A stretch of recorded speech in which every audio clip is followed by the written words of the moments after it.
from the Puduppally constituency, his hometown. 53 years of public service, 53 years of time spent in the Kerala Legislative Assembly. There's no leader like Oommen Chandy that Kerala have had. So it's an irreplaceable loss, because there are people in Kerala who voted for Congress just because of Oommen Chandy. Have, this information was first confirmed, as is usually the procedure, by a family member, by his own son, who said Appa has passed away. Have there been more messages already pouring in, Shibimol, from the Congress unit of Kerala, from the Congress leaders, considering he was for so long associated with the Congress party in specific, and of course with Kerala politics in general? Well, yes, both the Congress state president K. Sudhakaran and V.D. Satishan, opposition leader, have confirmed the news. They have both paid their respects to Oommen Chandy, saying that he was Sudhakaran referred him as the king who won the world with love. So that was the kind of image he had in the state of Kerala. Chief Minister Pinarayi Vijayan remembered him as his colleague with whom he started public life. In fact, both of them were elected to the Kerala Legislative Assembly in the same year. They started their public life through college politics, through SFI and through KSU. So he remembered all those days, and he has also sent his, expressed his disbelief and said that it's going to be hard moving forward without a colleague who was there for a pretty long time on the opposite end. Now we'll have 2 days of state mourning. He's in Bangalore. His remains are in Bangalore now. As we know, the opposition party meeting is held in Bangalore, is going on in Bangalore. So we are understanding that both Sonia Gandhi and Rahul Gandhi and other top leaders will be coming to the Bangalore hospital, Chinmaya Mission Hospital in Bangalore. Before his mortal remains are taken to Trivandrum, there will be his mortal remains will be kept for the public to view, and tomorrow it will be taken to... so Gandhis are likely to be there also, because remember, it is in Bengaluru where the opposition meeting currently is on. So the Gandhis, Congress leaders are already there in the city. And now there is going to be there's going to be a day of official mourning for the state of Kerala for 2 days, a public holiday today.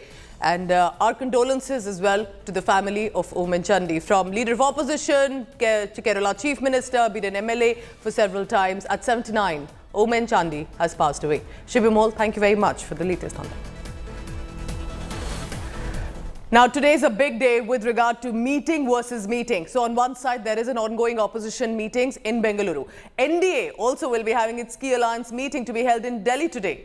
Allies of the Bharatiya Janata Party-led National Democratic Alliance, the NDA, will hold a meeting in Delhi, and the meeting will be scheduled on a day when several opposition parties are already holding deliberations against Modi government for 2024. So this is a show of strength. The NDA meeting will be chaired by BJP Chief JP Nadda, expected to witness the participation of at least 38 alliances as of information coming in now. There are several new allies as well, remember, including the Shiv Sena headed by Maharashtra Chief Minister Eknath Shinde, NCP faction headed by Ajit Pawar, Lok Janshakti Party of Ram Vilas Paswan, and where Chirag Paswan will be attending that BJP-led NDA meeting.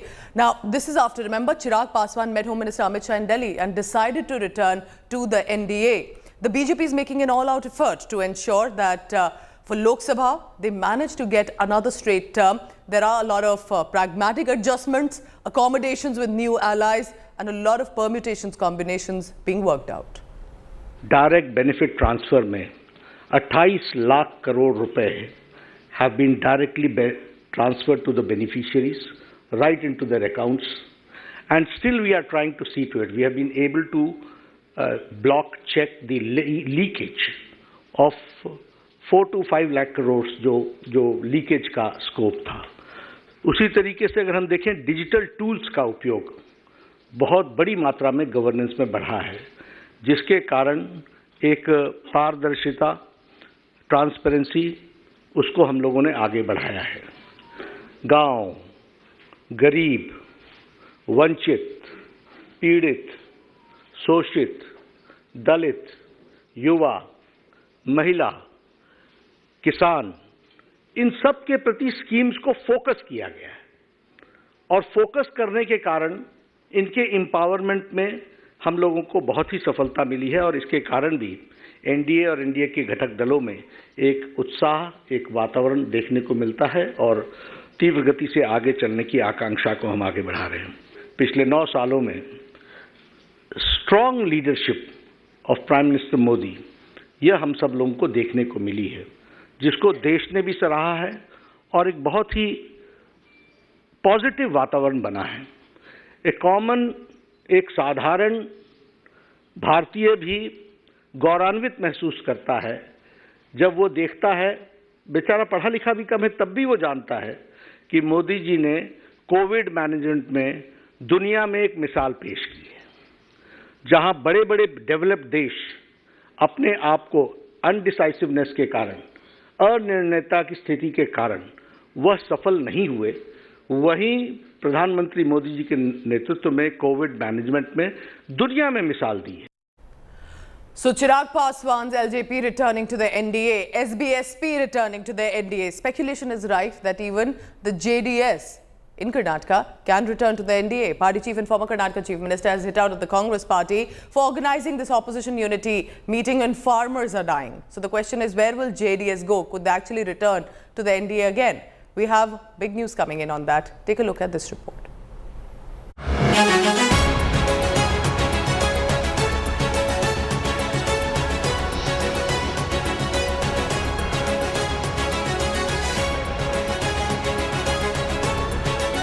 26 opposition parties have gathered in Bengaluru for a second meeting aimed at uniting anti-BJP parties.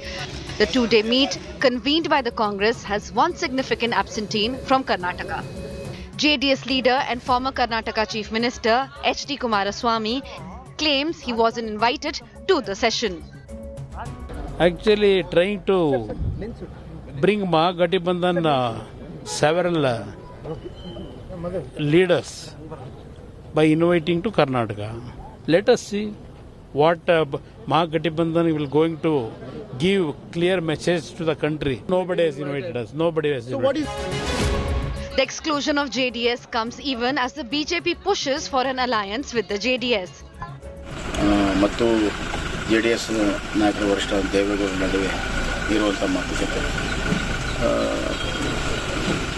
ಈಗಾಗಲೇ ಕುಮಾರಸ್ವಾಮಿ ಅವರು ಕೂಡ ಕೆಲವು ಭಾವನೆಗಳನ್ನು ವ್ಯಕ್ತಪಡಿಸಿದ್ದಾರೆ. ಆ ದಿಕ್ಕಿನಲ್ಲಿ ಮಾತುಕತೆ ಮುಂದುವರಿಯುತ್ತದೆ. ಆದರೆ ಮಾತುಕತೆ ಫಲಶ್ರುತಿ ಆಧಾರದ ಮೇಲೆ ಮುಂದಿನ ರಾಜಕೀಯ ಬೆಳವಣಿಗೆ. Sources tell India Today that JDS has sought 7 Lok Sabha seats from the BJP. Sources say the BJP is likely to agree to part with 4 seats. If this was the case, the Lok Sabha battle in Karnataka will be a two-way fight between the BJP, JDS combined and the Congress. An alliance can help the JDS survive in the state after the assembly poll debacle. It could help the BJP in the old Mysuru region, where it is on a weak wicket, and win over Vokaliga's votes. Sources claim that Kumaraswamy could be offered a cabinet berth or could become the leader of opposition in Karnataka if an alliance is forged. The BJP has not named a leader of opposition after losing state elections. These kind of possibilities, there is no chance. It is we as a party, we are in a majority, we have our own party opposition leader. These are all rumors, it has got no basis. No, it is not something relevant, it is far from truth. The Congress is playing down the possible tie-up between the BJP and JDS. JDS, we know that for them secular politics is something which they don't truly believe in. They've always had alliances with BJP even before. They have formed government with BJP before. So this is nothing new. And I think the very tag of Janata Dal secular needs to go. And I think they should accept the fact that today, for the sake of power, they will do anything. An indication on the alliance could come as early on Tuesday, with NDA to hold a key meet with its 38 allies. जो हमारे NDA के partners हैं, उनकी confirmation आ चुकी है. तो 38 partners कल इस मीटिंग में पार्टिसिपेट करेंगे. एक मूवमेंट है, उस मूवमेंट में हमारे साथ कोई जुड़ना चाहता है तो हम जरूर वो आइडियोलॉजिकल कमिटमेंट के साथ कोई खड़ा होना चाहेगा तो हम चलेंगे. Political pundits are watching whether the JDS attends the NDA alliance partners meet in Delhi. Bureau Report, India Today.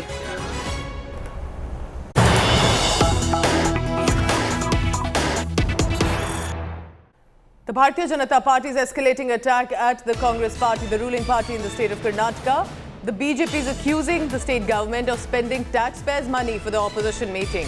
The Bharatiya Janata Party leader Basangowda Patil Yatnal has put on social media site Twitter and said, and I quote him here, Karnataka Congress government has spent crores of rupees from the taxpayers' money for the Mahagathbandhan meeting at Bengaluru.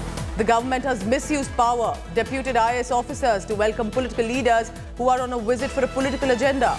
Karnataka Congress leaders could have spent this amount from their party fund. Why waste taxpayers' money for such a political event? Let's go across this morning to my colleague Nagarjun Dwarkanath, who's tracking all the latest coming in from Bengaluru, where the opposition meeting is on. So, Nagarjun, clearly the BJP is ensuring that they don't let this opposition meeting run smoothly. What is this taxpayer angle that they have brought in here?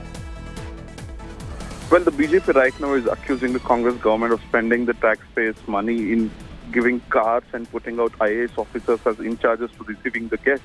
What the CM is saying is that all of those guests who came in for the opposition meeting are former chief ministers or well-known netas, and hence they are being treated as state guests. It is the prerogative of the state government to consider any person who's entering the state as state guests, and now the government has considered these 26 party heads or former chief ministers as state guests, and each person was deployed with an IAS officer and a state car as well. So all these expenses were borne by the state government. We have to still get details if the state government also paid for the rooms or not, or the party paid. Some details we need to figure out. But the BJP straight away accusing by sharing a document about how IAS officers are deployed to receive the politicians, netas of different parties at the airport and escort them, and also they would be in charge of all their needs. That's the reason why the BJP is accusing taxpayers' money is being used for opposition meetings. All right, Nagarjun, I do have an added question here. So what is expected today in the opposition meeting? While the BJP is charging at them, what can we expect with the parties that have got together for the big 2.0 meeting today? At 11 a.m. the party official opposition party meeting starts, and there will be deliberations about a common minimum program and also new name. What we heard from sources yesterday was UPA, that was called United Progressive Alliance, might be changed because most parties have been added. They would want some different names is what we are told. So through that they will be discussing names as well and some agenda of common minimum program. But this is also just the second meeting. What we are told is they would take at least 3 more meetings to finalize on few issues. This would again just as a preliminary to the build-up for the next few meetings. And eventually they'll be able to stay united ahead of 2024 against Modi government. Nagarjun Dwarkanath, thank you so much for the details coming in from Bengaluru.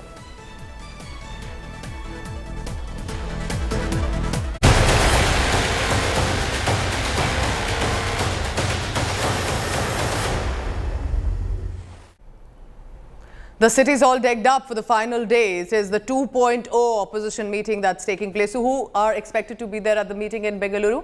Congress Party Chief Mallikarjun Kharge. Sonia and Rahul Gandhi will convene the meeting. Bigwigs of 26 opposition parties, including Mamata Banerjee, MK Stalin, Arvind Kejriwal, Nitish Kumar, Sharad Pawar. Others are likely to deliberate on strategies to take on the ruling BJP in 2024. Now, this, remember, is the second opposition meeting. So this comes about 3 weeks after the first meeting that took place in Patna, in Bihar, in the month of June. So they'll be pledging for unity. Congress Chief Mallikarjun Kharge said like-minded opposition parties will closely work together, aim to foster social justice agendas for the country. They also took a dig at the Bharatiya Janata Party. The Congress chief went on to say united opposition wants to create an India which is governed by constitution and gives hope to the weak. You had chief ministers, you had former ministers, you had chiefs of various parties come together and talk freely. This is not happening under pressure. This is not happening due to fear of agencies. This is not happening because the mighty Modi government is going to crack down on it. This is happening because people genuinely believe that we need to save the country from fascism. We need to protect the constitution of this country. And that's what this is about. Congress party का एक resolution है, शायद पंचमनी में था या कहाँ था वो, उसमें उन्होंने बहुत साफ कहा था कि जो क्षेत्रीय दल है वो राष्ट्रीय हितों के लिए जो है वो खतरा है। नरेंद्र मोदी जी या भारतीय जनता पार्टी हमेशा कहती रही कि क्षेत्रीय दल जो है वो राष्ट्रीय हितों के रक्षक भी हैं और राष्ट्रीय हितों के सशक्त करने में सहयोगी और साथी हो सकते हैं। और इसीलिए आप देखें कि एनडीए का कुनबा बढ़ रहा है। जो भी हमारे साथ अभी दल हैं और जो साथ आने वाले हैं उनको भी इस बात का यकीन है, इस बात का विश्वास है कि नरेंद्र मोदी जी ने सुशासन के माध्यम से हर क्षेत्र का, हर इलाके का, समाज के हर वर्ग का सशक्तिकरण और विकास किया है। They have catch hold of all those victims of ED and they have shown them as the leaders. That makes no difference. Here, the people have their own individual personal stature and the stature in the country and the state. Those leaders have come together and they are going to teach a lesson to Bharatiya Janata Party and their NDA alliance. 24 के लिए कोई vacancy नहीं है और मैंने एक सवाल पटना में उठाया था, ये 24 की बारात जो सज रही है इसका दुल्हा कौन है? अभी तक कोई जवाब नहीं कहा कि हम दुल्हा चुनेंगे, तो बिना दुल्हे के बारात जा रही है. So in Bengaluru, it's not just about official political discussions. There were also intimate dinners that were hosted. Karnataka Chief Minister Siddaramaiah hosted a dinner ahead of the formal deliberations. Congress hailed the inaugural day of the meeting as a promising start. But the BJP is also watching very closely and they have decided to reject the coming together of these parties and calling it a complete failure. What's been happening there in Bengaluru? Here's a lowdown for you.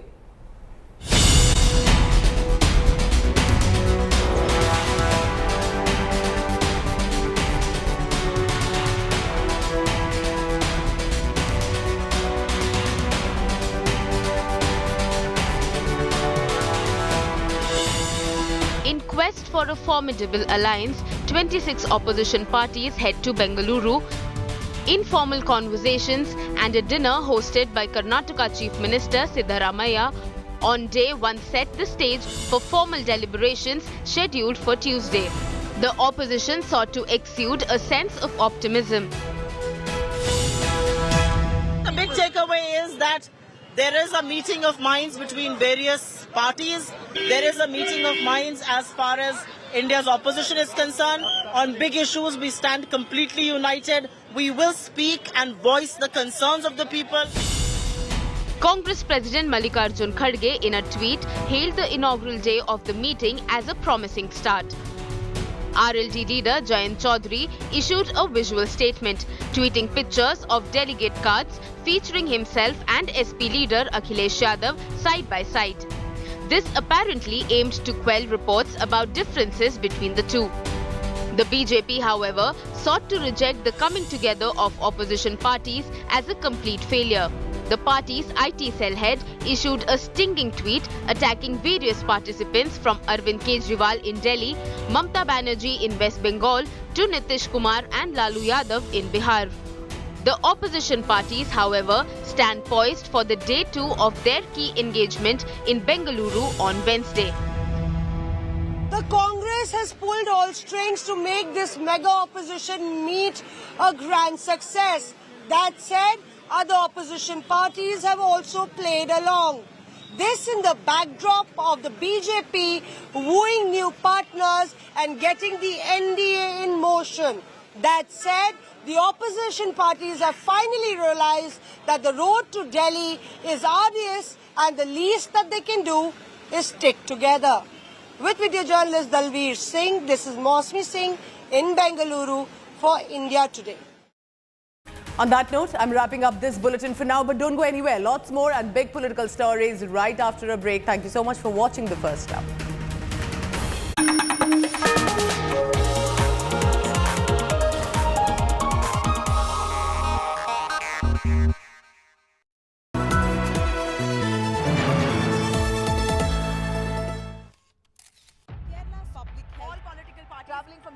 Armed with facts, she takes the news by its horns. You think the future of these students are not hampered?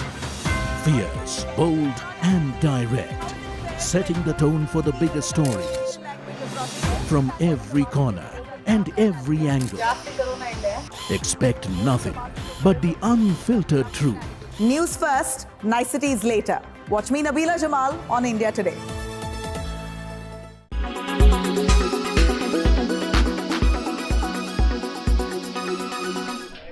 Greece closed its ancient Acropolis during the hottest part of the day on Friday to protect tourists from temperatures which soared past 100 degrees Fahrenheit. And in Italy, meteorologists are calling the next phase of the heat wave Charon, a reference to the ferryman of the souls of the dead in Greek mythology. So, just how bad is it? The European Space Agency, whose satellites monitor land and sea temperatures, warned that Italy, Spain, France, Germany, and Poland all face extreme conditions. Temperatures could break Europe's current record, 119 degrees Fahrenheit, recorded in Sicily in August 2021. The impact from extreme summer heat has been brought into focus by a new study. It says as many as 61,000 people may have died from the sweltering heat across Europe last summer. Record temperatures are expected in parts of southern Europe next week. Johan Ballester is a professor at the Barcelona Institute for Global Health. He says France has learned lessons from a deadly 2003 heat wave that others should follow. Hi ha mesures que són relativament barates, com per exemple coordinar. There are measures that are relatively cheap, like, for example, coordinating public entities. Also, doing a census of vulnerable populations and coordinating them through public services can be relatively cheap. Però hi ha mesures molt més cares, com per exemple el redisseny de les ciutats. But there are much more expensive measures, like, for example, the redesign of cities to improve housing conditions. Doctors say poorer elderly people with existing health problems are most at risk. Angel Abad is from the Office of Sustainable Development at Madrid's La Paz Hospital. Most have a low socioeconomic background, and we know that in these cases, people who don't have air conditioning are more vulnerable. They face a higher risk and higher mortality upon arriving at an emergency ward.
Successful, popular, and rich. This is what we think of these men and women. What we do not know is the battle they have fought against health disorders, particularly eating disorder that all of them have spoken about, sharing their personal struggles. I just love food so much, like Japanese food, like room service. My choice indulgence is like a great burger. I need donuts. I need donuts on the burger. No, I don't do that. But I love donuts. Like all hours of the day, donuts. Look around you. A lot of people have a very unhealthy relationship with their food. And a lot of these problems have worsened in a world fixated with a certain body type. With young girls and boys seeking validation on social media, filters that put a veil on your imperfections and worsen your insecurities. A recent study says that eating disorders among teenager girls in the United Kingdom skyrocketed during the pandemic. Possible triggers include isolation, lack of structure, and heightened anxiety. The new study published in the Lancet Child and Adolescent Health Journal found that since March 2020, eating disorders such as anorexia, nervosa or bulimia were 42% higher than would be expected for teenage girls aged 13 to 16 and 32% higher for those aged 17 to 19. Male eating disorders are also on the rise, and research indicates it is linked to pornography. A new paper published in the journal Body Image highlights the link between problematic pornography use and eating disorder symptoms among young men. Bulimia is a serious, potentially life-threatening eating disorder. People with bulimia may secretly binge, eating large amounts of food with a loss of control over the eating. and then purge, trying to get rid of that extra calories in an unhealthy way like inducing vomit or consuming laxatives. Anorexia is an eating disorder characterized by an abnormally low body weight, an intense fear of gaining weight, and a distorted perception of weight. People with binge eating disorder regularly eat too much food and feel a lack of control over their eating. They may eat quickly or eat more food than intended even when not hungry, and may continue eating even long after they are uncomfortably full. So why do people develop eating disorders? Experts say that eating disorders are complex, associated with significant disturbances in an individual eating behaviors and related thoughts, emotions and attitude. Acknowledgement and dealing with the problem at hand is the hour. Look out for telltale signs, say experts. These are the things that we must ensure. Help distinguish between physical and emotional hunger. Activities like yoga, meditation can help. Keep your meals on track. Stop starving yourself. Eliminate feed that leads to body negativity. With Sneha Murdani, Bureau Report, India Today.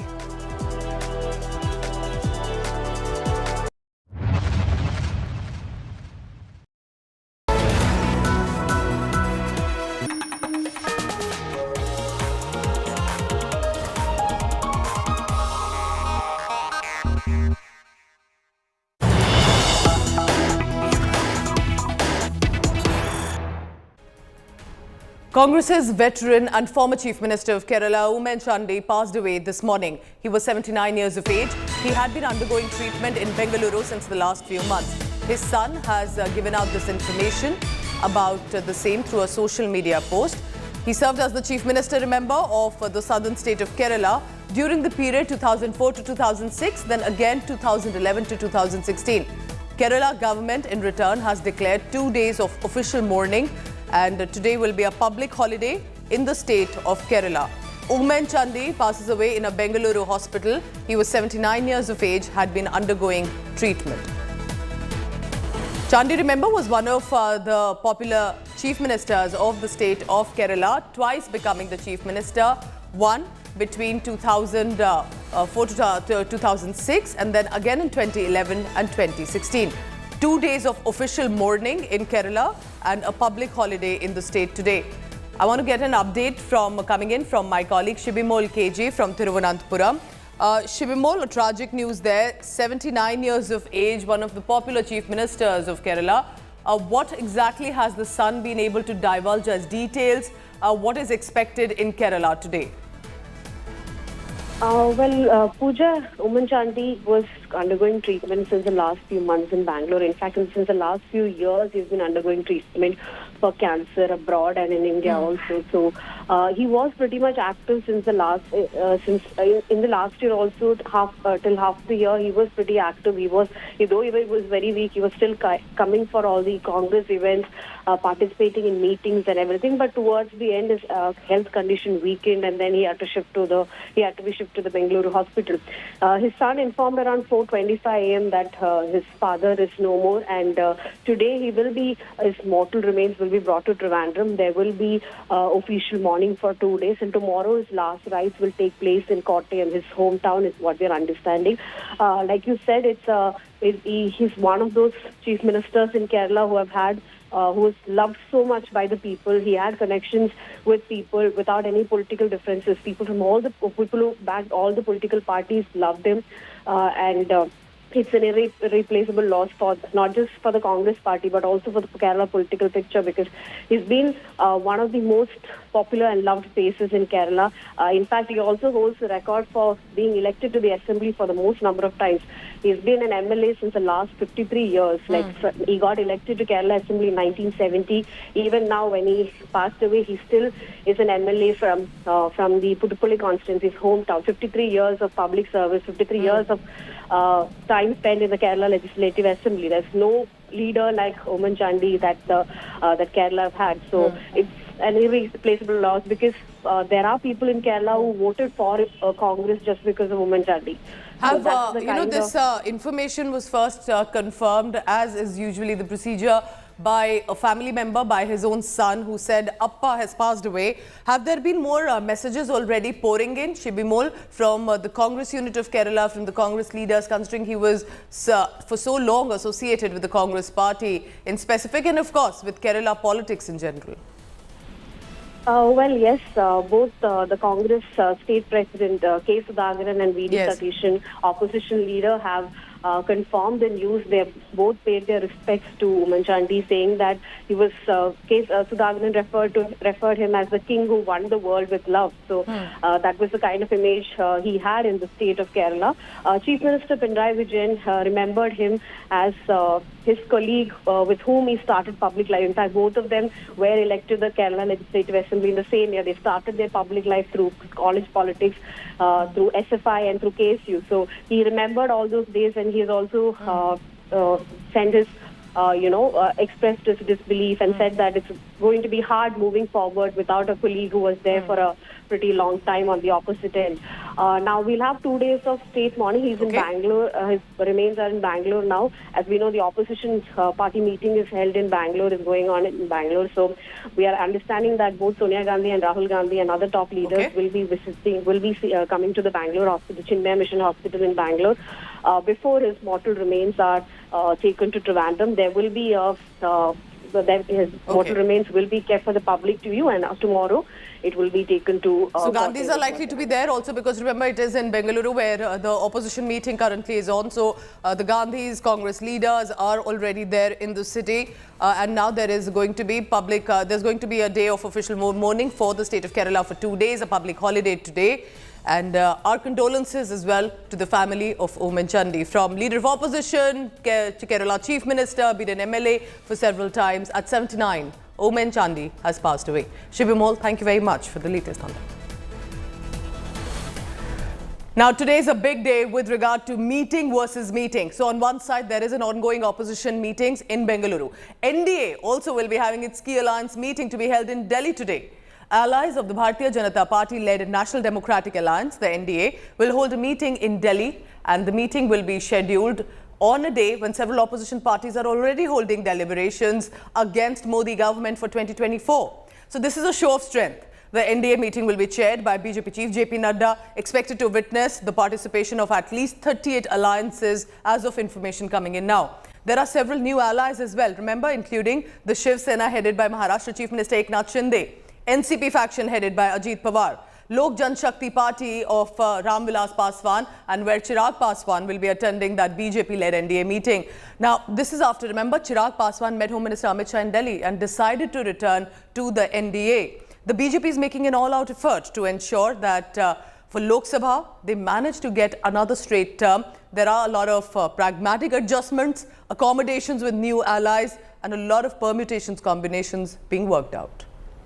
Direct benefit transfer में 28 लाख करोड़ रुपए have been directly transferred to the beneficiaries right into their accounts, and still we are trying to see to it. We have been able to block check the leakage of 4 to 5 lakh crores जो leakage का scope था.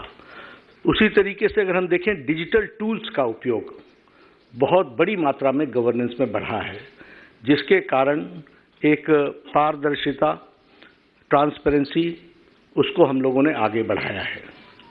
गांव, गरीब, वंचित, पीड़ित, शोषित, दलित, युवा, महिला, किसान, इन सब के प्रति स्कीम्स को फोकस किया गया है, और फोकस करने के कारण इनके एम्पावरमेंट में हम लोगों को बहुत ही सफलता मिली है. और इसके कारण भी एनडीए और एनडीए के घटक दलों में एक उत्साह, एक वातावरण देखने को मिलता है, और तीव्र गति से आगे चलने की आकांक्षा को हम आगे बढ़ा रहे हैं.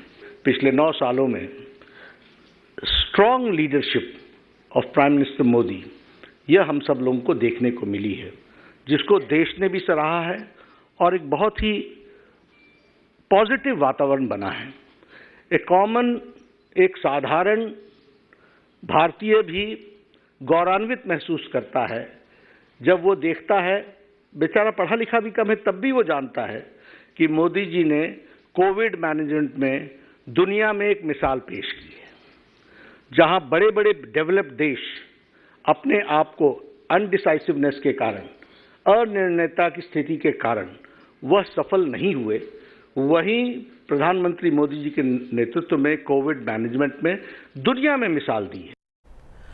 So Chirag Paswan's LJP returning to the NDA, SBSP returning to the NDA. Speculation is rife that even the JDS in Karnataka can return to the NDA. Party chief and former Karnataka chief minister has hit out at the Congress party for organizing this opposition unity meeting when farmers are dying. So the question is, where will JDS go? Could they actually return to the NDA again? We have big news coming in on that. Take a look at this report.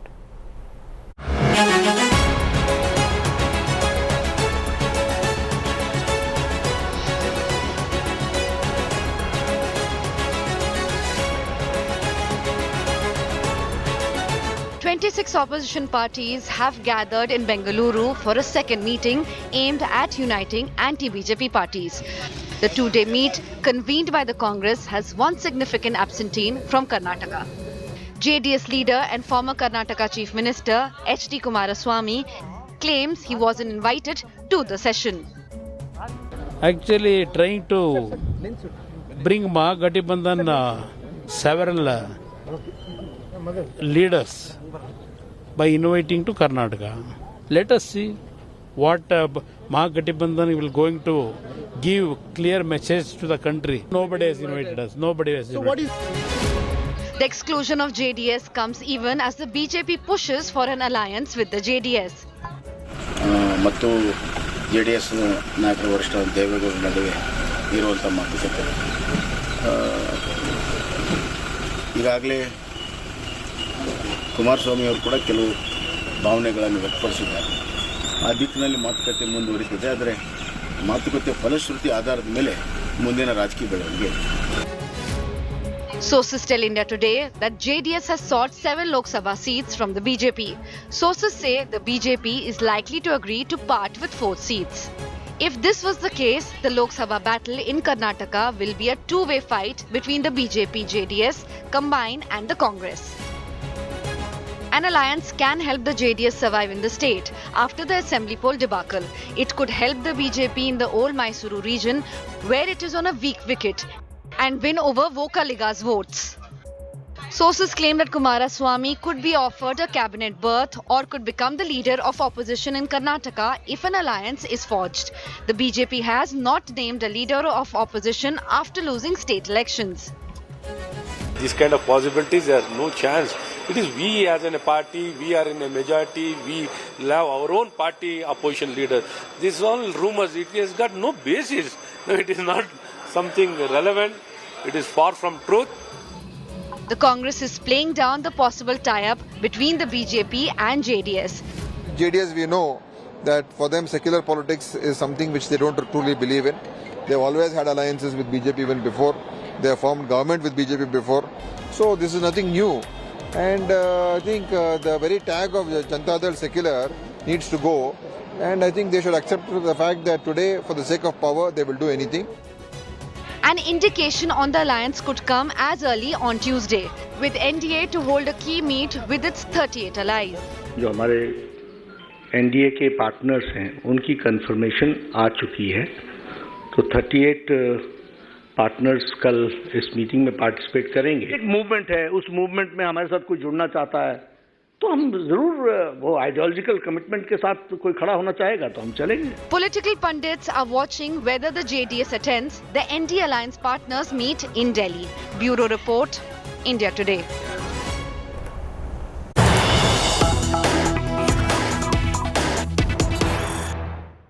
The Bharatiya Janata Party is escalating attack at the Congress party, the ruling party in the state of Karnataka. The BJP is accusing the state government of spending taxpayers' money for the opposition meeting. The Bharatiya Janata Party leader, Basangowda Patil Yatnal, has put on social media site Twitter and said, and I quote him here, Karnataka Congress government has spent crores of rupees from the taxpayers' money for the Mahagathbandhan meeting at Bengaluru. The government has misused power, deputed IAS officers to welcome political leaders who are on a visit for a political agenda. Karnataka Congress leaders could have spent this amount from their party fund. Why waste taxpayers' money for such a political event? Let's go across this morning to my colleague Nagarjun Dwarkanath, who's tracking all the latest coming in from Bengaluru, where the opposition meeting is on. So, Nagarjun, clearly the BJP is ensuring that they don't let this opposition meeting run smoothly. What is this taxpayer angle that they have brought in here? Well, the BJP right now is accusing the Congress government of spending the taxpayers' money in giving cars and putting out IAS officers as in charges to receiving the guests. What the CM is saying is that all of those guests who came in for the opposition meeting are former chief ministers or well-known netas, and hence they are being treated as state guests. It is the prerogative of the state government to consider any person who's entering to state as state guests, and now the government has considered these 26 party heads or former chief ministers as state guests, and each person was deployed with an IAS officer and a state car as well. So all these expenses were borne by the state government. We have to still get details if the state government also paid for the rooms or not, or the party paid. Some details we need to figure out. But the BJP straight away accusing by sharing a document about how IAS officers are deployed to receive the politicians, netas of different parties at the airport and escort them, and also they would be in charge of all their needs. That's the reason why the BJP is accusing taxpayers' money is being used for opposition meetings. All right, Nagarjun, I do have an added question here. So what is expected today in the opposition meeting? While the BJP is charging at them, what can we expect with the parties that have got together for the big 2.0 meeting today? At 11 a.m., the party official opposition party meeting starts, and there will be deliberations about a common minimum program and also new name.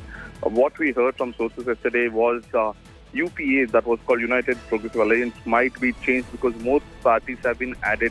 They would want some different names is what we are told. So through that, they would be discussing names as well and some agenda of common minimum program. But this is also just the second meeting. What we are told is they would take at least 3 more meetings to finalize on few issues. This would again just as a preliminary to the build-up for the next few meetings. And eventually they'll be able to stay united ahead of 2024 against Modi government. Nagarjun Dwarkanath, thank you so much for the details coming in from Bengaluru.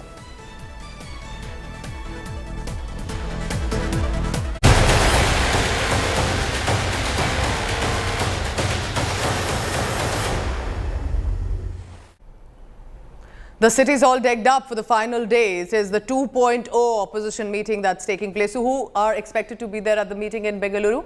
Congress Party Chief Mallikarjun Kharge. Sonia and Rahul Gandhi will convene the meeting. Bigwigs of 26 opposition parties, including Mamata Banerjee, MK Stalin, Arvind Kejriwal, Nitish Kumar, Sharad Pawar. Others are likely to deliberate on strategies to take on the ruling BJP in 2024.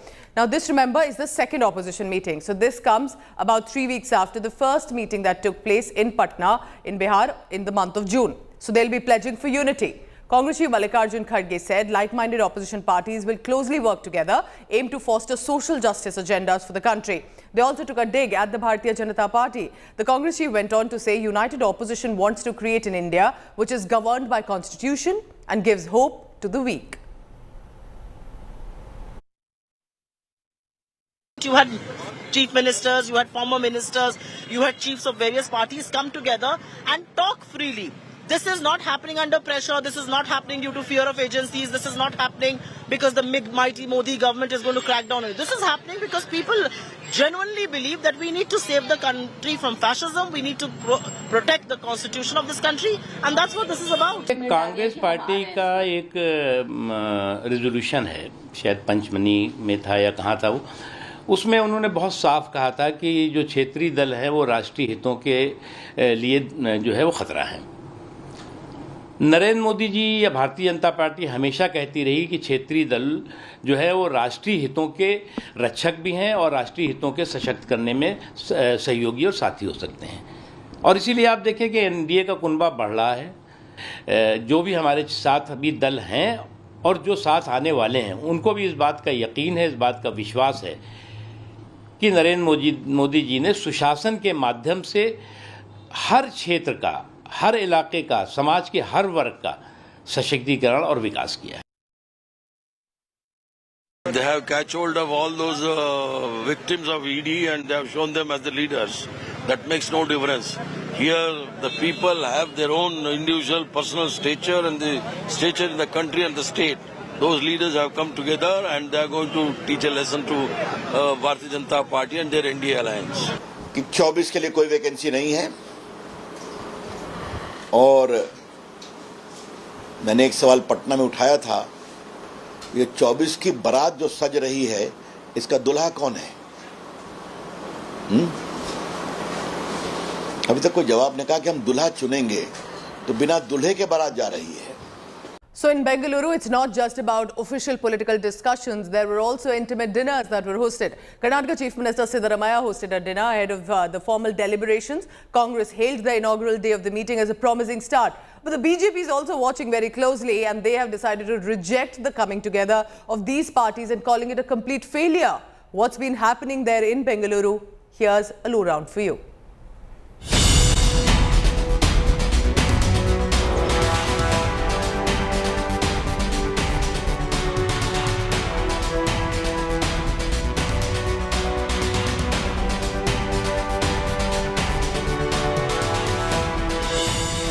In quest for a formidable alliance, 26 opposition parties head to Bengaluru.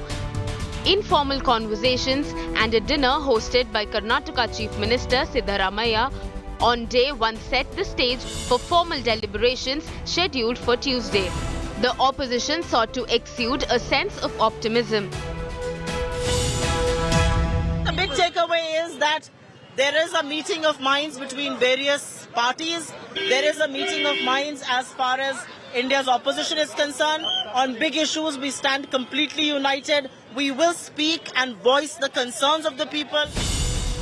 Congress President Mallikarjun Kharge in a tweet hailed the inaugural day of the meeting as a promising start. RLD leader Jayant Chaudhary issued a visual statement, tweeting pictures of delegate cards featuring himself and SP leader Akhilesh Yadav side by side. This apparently aimed to quell reports about differences between the two. The BJP, however, sought to reject the coming together of opposition parties as a complete failure. The party's IT cell head issued a stinging tweet attacking various participants from Arvind Kejriwal in Delhi, Mamta Banerjee in West Bengal to Nitish Kumar and Lalu Yadav in Bihar. The opposition parties, however, stand poised for the day 2 of their key engagement in Bengaluru on Wednesday. The Congress has pulled all strings to make this mega opposition meet a grand success. That said, other opposition parties have also played along. This in the backdrop of the BJP wooing new partners and getting the NDA in motion. That said, the opposition parties have finally realized that the road to Delhi is arduous and the least that they can do is stick together. With video journalist Dalveer Singh, this is Mosmi Singh in Bengaluru for India Today.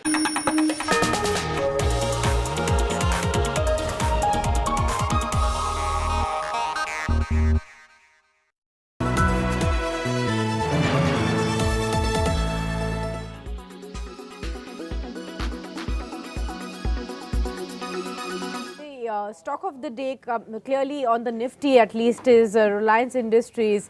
The shares are up over 4% today. They've hit 52-week high levels. Now this is as a reaction as the company has announced its fixing of the record date for the demerger of the financial services arm. Now as part of the plan, the Reliance Industries shareholders will get 1 share of Jio Financial for every 1 share that they hold of Reliance Industries. I wanted to ask you, what are you making of this Jio Financial Services business? How will it really play out, and what kind of value unlocking can it really lead to for the Reliance Industries shareholders?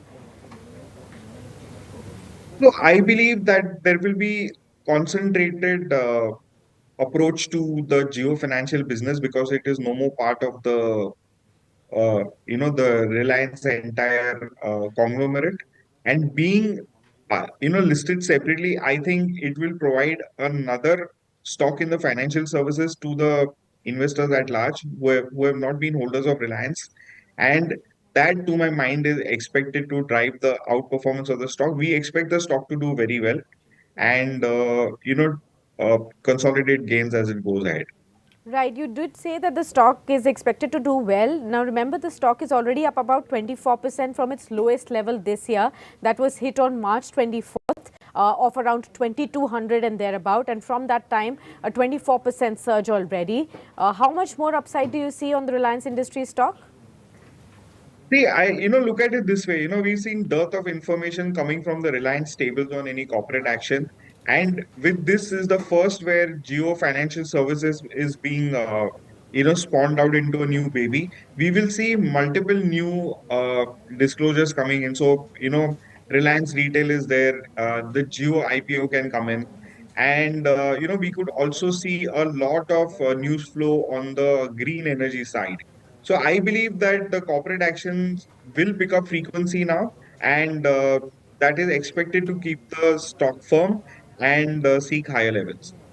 3,100 levels. By when do you see Reliance Industries achieving these kind of levels? So it could take a little more time than we expect, but difficult to put a finger on that. But I definitely think that it could happen by March itself.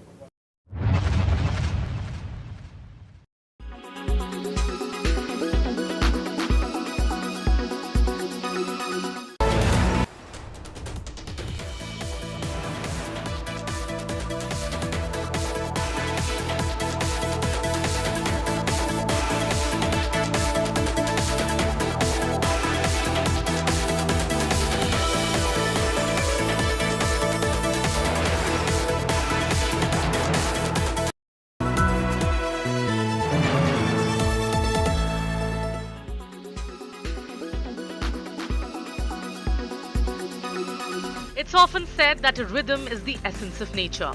The sun rising and setting almost at the same time is a rhythm.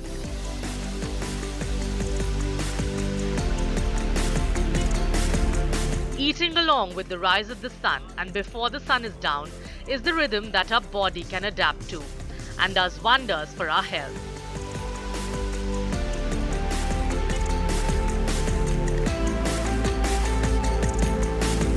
Jain scriptures talk about eating before sundown. The sun cycle diet, when you eat when the sun is up and stop eating when the sun is down, is called the Circadian diet. So why is it a good diet to follow? The circadian rhythm is a 24-hour internal body clock in humans. Your body functions best when it is in sync with the sun. And what I mean is, you start eating when the sun is up and stop eating when the sun is down. Your cortisol is highest in the early hours of the day, which gets your metabolism up and running. It's the best time for digestion. Whereas melatonin, which is the sleep hormone, does the exact opposite. It puts you to sleep. Let me take you through why when you eat is as important as what you eat. The surges and dips in cortisol and melatonin correspond with sunrise and sunset. Cortisol rises in the earlier hours of the day, which gets the metabolism up and running. Whereas melatonin, which is the sleep hormone released as we move towards night, does the exact opposite. Food intake during circadian evening, when the melatonin is higher than cortisol in your body, disrupts this rhythm, thereby increasing fat content in your body as food will not be metabolized properly. As you move towards night, the tendency to store calories as fat is higher. During the day, cortisol is highest, stimulating metabolism. Food consumption at night also leads to insulin, which often leads to diabetes. So what are the rules of this diet? Eat early, 7 a.m. to 7 p.m. or at least 8 a.m. to 8 p.m. Breakfast should be the heaviest meal and dinner the lightest. Divide the calories into 3 meals and 2 snacks. Each meal must contain healthy proteins, whole grains, lots of vegetables and adequate dairy. 2 to 3 fruits per day and a handful of nuts will ensure a diet that brings a lot of protection. Who can practice this diet? Health individuals of all age groups can practice the CR fasting. The best results are seen when the practice starts from a young age. Who shouldn't go on this diet? Pregnant women, those under medication, Diabetics and those who have undergone a surgery in the recent past must consult a dietitian before starting CR fasting. This diet also does wonders for your sleep pattern and mental health, as it does to niggling unhealthy weight issues. One of the main deterrents to having a good sleep cycle is alcohol. Alcohol disrupts sleep. With Anaga Keshav, Bureau Report, India Today.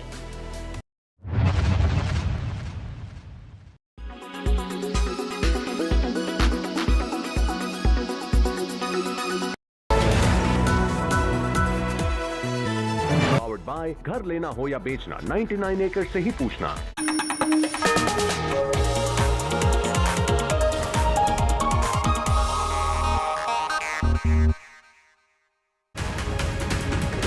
Good morning and welcome to The First Up. I'm Pooja Shali. I'll be bringing you news from across India and the world. Let's begin first at the headlines at the top of 8.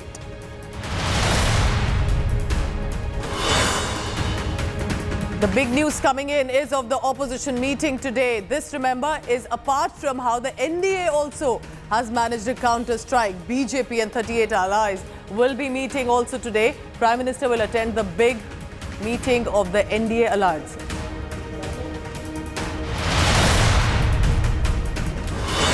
For the opposition meeting in Bengaluru, 26 parties, one mission, Modi Hatao. Mega opposition huddle 2.0, as the BJP calls it, coalition of the corrupt.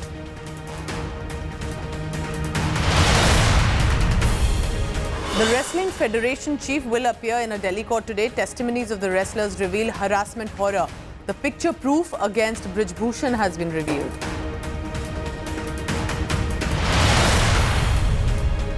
India-Pakistan love story is under investigation. The Uttar Pradesh ATS has now grilled Pakistan national Seema and the lover. Seema has been questioned on whether about a spy agency link.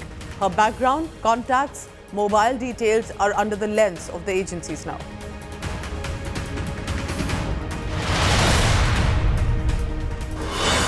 Congress veteran leader and former Chief Minister of Kerala, Oommen Chandy, passes away. He was undergoing treatment in Bengaluru since the last few months.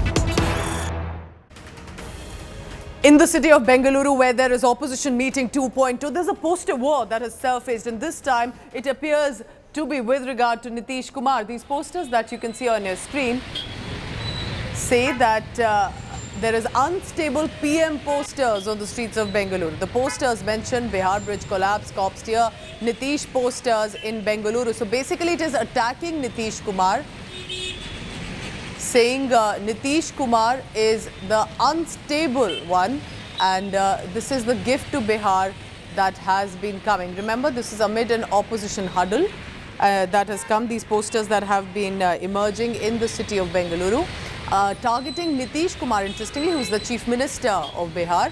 And this is about the bridge collapse that recently had happened, remember, and actually happened in two different locations. Nagarjun Dwarkanath is now joining me for the latest on that. Nagarjun, good morning. Tell me, what exactly are these posters about? And very interestingly, in a Congress-ruled state of Karnataka, but against Nitish Kumar, the Bihar Chief Minister, on the opposition meeting day. Seems like a poster war has erupted between the Congress and the BJP, but these are unverified information that BJP is behind it. But as of now, seems like a third-party campaign where they have put up these posters right opposite to the location where the opposition party meet is happening. And it also talks about the unstable prime ministerial contender, Mr. Nitish Kumar, where Nitish Kumar is an OBC person belonging to the OBC community. They feel that he would be the prime minister candidate, and they've already projected him on the poster. And also, they've mentioned that the man behind Sultanganj bridge collapse, April 2022, and again the second time was in June 2023, showcasing his work in terms of the bridge collapse. And this is the narrative that the opposition party wants to build, is what the poster says. But the police have already started to remove these posters, which were right across, which was put up right across the party venue. the meet venue, and not just the meet venue, but in the central business district of Bengaluru, in at least 6 locations, we have confirmed that these posters were put up, and now the police are in the action to remove it. Arjun Dwarkanath telling us about the posters targeting Nitish Kumar and unstable PM candidate reference coming in. Remember, the Bharatiya Janata Party had also targeted the opposition meeting, saying they all look like the Prime Minister contenders, all of them together at the opposition meeting.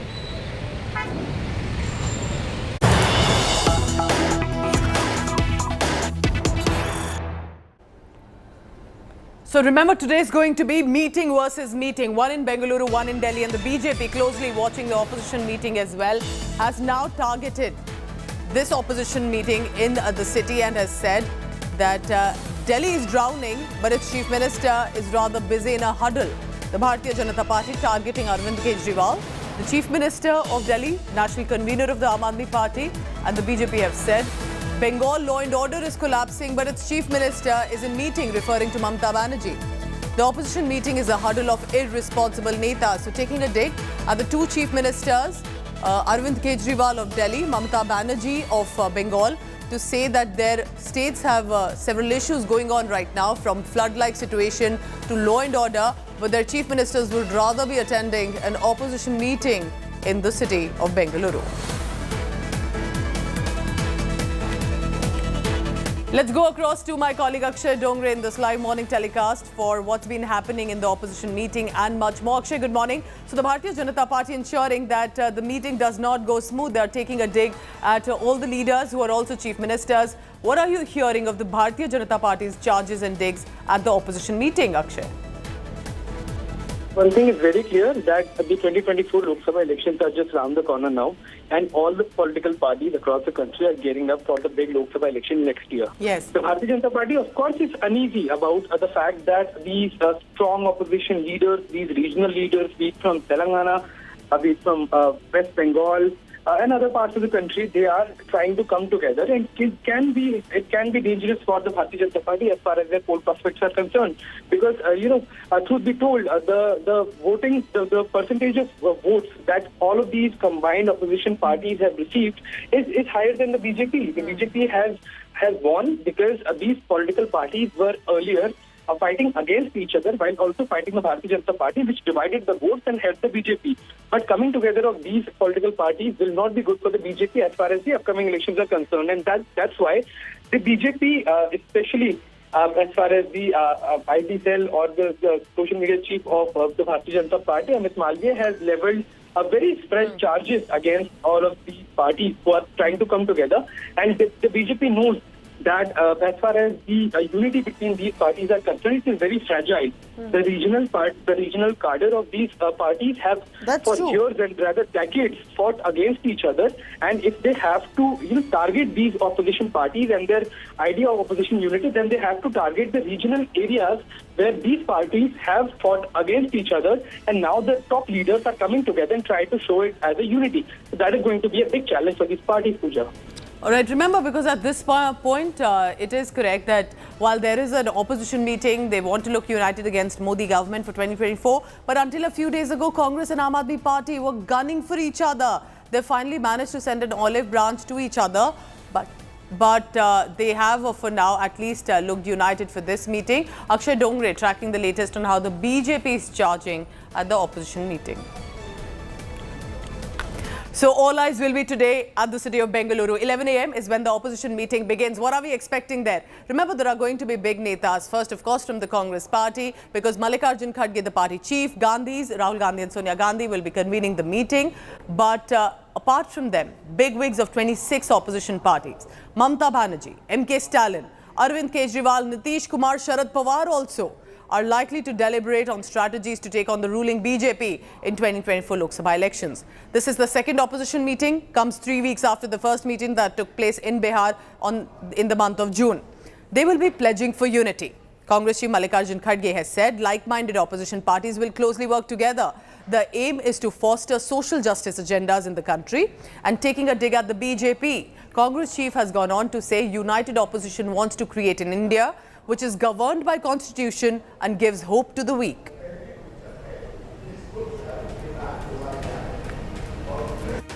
You had chief ministers, you had former ministers, you had chiefs of various parties come together and talk freely.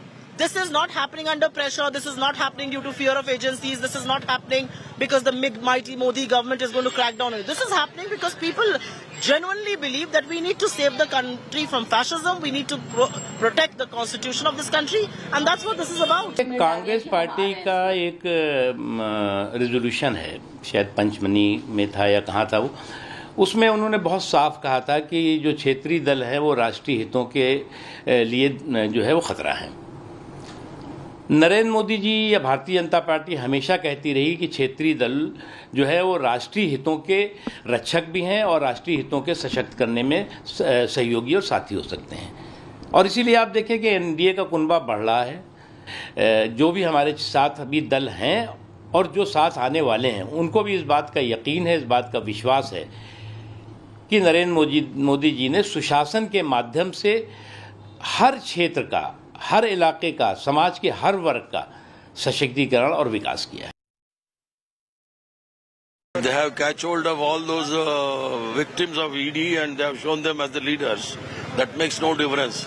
Here the people have their own individual personal stature and the stature in the country and the state. Those leaders have come together and they are going to teach a lesson to Bharatiya Janata Party and their NDA alliance. 24 के लिए कोई vacancy नहीं है और मैंने एक सवाल पटना में उठाया था, ये 24 की बारात जो सज रही है इसका दुल्हा कौन है? अभी तक कोई जवाब नहीं। कहा कि हम दुल्हा चुनेंगे तो बिना दुल्हे के बारात जा रही है। So what is the city of Bengaluru looking like today, 11 a.m. when the meeting begins? Let's go across directly to the city. Mausami Singh is joining me live from Bengaluru. Mausami, good morning. I can see already posters and banners behind you. What is the mood like? Are there grand preparations or is it a low-key event?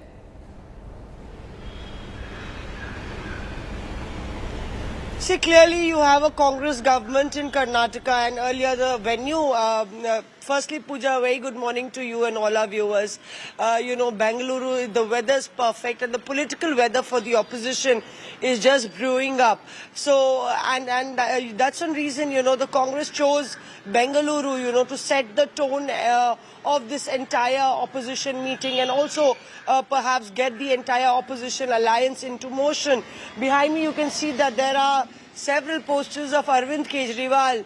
A week back, the Congress and the Aam Aadmi Party were not looking eye to eye, and here you have it, next to Arvind Kejriwal, Sonia Gandhi's poster. We saw Sonia Gandhi sitting next to Mamata Banerjee yesterday.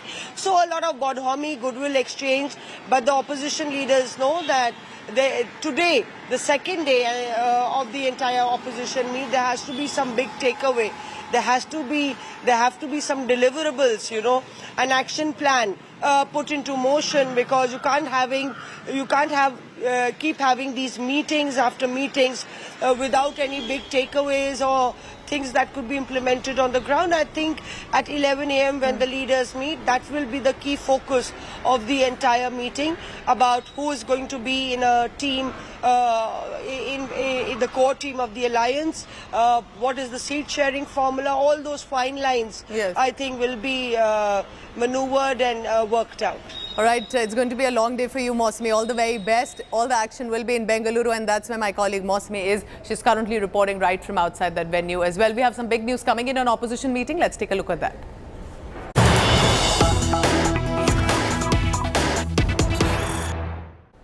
And it's happening. NCP Supremo Sharad Pawar leaving for Mumbai. He's heading to the airport, and to the latest information sent by our colleagues in Mumbai, NCP Supremo Sharad Pawar will not be skipping the day 2 of the opposition meeting in Bengaluru. That's the latest visual on the screen. Sharad Pawar coming out of his vehicle and heading to Bengaluru for the opposition meeting 2.0, united against Modi government for 2024. So take a look at this visual on the screen. Remember, there was speculation, right, that the first day that Sharad Pawar did not attend the meeting, was it just coincidental that he had a meeting with his own MLAs yesterday, or was he also playing some sort of a game to not be present at this united anti-Modi opposition meeting in Bengaluru? But putting an end to all those speculations, he's going to be attending the opposition meeting today in Bengaluru. But look at Sharad Pawar.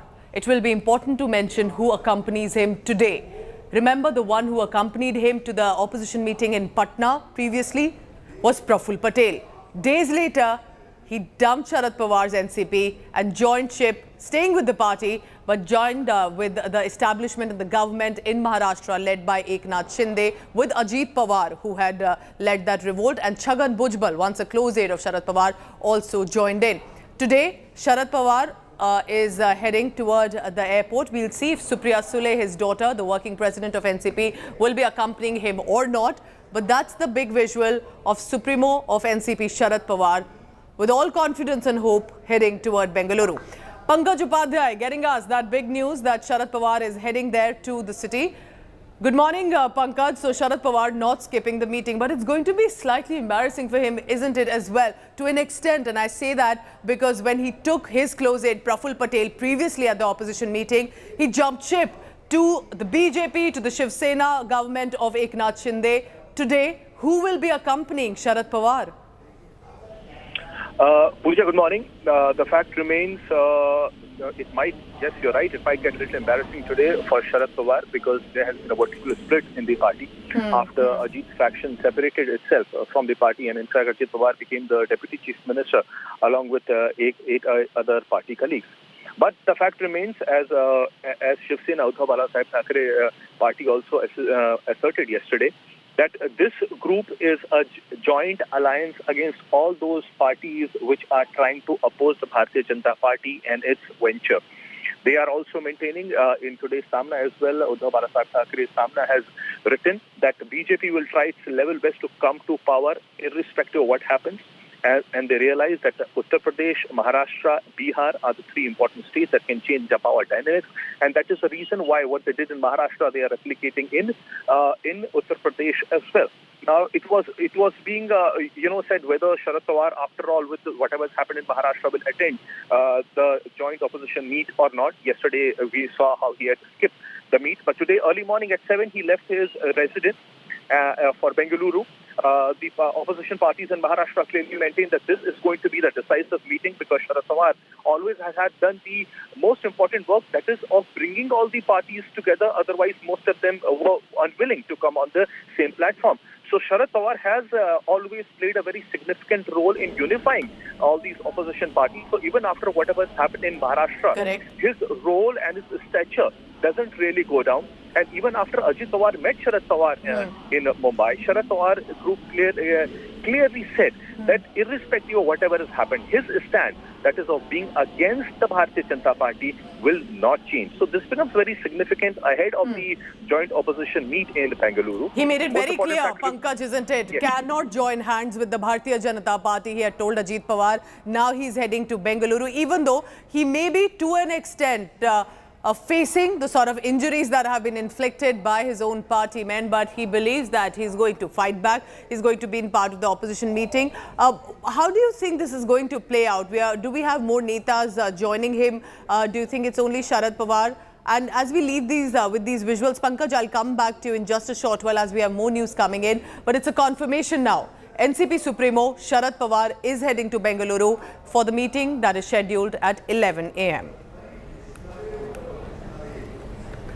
So it's going to be an important political Tuesday today. Remember, from an opposition meeting in Bengaluru, opposition meeting 2.0, there is going to be an NDA meeting in the national capital, Delhi. That is also about a show of strength by the ruling BJP to show they also have parties with them. So what's been happening? Remember, these are about parties on one side to show a united front against Modi government for 2024.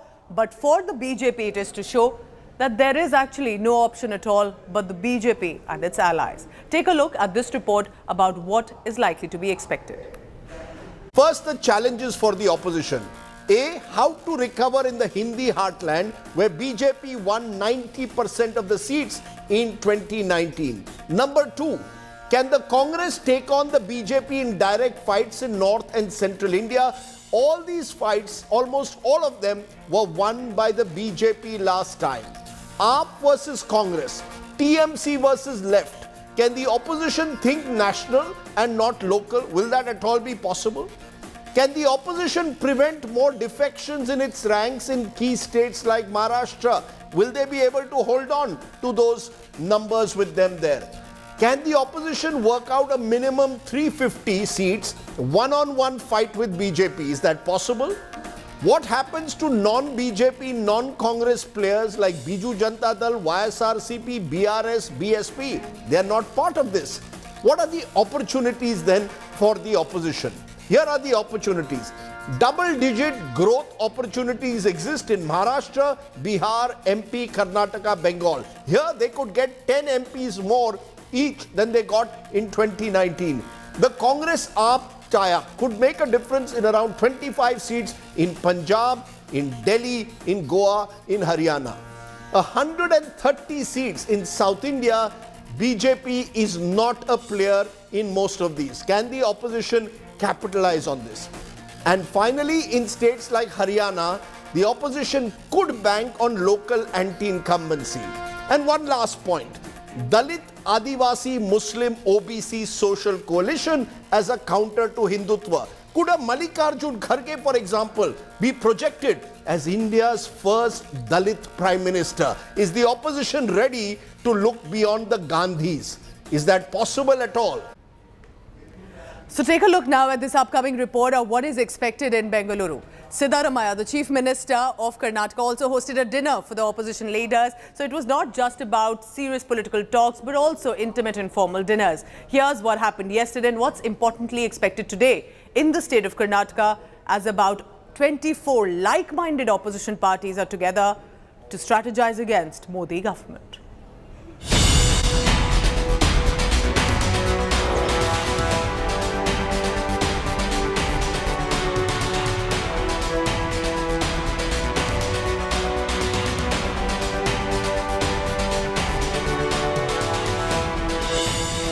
In quest for a formidable alliance, 26 opposition parties head to Bengaluru.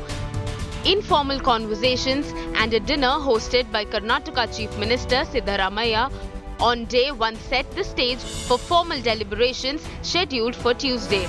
The opposition sought to exude a sense of optimism. The big takeaway is that there is a meeting of minds between various parties. There is a meeting of minds as far as India's opposition is concerned. On big issues, we stand completely united. We will speak and voice the concerns of the people. Congress President Mallikarjun Kharge, in a tweet, hailed the inaugural day of the meeting as a promising start. RLD leader Jayant Chaudhary issued a visual statement, tweeting pictures of delegate cards featuring himself and SP leader Akhilesh Yadav side by side. This apparently aimed to quell reports about differences between the two.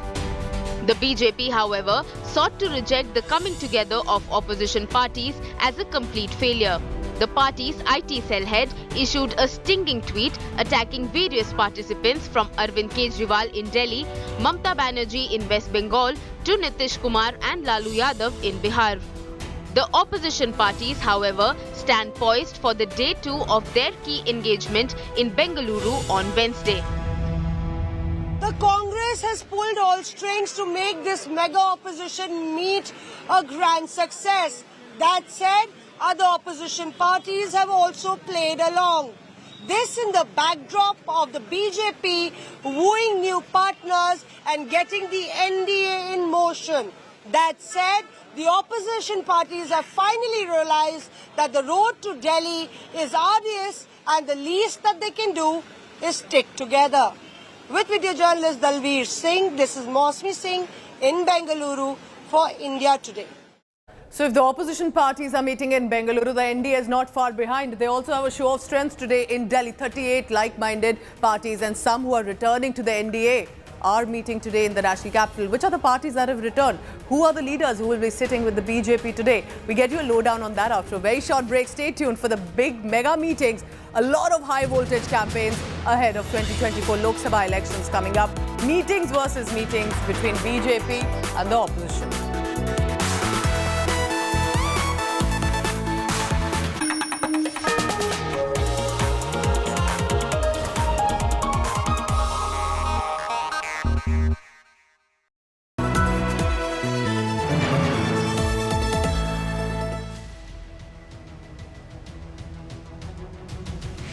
standing on the ring road, you can see there's only water, water and water everywhere. What could have been done to provide proper facilities to the people who have been affected by the Yamuna flood? How long will it take for normalcy to return to Delhi? The national capital now finding itself virtually submerged in water. Grounded in journalism, on the ground reporting, in the water reporting, only on India Today TV.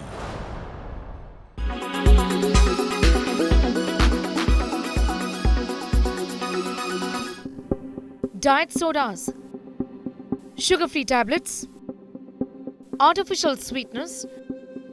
Do all of these give you a sense of assurance that you are staying away from sugar and that these are healthy alternatives?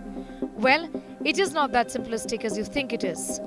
Each of these artificial sources of sugar are unhealthy. Let us break this down for you. Diet soda is a go-to for people who love the taste of regular soda but can do without the sugar and calories. An average can of regular cola may contain a whopping 37 grams of sugar, and consuming too much sugar is linked to outcomes like obesity and poor heart health. So it makes sense that you may seek out a sugar-free alternative. But while drinking diet soda does help people reduce their sugar intake, this simple act can also expose a person to other ingredients that may be linked to some other health problems. The acidity in certain types of soda can lead to tooth erosion. Drinking excessive amounts of diet soda made with caramel coloring may result in teeth turning yellow. Some research suggests that artificially sweetened drinks are associated with a greater risk of obesity. If you opt for diet soda that contains caffeine, you may have trouble getting some much needed shut-eye at night.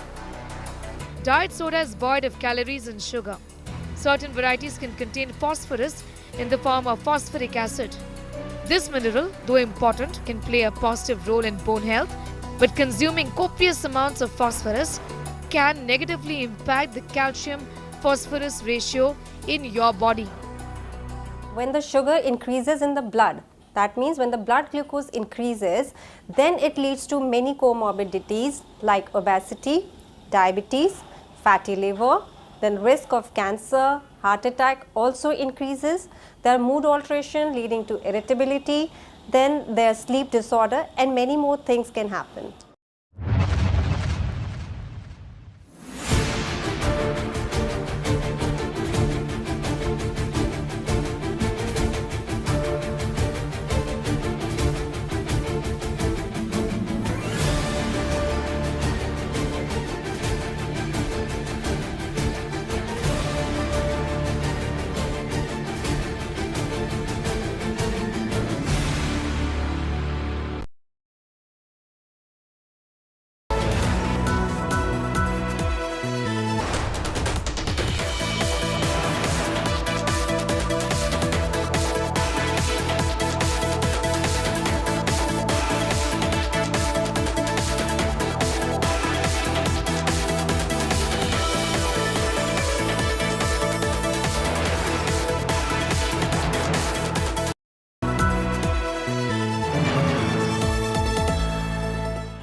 Gaming.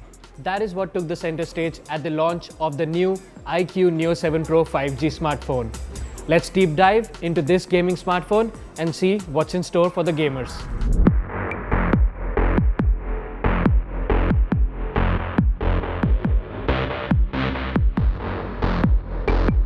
First things first, it is powered by the Qualcomm Snapdragon 8 Plus Gen 1 processor from last year.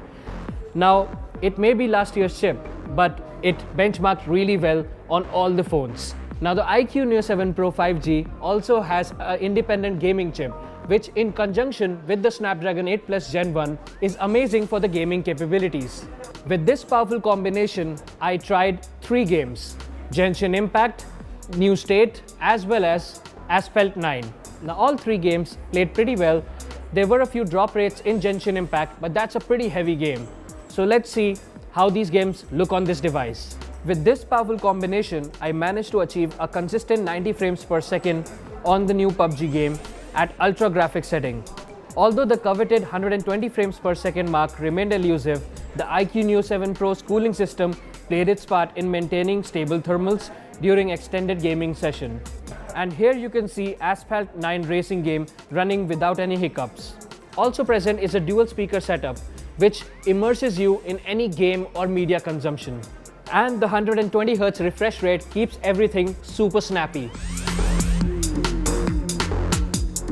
Battery life, that's the next question that comes to mind when playing these heavy intensive games. And this phone comes with 5000 mAh battery, but it's the charging speed that might blow your socks off.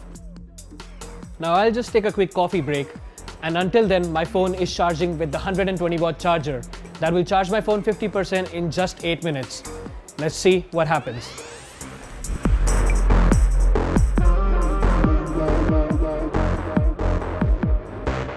Now that I'm done with my coffee break, my phone is all charged up thanks to the 120-watt fast charger. Serious gaming enthusiasts in the same price range can look out for the Xbox Series S, which is a dedicated gaming console. Hence, you would have a great pro gaming experience. Similarly, in smartphones, the Realme GT2 Pro and OnePlus 11R could be an alternative in the same price range. Wrapping it up, the iQOO Neo 7 Pro is for all you gaming enthusiasts who are looking for a gaming phone but do not want to break the bank. This phone comes in at sub 40,000 rupees. Stay tuned to Tech Today for more such technology updates.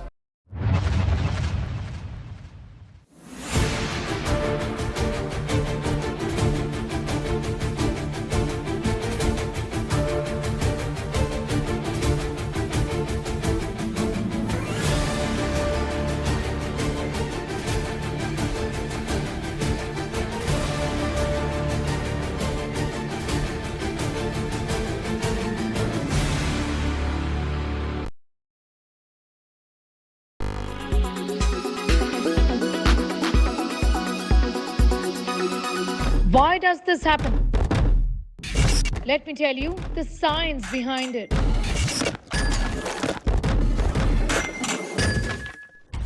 For more informative videos like this, keep watching India Today News Mo.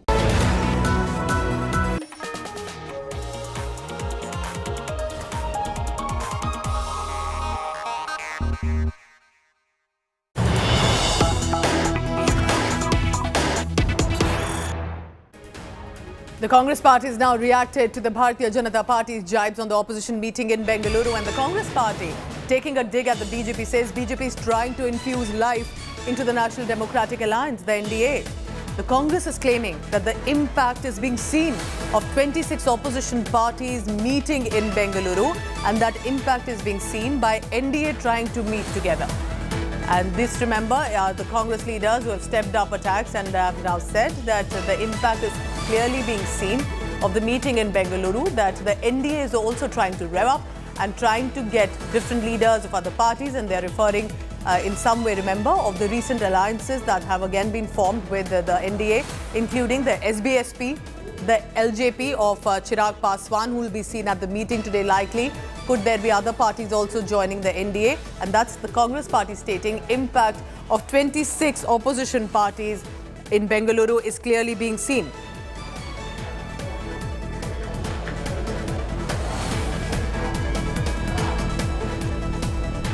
So allies of the Bharatiya Janata Party are also holding a meeting today, and that's in national capital Delhi. There are also some allies who have returned to the National Democratic Front Alliance who had earlier left and joined the UPA or elsewhere. Now remember, this is while opposition parties are meeting and holding deliberations in Bengaluru. The effort for the opposition on one hand is to unite against Modi government for 2024 elections. But in a show of strength today, NDA will be chairing a meeting by BJP Chief JP Nadda, expected to witness the participation of nearly 38 alliances. Several new alliances, including Shiv Sena, headed by Maharashtra Chief Minister Eknath Shinde, NCP faction headed by Ajit Pawar, Lok Janshakti Party Chief Chirag Paswan will also attend this meeting. Remember, Chirag Paswan met Home Minister Amit Shah in Delhi recently and then decided to return to the NDA. The Bharatiya Janata Party is clearly making an all-out effort to retain majority in Lok Sabha for a third straight term. The leadership, they have said, are making pragmatic adjustments to accommodate new allies. And therefore, it will be interesting to see which party joins the BJP for the NDA meeting today. And this is while the opposition parties are meeting in Bengaluru. Listen into the reactions.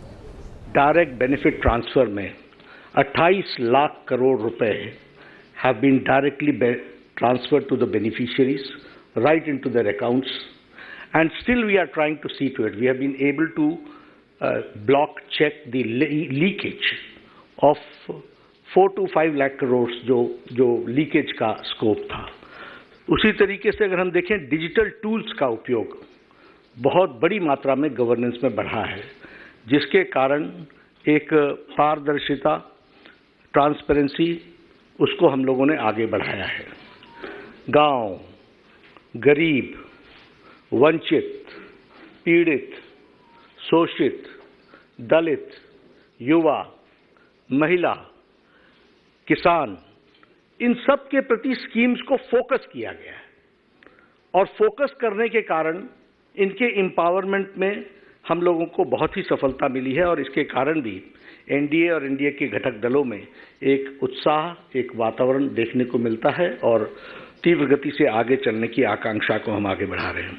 पिछले 9 सालों में strong leadership of prime minister Modi, यह हम सब लोगों को देखने को मिली है, जिसको देश ने भी सराहा है और एक बहुत ही पॉजिटिव वातावरण बना है. एक साधारण भारतीय भी गौरवान्वित महसूस करता है जब वो देखता है, बेचारा पढ़ा लिखा भी कम है, तब भी वो जानता है कि मोदी जी ने कोविड मैनेजमेंट में दुनिया में एक मिसाल पेश की है, जहां बड़े बड़े डेवलप्ड देश अपने आप को अनडिसाइसिवनेस के कारण, अनिर्णयता की स्थिति के कारण वह सफल नहीं हुए, वहीं प्रधानमंत्री मोदी जी के नेतृत्व में कोविड मैनेजमेंट में दुनिया में मिसाल दी. India is also organizing a meeting tomorrow at the same time when your party meeting is happening. How do you see this particular? Very interesting. Shows the kind of scare the Patna meeting has led to. Prime Minister, who was until recently attacking regional parties for being dynastic parties, is now meeting those dynastic parties. So you heard earlier what our consulting editor Rajdeep Sardesai gave as a SWOT analysis on the opposition parties, their challenges and opportunities. What does he have to say about the NDA meeting as well? An analysis coming in here by Rajdeep for you. Let's now look at my analysis for the NDA. The challenges for the NDA. How to repeat the success in Northwest India. I call it the Northwest monsoon. The BJP dominated Northwest India 2014 and 2019, won over 80% of the seats here. Number 2, how does the NDA retain dominance in states like Maharashtra and Bihar? 2 states where alliances have shifted in recent years is a big challenge. Number 3, how does the NDA ensure that the 2024 election is Modi versus who? Can they do that again, make it presidential? Next, how does the NDA fight or opposition arithmetic in a large state like Bengal? Assume, for example, that there are seat adjustments between Mamata, the left, and the Congress.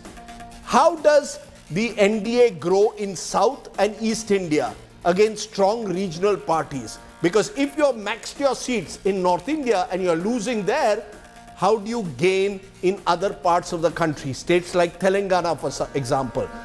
The opportunities for the NDA. UP, Gujarat and Assam. Between them, about 120 seats are what I call the 3 potential sweep states, banker states for the NDA. Rely on voters in states like Karnataka to vote differently in Vidhan Sabha and Lok Sabha. It's happened in the past, it could happen again. They could woo smaller parties as they are, Chirag Paswan today, and break restive allies as they did with the NCP in the opposition camp last week. Use emotive issues like Ram Mandir to consolidate core vote. We believe that the Ram Mandir will be inaugurated in January, just on the eve of 2024. Make 2024 a leadership contest. As I said earlier, Modi versus who will be a central theme for the NDA.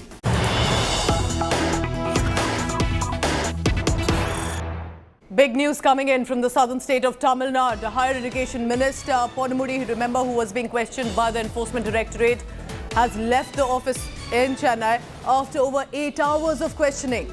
Enforcement Directorate had asked the Tamil Nadu Minister Ponmudi to be present at the agency office again tomorrow at 4 p.m.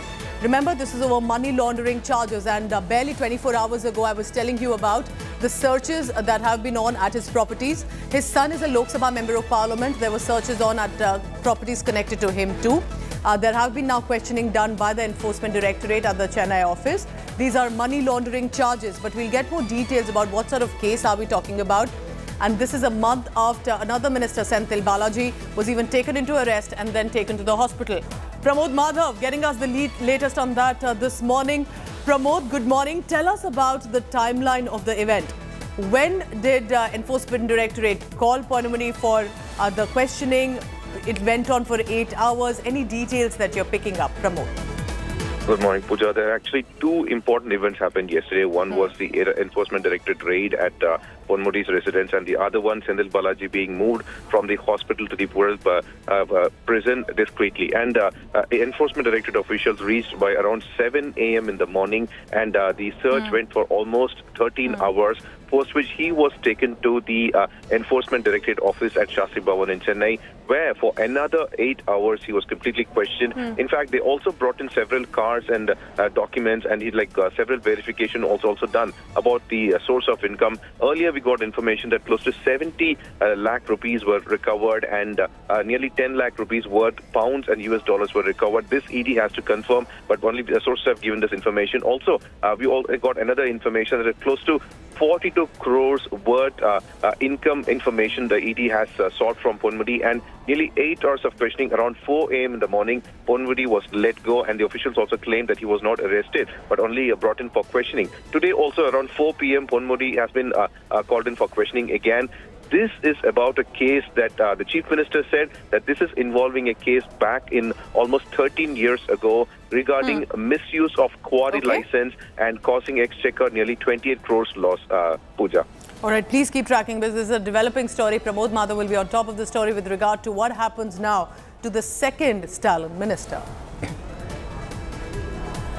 The wrestlers' dangle has still not reached a conclusion. Nobody yet has won this fight. But it's an important day for the Federation President, Brij Bhushan Sharan Singh.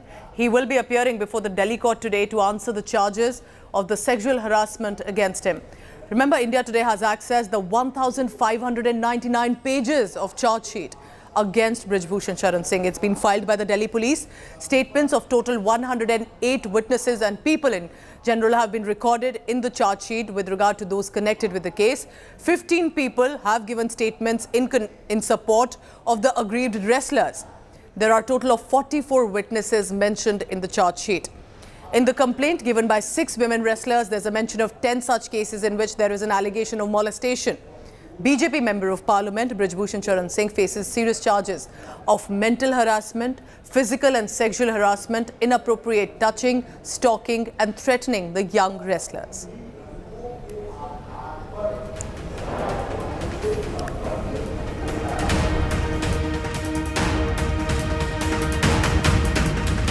So that's remember the fresh update that has come in with regard to Brij Bhushan Sharan Singh. It's a big day for him. Now, he's been very defiant. He says that he's absolutely innocent. All these charges are baseless, that this is a deliberate vendetta against him. But the charge sheet, 1,599 pages long, accessed by India Today, has some very scathing mentions that have been made by the witnesses, by the complainants. But remember, it will be eventually about evidence. Will there be enough evidence against Brij Bhushan Sharan Singh, or will he get away? And as he says, he's innocent and that all of this are only a witch hunt against him. There have been, remember, in the past also, as India Today has continued to mention, inappropriate touching, stalking, threatening, calling young girl wrestlers, minor age girl wrestlers into his private room, and that there were other individuals around him involved in it. All of this, remember, makes it for a serious case.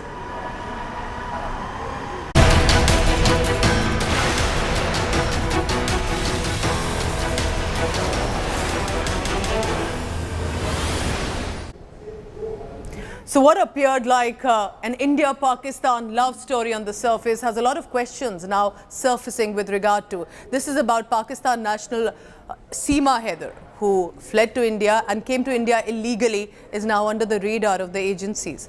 Uttar Pradesh Anti-Terror Squad police has questioned Seema, who's entered into the country illegally in May. ATS is basically investigating if Seema, whether or not she's a Pakistani spy. Sachin's father is also being questioned in this. The interrogation lasted for about 6 hours. India Today has accessed Seema Haider's questioning details. It has included when did the couple, Seema and Sachin, meet each other, the mobile numbers being used by her, her social media accounts, WhatsApp conversations, who was she in touch with during the journey. ATS has also tracked down the evidence that she sold her house in Pakistan and where was the temple in Nepal where the couple got married. Remember, Noida police is also now investigating and is part of this probe. Already obtained information about the couple's meeting in Kathmandu, the temple where they got married. ATS team is likely to head to Nepal and even Sharjah, where Seema was earlier residing. This is to obtain necessary information. But interestingly, remember, she has entered, though illegally, but there are visas of UAE and Nepal on the passport.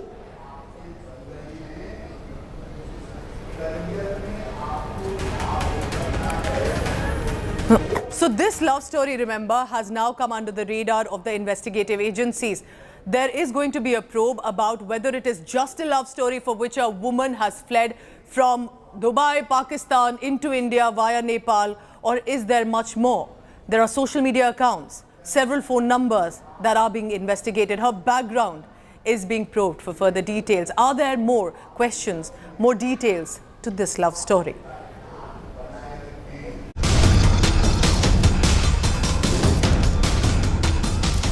Love, conspiracy or terror. The mystery around Seema Haider and Sachin Meena relationship is only deepening. At the center of this love story are two enemy nations, India and Pakistan.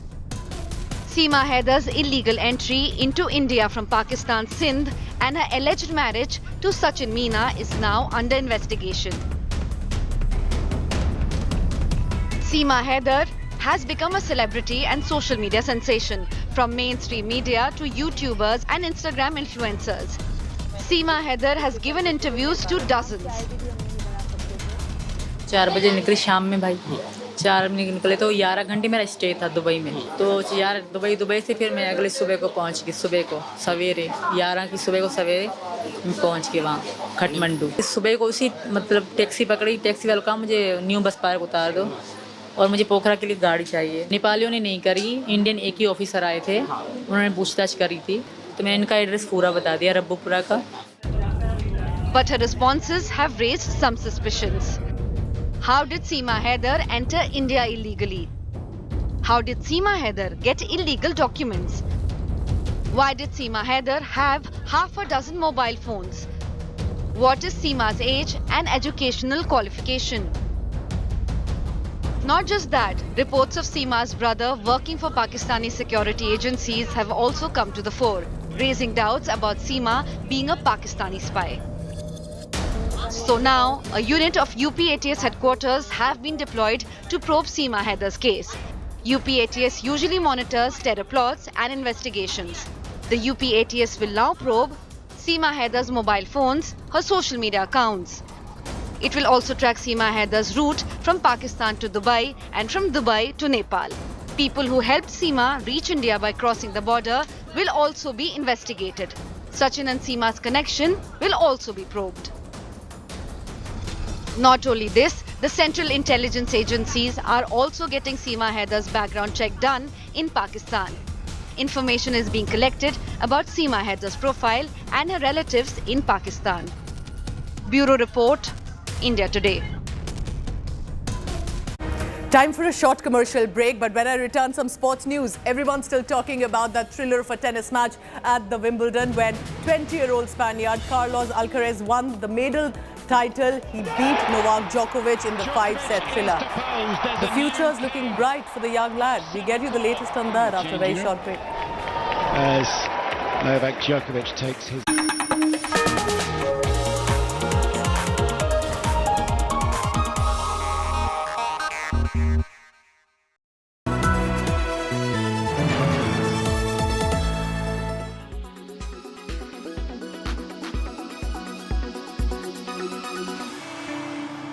What if I told you 3 hours of a workout can be packed in just 20 minutes?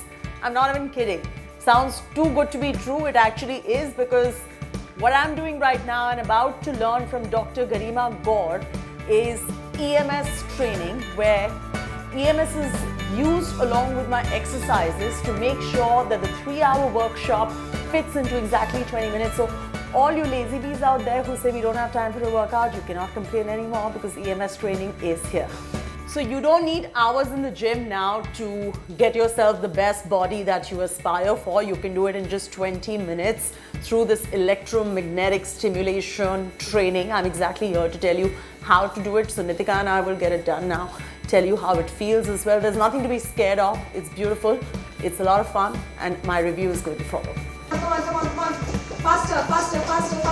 We will perform jumping jacks in the next 3 seconds. So 3, 2, 1, go. 3, 4, 5, amazing. 6, 7, brilliant. 8, 9.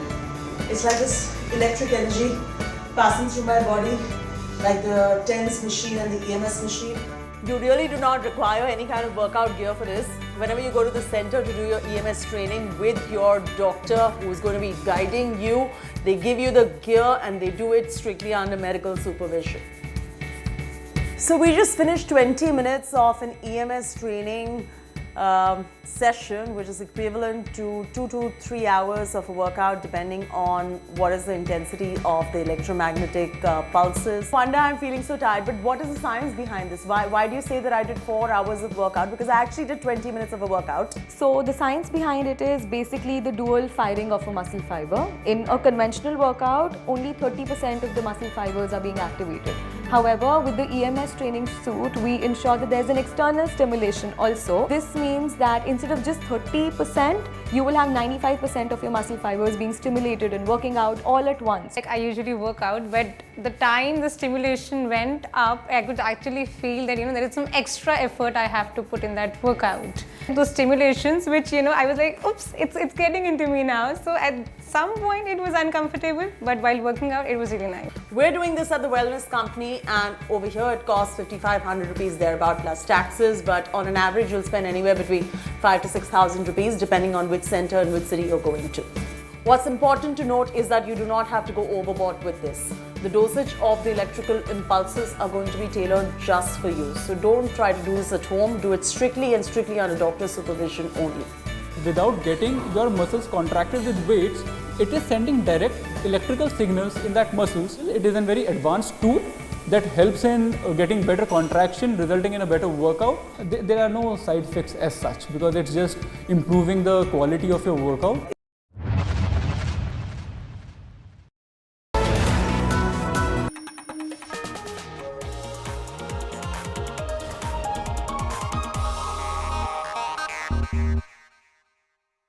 "20-year-old Carlos Alcaraz is now a Wimbledon champion. He beat a 23-time Grand Slam winner in Novak Djokovic, who now says that the Spaniard has a bit of Roger Federer, Rafael Nadal and himself. So here's a special story on this young man who dares to be the next big legend in the world of tennis. He's heading there, but what does it look like? Jerry Armstrong, is that being... Carlos Alcaraz, remember the name. Wimbledon has a new men's champion, and it is the young Spaniard who denied Novak Djokovic a shot at tennis immortality. After his 4-year stint. Well, it's it's a dream come true for me. As I said before, of course it's great to win, but even if I would have lost, I would be really proud of myself, in this amazing run, making history in this beautiful tournament, playing. This was after he was thoroughly outplayed by the world number 2 in the first set. 6-1, you balls clean. But he fought deep and staged one of the finest comebacks in a Wimbledon final. 7 games to... The intense back and forth continued into the third set, with one game going on for a whopping 26 minutes and 2 seconds. Alcaraz finally won the game on his 7th break point. a remarkable champion. And the 7-time Wimbledon champion was mighty impressed and reserved the biggest praise for the newly crowned champion. To make it a 24th. I think people have been talking in the past 12 months or so about his game being consisting of certain elements from Roger Ruff and myself. I would agree with that. I think he's got basically best of all three worlds. Alcaraz's only Grand Slam title coming into the final had come at the US Open in 2022, but this was a boy who they said was always destined for more.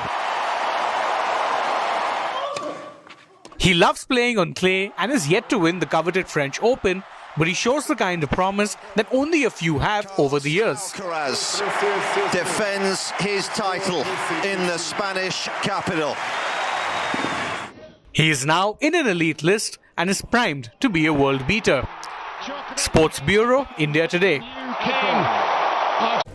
On that note, I'm wrapping up the first up for now. Thank you so much for watching, but stay tuned. Big political stories about the opposition meeting coming up right after. Thank you for watching. Have a great day.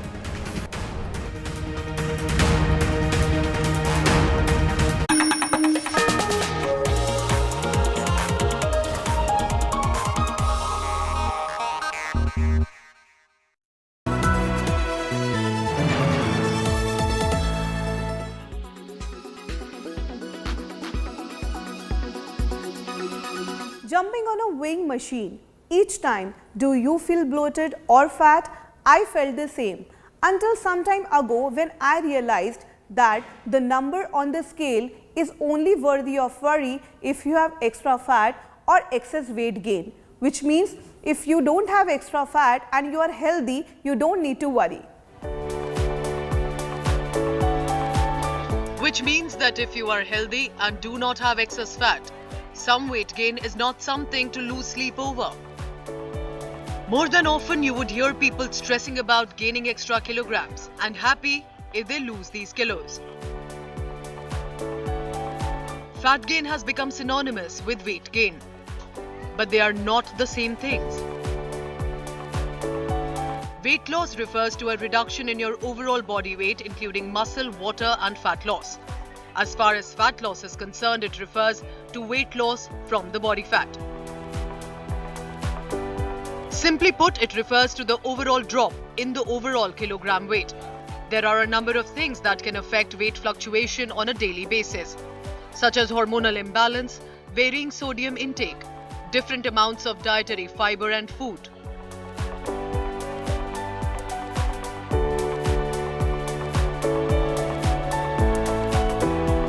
Fat loss refers to weight loss from the fat, and it is more specific and healthful goal than weight loss. In fact, fat loss consists of losing weight while maintaining as much muscle mass as possible, which will allow you to look more toned and get that fit look.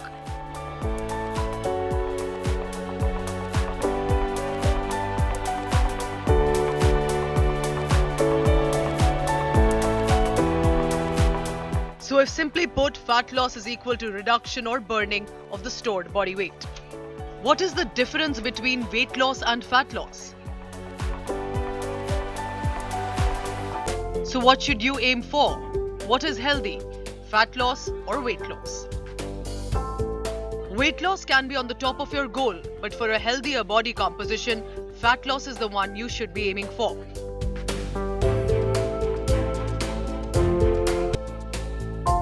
Aiming to achieve fat loss could also help get rid of excess fat, which is potentially dangerous, but also maintains a lean tissue growth. Muscle tissues additionally also help provide strength, agility, and burn more calories even at rest. Fat loss reduction could also aim at minimizing visceral fat levels in the body, which is the most harmful kind of fat. Relying on a weighing scale alone may not work as an accurate detector of how much fat you are really losing or determine the muscle mass you have. However, using a more accurate means of detection, such as a body fat scale. Make sure to consult a doctor before you go ahead with any hardcore exercise regime or a strict diet plan. With Sabah Ikram, Bureau Report, India Today.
Good morning and welcome. Thank you for tuning in to India Today Television. I'm Pooja Shali. Let's begin first with the headlines at the top of 9.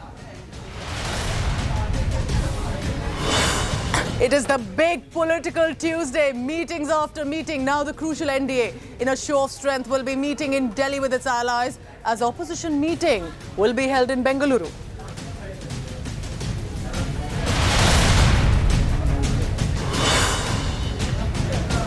The big opposition 2.0 meeting to start in just a short while in Bengaluru, where dinner has already been hosted by Chief Minister Siddaramaiah. 28 like-minded opposition parties against Modi government to stand united.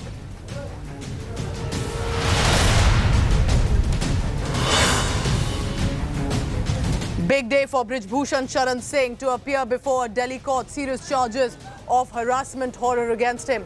There are picture proof against the BJP MP, who is also the federation chief. This is a wrestler dangal that has still not yet reached a conclusion.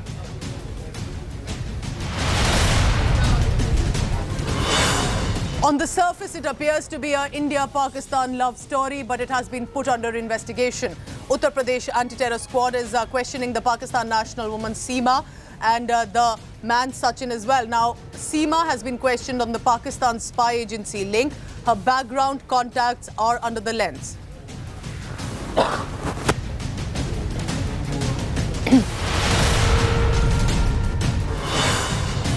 In tragic news coming in, Congress veteran and former Chief Minister of Kerala, Oommen Chandy, passes away. He was undergoing treatment in Bengaluru since the last few months. The news confirmed by The Sun.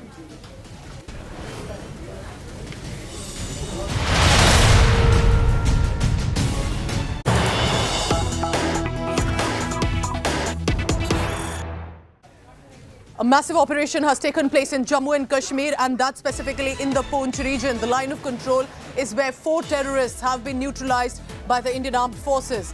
This is the Sindra area in Poonch, where the first engagement between the armed forces and the terrorists took place at around 11:30 p.m. yesterday night. Drones were deployed along with other night surveillance equipment. At dawn today, the encounter started again. This was a heavy exchange of fire between the two sides. Indian Army, Special Forces, Rashtriya Rifles and Jammu and Kashmir police troops along with other forces were part of this operation. The terrorists killed in the operation are, for now, with the identities not revealed, are suspected to be foreign terrorists. Identity is being ascertained. A statement has come from the Indian Armed Forces as well. I'll quickly go across to Sunil G. Bhatt for the latest on that. Sunil, this is being seen as one of the big operations in the aftermath of the activities that these terrorists have been up to. It is important to mention Poonch is the Jammu region, remember? So these terrorists are now heightening up their activities, not in Kashmir Valley, but also in Jammu region. Sunil, over to you. What are the details we have? Well, Pooja, in the recent past, we have seen that terror activities have increased in the twin border districts of Rajouri and Poonch. And anti-terror operations have been going on here for a long time now, because there were reports that terrorists were hiding in the forest belt of both Rajouri and Poonch district. And that is why massive, search operation, cordon operation was on here for last many months. We have seen that many terror attacks have taken place here. So that is why security forces were working in close coordination, whether it was the Indian Army, Jammu and Kashmir police or the central paramilitary forces. So late last night there were reports that there has been some exchange of firing in the Surankot area of Poonch district between the security forces and the terrorists, and there was confirmation from the army that they have been able to establish contact with a group of terrorists who were hiding in the forest belt of Poonch district. And after that, a massive search operation was launched by the security forces in that particular area. The security forces were able to trap those terrorists, and now although there has not been any official statement from the army yet, but the sources are saying that as many as 4 terrorists have been neutralized successfully by the security forces. The identity of these terrorists is not known yet, but the sources are saying that 4 terrorists have been gunned down, and still the operation is on. The security forces want to ensure that the area is properly sanitized, because in the past also we have seen that terrorists keep explosive materials near the operations areas wherever they are hiding. So the security forces are trying to sanitize that particular entire area. Their official statement from the army is still awaited, but a massive hunt was on for these hiding terrorists in the Surankot area of Keep tracking the latest on this. This is a big news coming in. Sunilji Bhatt is telling us, and he's been reporting from ground zero. Remember, it was in Poonch, and it was on the highway where there were troops of the special forces as well, of the security forces that were attacked. There was an ambush that were laid against them.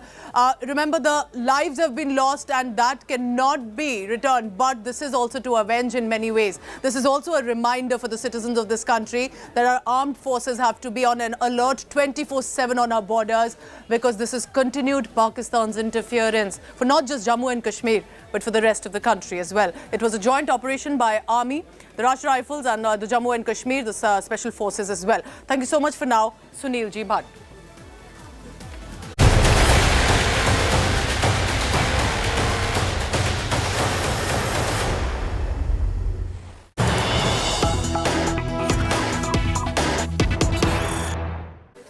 The opposition meeting 2.0 is a huddle in Bengaluru, which is the Congress-ruled state. And this time, there have been now jibes thrown at that opposition meeting by other netas as well. Interestingly, from HD Kumaraswamy.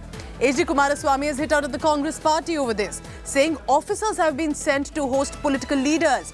IAS officers are now serving netas, and this is wrong. It's a great tragedy for Karnataka. Remember, this is very similar to what the Bharatiya Janata Party has also recently raked up, saying that taxpayers' money is being wasted. There are bureaucrats, or there are IAS officers, the Indian Administrative Services officers, who are being deployed to receive the political leaders who are arriving from different states into Karnataka. How can this be allowed? HD Kumaraswamy is also now raking up that issues of why the IAS officers are being deployed, if at all they are, with regard to this meeting, which is of opposition leaders, has nothing to do with the state government. So that is what HD Kumaraswamy has used to slam the opposition meeting. Let's go across to Nagarjun Dwarkanath in Bengaluru, joining me with the latest on that. Nagarjun, very interesting what HD Kumaraswamy has picked to attack the Congress specifically, and that is about bureaucrats being used in a manner which is wrong to receive political leaders. What exactly has been said? And can you give us more details about what is happening on the ground? Good morning, Pooja. In fact, the document shared by both BJP and the JDS, Mr. Kumaraswamy, shows each guest that have arrived in the opposition party meet have been assigned an IAS officer to welcome them, to receive them, to take care of them as well. The state government and the chief minister have clarified that the guests who came in, the 26 or 24 parties, netas who came into Bangalore, will be treated as state guests as per state protocol. So they would get a state car, they would be assigned an officer to welcome as per the protocol and to take care of their needs. But what JDS and BJP are saying is that it's a great disservice to the whole UPSC cadre, Karnataka cadres that you have done, the Congress government. How can you use officers and officials for a political meeting? This is not a swearing in of the chief minister program where guests come in, yes, then you have to give them protocol. But this is a private political meeting in a private hotel. How can the UPSC officers, IAS, IPS cadres go be there on spot and take care of their needs? While the chief minister is saying that previous governments have done this too. This is just basic etiquettes that we are giving. It's our responsibility when netas of former chief ministers of that stature come to our state. We have to treat them in all good gestures. So we have given them the protocol, the car, the escort, the police and all of it, and also assigned an IAS officer. The opposition, especially the JDS party and Mr. Kumaraswamy, are asking certain basic questions. Is it a political meeting or a government meeting? Why is this a part of procedure? Should this be allowed? Is this permitted really? These are opposition leaders who are meeting in Bengaluru because it's a Congress-ruled state. They'll have the facilities, but to deploy UPSC officers, Indian Administrative Services officers with the netas. HD Kumaraswamy is hitting at the Congress for that. But Nagarjun, I have an interesting question added to that. HD Kumaraswamy has said very similar to what the BJP leaders are saying on the similar lines of officers being deployed, of taxpayers' monies that is being misused as well. Is HD Kumaraswamy likely to attend the NDA meeting today in Delhi? Any information possibly on that?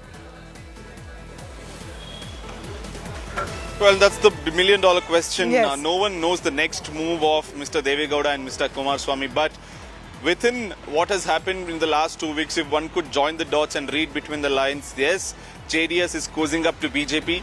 He has gone on record that Prime Minister had spoken to him that if he listened to Prime Minister, he would be the Chief Minister for 5 years. So there were talks of alliance of BJP and JDS back then itself, and it seems more of a reality now. As per our sources, even if he doesn't attend, he might support the BJP and be a part of the NDA is what we are told. There are negotiations of 7 seats being discussed within BJP, but the final decision would be with the Home Minister and the Prime Minister of the country.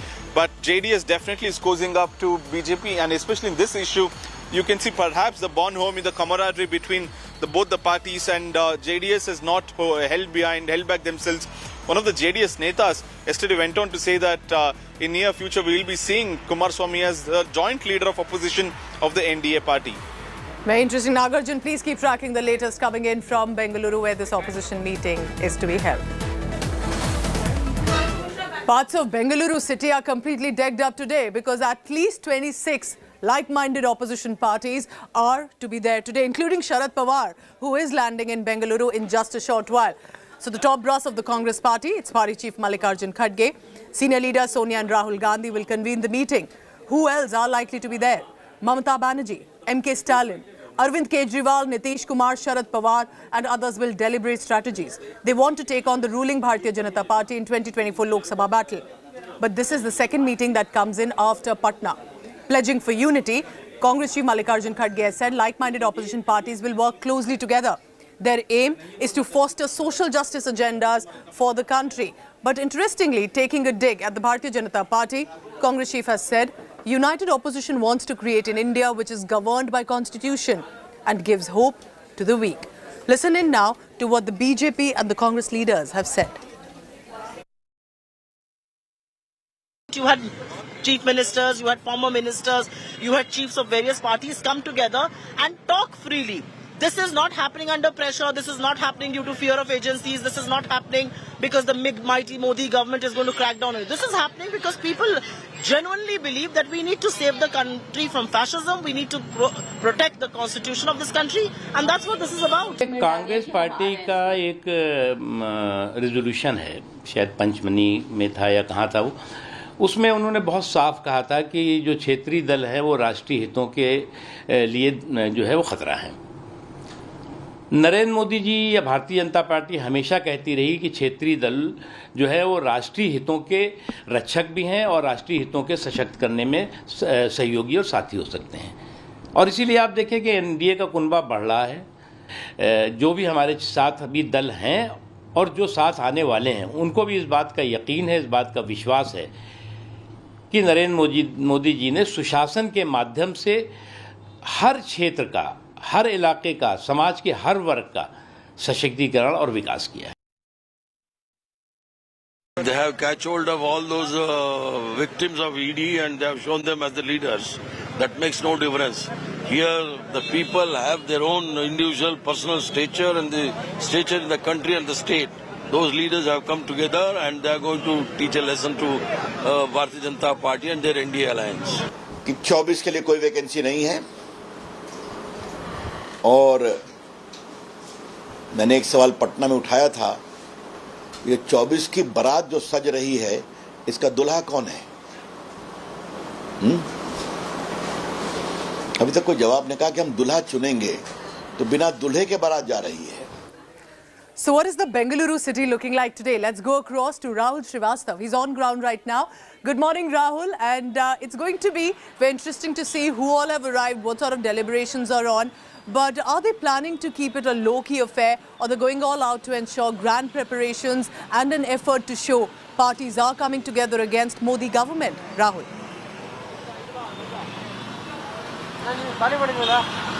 Good morning, Pooja.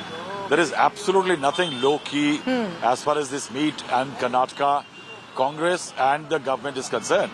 If you see the streets, I don't see any street where you don't see those huge hoardings and buntings each leader who has arrived, for example, has a similar like this Sonia Gandhi large hoarding in which the slogan has been emblazoned, United we stand. It is each person's designation, and even if it is a single MP party or a zero MP party, a single MP party like, for example, Mr. Premchandran from Kerala, even his hoardings are almost everywhere. The Congress is depicting a large united face for this opposition unity meet.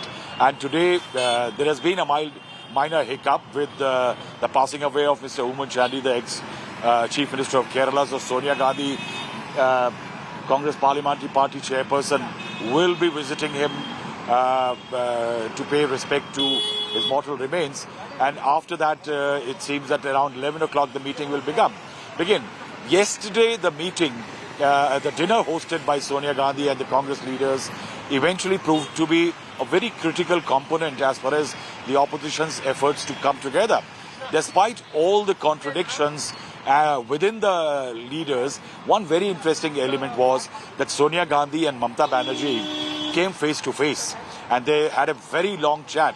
In fact, the distribution, how leaders sat, also presented a very interesting picture with a lot of young leaders like Rahul Gandhi, Omar Abdullah, Akhilesh Yadav and others choosing to sit together. Mamata Banerjee, Sonia Gandhi and others sitting together, with Sitaram Yechuri, D. Raja and others managing to sit on different tables. No interaction between Mamata Banerjee and the left leaders. And perhaps this is what is the contradiction which will go into the meeting. So what do we expect? We expect something close to a very strong resolve to come together.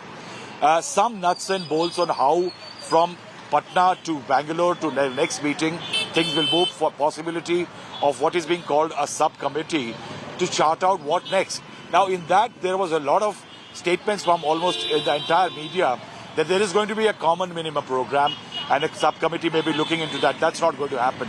Pooja, there is no likelihood of a common minimum program between all the components, but something called the common issues to be raised.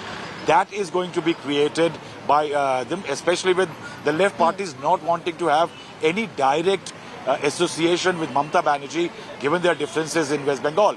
They can set up a committee. They can also set up a committee largely to look into how to move forward next, a schedule of meetings, where should the meetings be.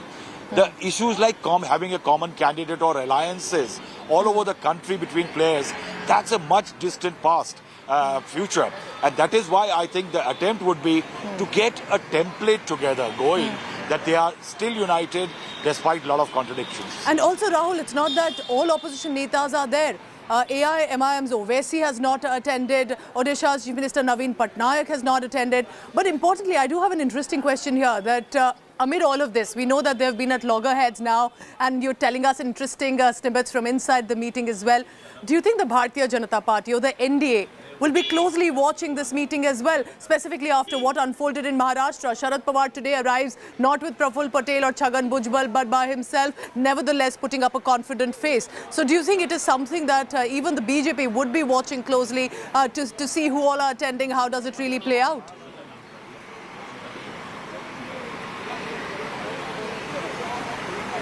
Pooja, there are a lot of contradictions within this coming together of leaders. Say, for example, National Conference and PDP both are here. Now, that's a huge contradiction when it comes to Jammu and Kashmir. Can they come together? Congress party and the left parties, rivals in Kerala, alliance partners in Tripura and West Bengal. Very difficult, but still one is looking forward to possibilities of tactical state-level alliances. And the BJP is extremely aware of that. And if you see, in Maharashtra, for example, the Maharashtra Vikas Aghadi was posing a threat to the BJP, and a lot is being said about how the BJP is now going back to the NDA fold. Remember, in 2019, the BJP had gone in with tactical alliances with the JDU in Bihar, so much so that all the seats were contested by JDU, were won and largely riding on the BJP's back. In Maharashtra, the Shiv Sena did well because of the BJP.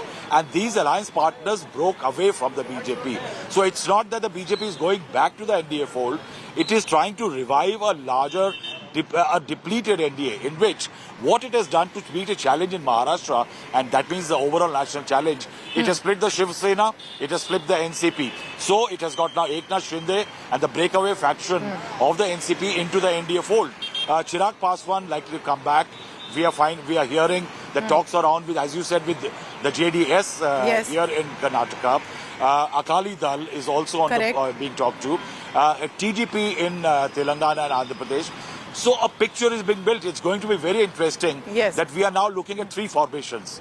One is the formation of the NDA. Second is the formation which the Congress, trying to return to the center stage, is trying to build around itself. And the third are those loosely knit parties like BJD, TRS, BRS and their YSRCP and others who are maintaining a strong identity of their own.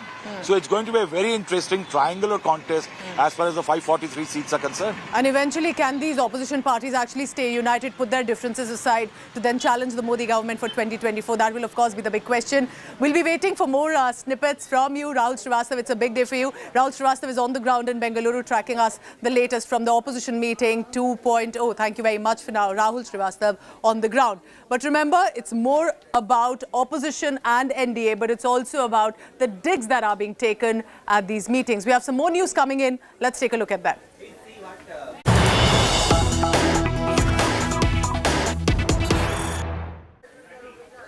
So there's an NDA meeting that is set to take place in the national capital, Delhi, today. And for that, Uddhav Balasaheb Thackeray, Sena's mouthpiece Samna, has targeted the Bharatiya Janata Party. The BJP wants power and is ready to make any compromise to get it, says the mouthpiece of the Shiv Sena of the Uddhav Balasaheb Thackeray group. Such is the state, and I'm quoting from the excerpt of the mouthpiece here. Such is the state that today Bharatiya Janata Party is taking support from mafias and corrupt. History will never forgive those who are working to strengthen the hands of the Bharatiya Janata Party. So this is what Samna of the Uddhav Balasaheb Thackeray group has said. And they are referring, remember, to the new allies or the allies who have returned to the Bharatiya Janata Party. Chirag Paswan's LJP, SBSP, they are in talks with the Badals as well of the Akali Dal. So there are a lot of conversations that are happening. But Pankaj Upadhyay to tell us the latest about what has been said in Samna. Pankaj, go ahead. Clearly Samna on a day like today when there is opposition meeting on one side, NDA meeting on another, ensuring they take a dig at the BJP. Yes, that's right. Yet another scathing attack by Uddhav Balasaheb Sena on the Bharatiya Janata Party, and significantly it says, that the BJP clearly realizes somewhere, be it with their surveys or ground reports, that it is not reaching its required target in Lok Sabha. And also understanding that Maharashtra, Uttar Pradesh, Bihar are crucial states that can change the power dynamics in Delhi, it is resorting to dirty politics. So even as more parties are aligning with the NDA, Samna clearly maintains that BJP is in such a situation that it is resorting to inclusion of criminals and corrupt people as well. It cites an example of Maharashtra, saying there was a time when the BJP leaders were calling for resignation of people like Ajit Pawar, Chhagan Bhujbal, and today these very people are part of the alliance in Maharashtra, and the same kind of politics is being replicated in Uttar Pradesh as well and in Bihar as well, saying that BJP is hungry for power. It's as those very people who had said that they would send Modi Shah back to Gujarat are now aligning with the Bharatiya Janata Party. So even in a state like Uttar Pradesh, where there is a very famous and a popular leader like Yogi Adityanath, there too the BJP is not sure that it is going to get the numbers, and that's the reason why it is resorting to all sorts of dirty politics. And it is not backing for it is not it's not averse to getting the support from the corrupt people as well. Okay. So yet another attack by the Shiv Sena Uddhav Sena. And this happens at a time, Pooja, as you rightly pointed out, there is a joint opposition meeting going on in Bengaluru, and Sharad Pawar too will be a part of that very meeting. So Uddhav Balasaheb Thackeray also ensuring via its literary mouthpiece Samna, they will be targeting the BJP on that. Pankaj Upadhyay with the details. Thank you very much, Pankaj. So if the opposition meeting is being held in Bengaluru, the National Democratic Alliance is not far behind either. Today, now in Delhi, the NDA and its leaders, specifically new allies, will be meeting in Delhi. It's also going to be very interesting because it is a show of strength.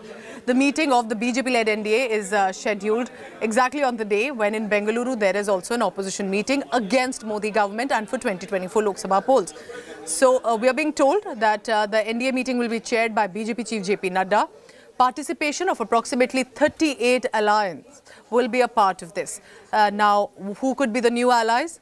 The Shiv Sena headed by Maharashtra Chief Minister Eknath Shinde, NCP faction headed by Ajit Pawar, Lok Janashakti Party Chief Chirag Paswan will also attend the BJP-led NDA meeting.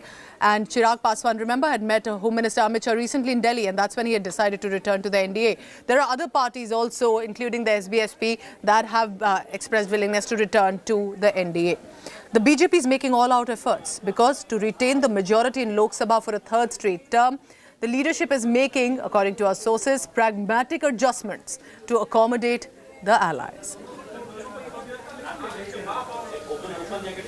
Direct benefit transfer में 28 लाख करोड़ रुपए have been directly transferred to the beneficiaries right into their accounts, and still we are trying to see to it. We have been able to block check the leakage of 4 to 5 lakh crores जो leakage का scope था. उसी तरीके से अगर हम देखें, digital tools का उपयोग बहुत बड़ी मात्रा में गवर्नेंस में बढ़ा है, जिसके कारण एक पारदर्शिता, ट्रांसपेरेंसी, उसको हम लोगों ने आगे बढ़ाया है. गांव, गरीब, वंचित, पीड़ित, शोषित, दलित, युवा, महिला, किसान, इन सब के प्रति स्कीम्स को फोकस किया गया है. और फोकस करने के कारण इनके एम्पावरमेंट में हम लोगों को बहुत ही सफलता मिली है. और इसके कारण भी एनडीए और एनडीए के घटक दलों में एक उत्साह, एक वातावरण देखने को मिलता है और तीव्र गति से आगे चलने की आकांक्षा को हम आगे बढ़ा रहे हैं. पिछले 9 सालों में strong leadership of prime minister Modi, यह हम सब लोगों को देखने को मिली है, जिसको देश ने भी सराहा है और एक बहुत ही पॉजिटिव वातावरण बना है. एक साधारण भारतीय भी गौरवान्वित महसूस करता है जब वो देखता है, बेचारा पढ़ा लिखा भी कम है, तब भी वो जानता है कि मोदी जी ने कोविड मैनेजमेंट में दुनिया में एक मिसाल पेश की है, जहां बड़े बड़े डेवलप्ड देश अपने आप को अनडिसाइसिवनेस के कारण, अनिर्णयता की स्थिति के कारण वह सफल नहीं हुए, वहीं प्रधानमंत्री मोदी जी के नेतृत्व में कोविड मैनेजमेंट में दुनिया में मिसाल दी. India is also organizing a meeting tomorrow at the same time when your party meeting is happening. How do you see this particular topic? Very interesting. Shows the kind of scare the Patna meeting has led to. Prime Minister, who was until recently attacking regional parties for being dynastic parties, is now meeting those dynastic parties. अब Bharatiya Janata party को उससे पूछना चाहिए आपको कि क्या उनकी ऐसी मजबूरी आ गई कि जो प्रधानमंत्री मोदी से लेकर मुख्यमंत्री योगी तक को महा झूठा और धोखा देने वाला, पिछला विरोधी, आरक्षण खाने वाला बता रहा था, उसे लेना पड़ रहा है, क्योंकि उनकी बात का कोई मायने नहीं है. वो सुबह कुछ कहते हैं, शाम को कुछ कहते हैं. एनडीए एक रूलिंग अलायंस है, लेकिन देश ने देखा है कि जितने भी मुख्य मुद्दे हैं, फैसला लेने के पहले कभी भी एनडीए की मीटिंग हुई है क्या? मान लीजिए यूसीसी के बारे में ही आप लीजिए, कभी भी पहले एनडीए के पार्टनर्स के साथ बातचीत की? It is a panic reaction of Narendra Modi when he found that parties are coming together to give an alternative. So now they are panicky, and they also started to bring Tukda gang. They are taking more Tukdas. They talk of Tukda gang. Those Tukda gang, they brought them and then they cheated them and they left. And those Tukda gang, after being cheated, now they are coming back again for getting some Tukda from the Modi government. So what are the challenges or the opportunities for the National Democratic Alliance? India Today's consulting editor Rajdeep Sardesai brings you this SWOT analysis. Listen to that. Let's now look at my analysis for the NDA. The challenges for the NDA. How to repeat the success in Northwest India. I call it the Northwest monsoon. The BJP dominated Northwest India 2014 and 2019, won over 80% of the seats here. Number two, how does the NDA retain dominance in states like Maharashtra and Bihar? Two states where alliances have shifted in recent years is a big challenge. Number three, how does the NDA ensure that the 2024 election is Modi versus who? Can they do that again, make it presidential? Next, how does the NDA fight or opposition arithmetic in a large state like Bengal? Assume, for example, that there are seat adjustments between Mamta, the left, and the Congress. How does the NDA grow in South and East India against strong regional parties? Because if you've maxed your seats in North India and you're losing there, how do you gain in other parts of the country? States like Telangana, for example. The opportunities for the NDA. UP, Gujarat and Assam. Between them, about 120 seats are what I call the three potential sweep states, banker states for the NDA. Rely on voters in states like Karnataka to vote differently in Vidhan Sabha and Lok Sabha. It's happened in the past, it could happen again. They could woo smaller parties as they are, Chirag Paswan today, and break restive allies as they did with the NCP in the opposition camp last week. Use emotive issues like Ram Mandir to consolidate core vote. We believe that the Ram Mandir will be inaugurated in January, just on the eve of 2024. Make 2024 a leadership contest. As I said earlier, Modi versus who will be a central theme for the NDA. So it's a big day. Opposition meeting 2.2 in Bengaluru and the NDA meeting in the national capital, Delhi. But stay tuned. After a very short break, we have a special segment coming up. It's a big day for BJP MP and the Federation Chief Brijbhushan Sharan Singh in the wrestlers' dangal. He's set to appear before the Delhi court, and we have accessed the 1,599 pages long charge sheet. And there are shocking revelations mentioned in that. But will the testimonies only get him behind bars, or is there solid evidence needed? And does the investigative agencies have that?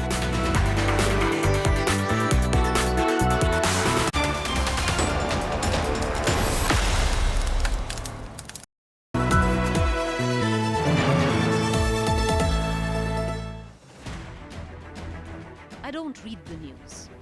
I read between the lines to tell you the true version of events. The true story of our times. To document grief, the toughest assignment for any journalist to be. From those who matter. Women politicians going to stick up for each other. Of those who should matter. I document the truth. I don't distort the truth. I don't glamorize the truth. I don't gloss over the truth. The ghosts of India's contentious medieval history have come knocking again. I hustle for the truth. On the ground, in the newsroom, in the studio. I don't try to grab eyeballs. I inform you to make you see the point. To the Point with Preeti Chaudhary. At these times, only on India Today.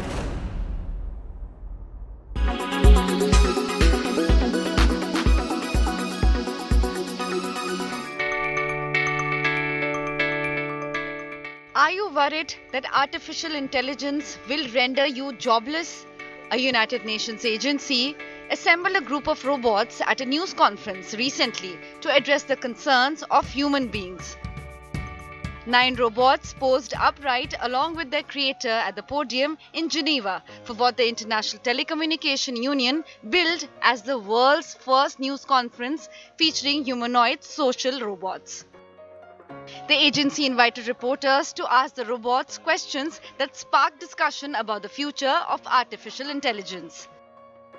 In one of the answers that could trouble our politicians, the robots suggested that they could be more efficient government leaders.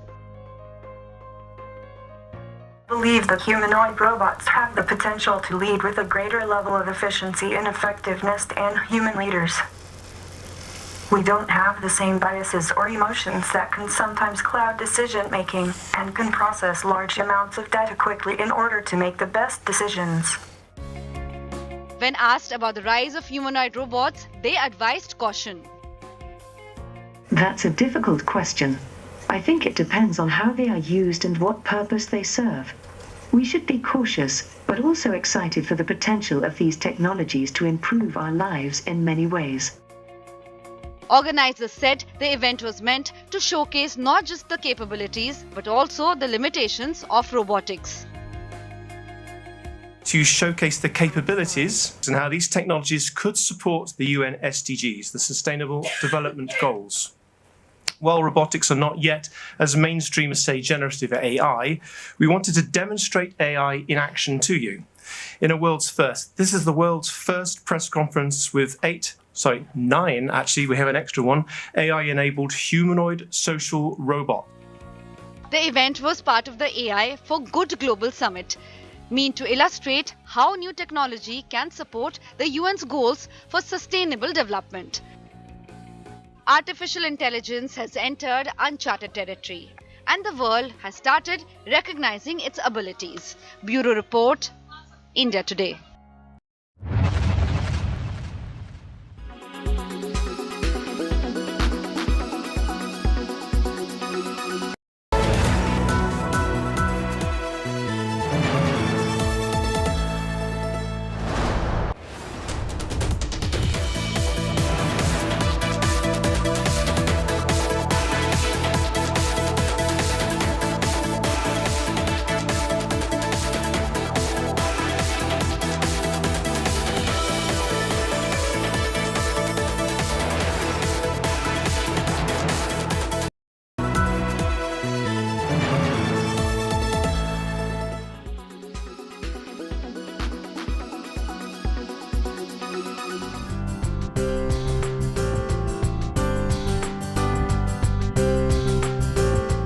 must have seen people around you ditching cakes, sugar, pizzas, and switching to healthier options such as protein bars, yogurts, salads when they are on a weight loss mission. We often switch from junk to a healthier food item, thinking that they might help us in weight loss journey and will lead to a healthy life. From energy drinks to baked chips, there are a plethora of products in the market that are touted as healthy. But not everything that comes with the healthy tag is good for your body. Here are some so-called healthy food items that you are indulging in.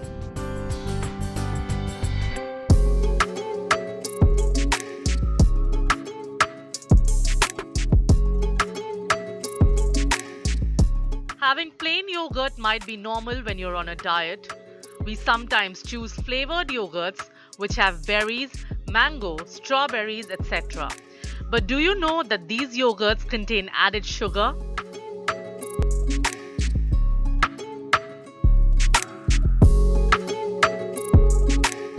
Many times people suggest that having a protein bar instead of a normal chocolate bar or junk food may be a healthier option. But experts suggest that these bars and drinks contain a lot of added preservatives and flavors which can harm you in the longer run. So next time you go for that protein bar, think twice.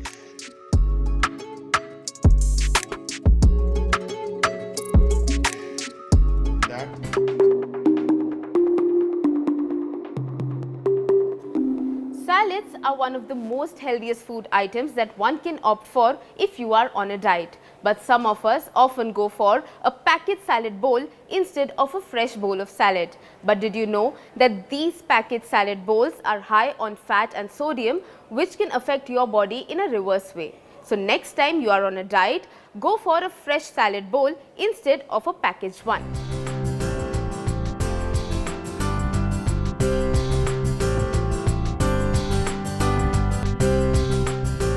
Vegetable oils such as canola, sunflower, soya bean are often labeled as heart healthy.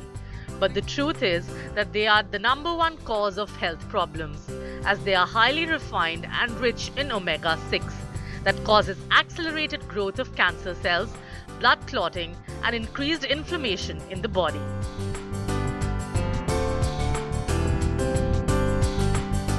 When we are on a weight loss journey, we instantly pull a product from the shelf if it has the low fat tag. But by doing this, we are indirectly reaching out for the unhealthy option.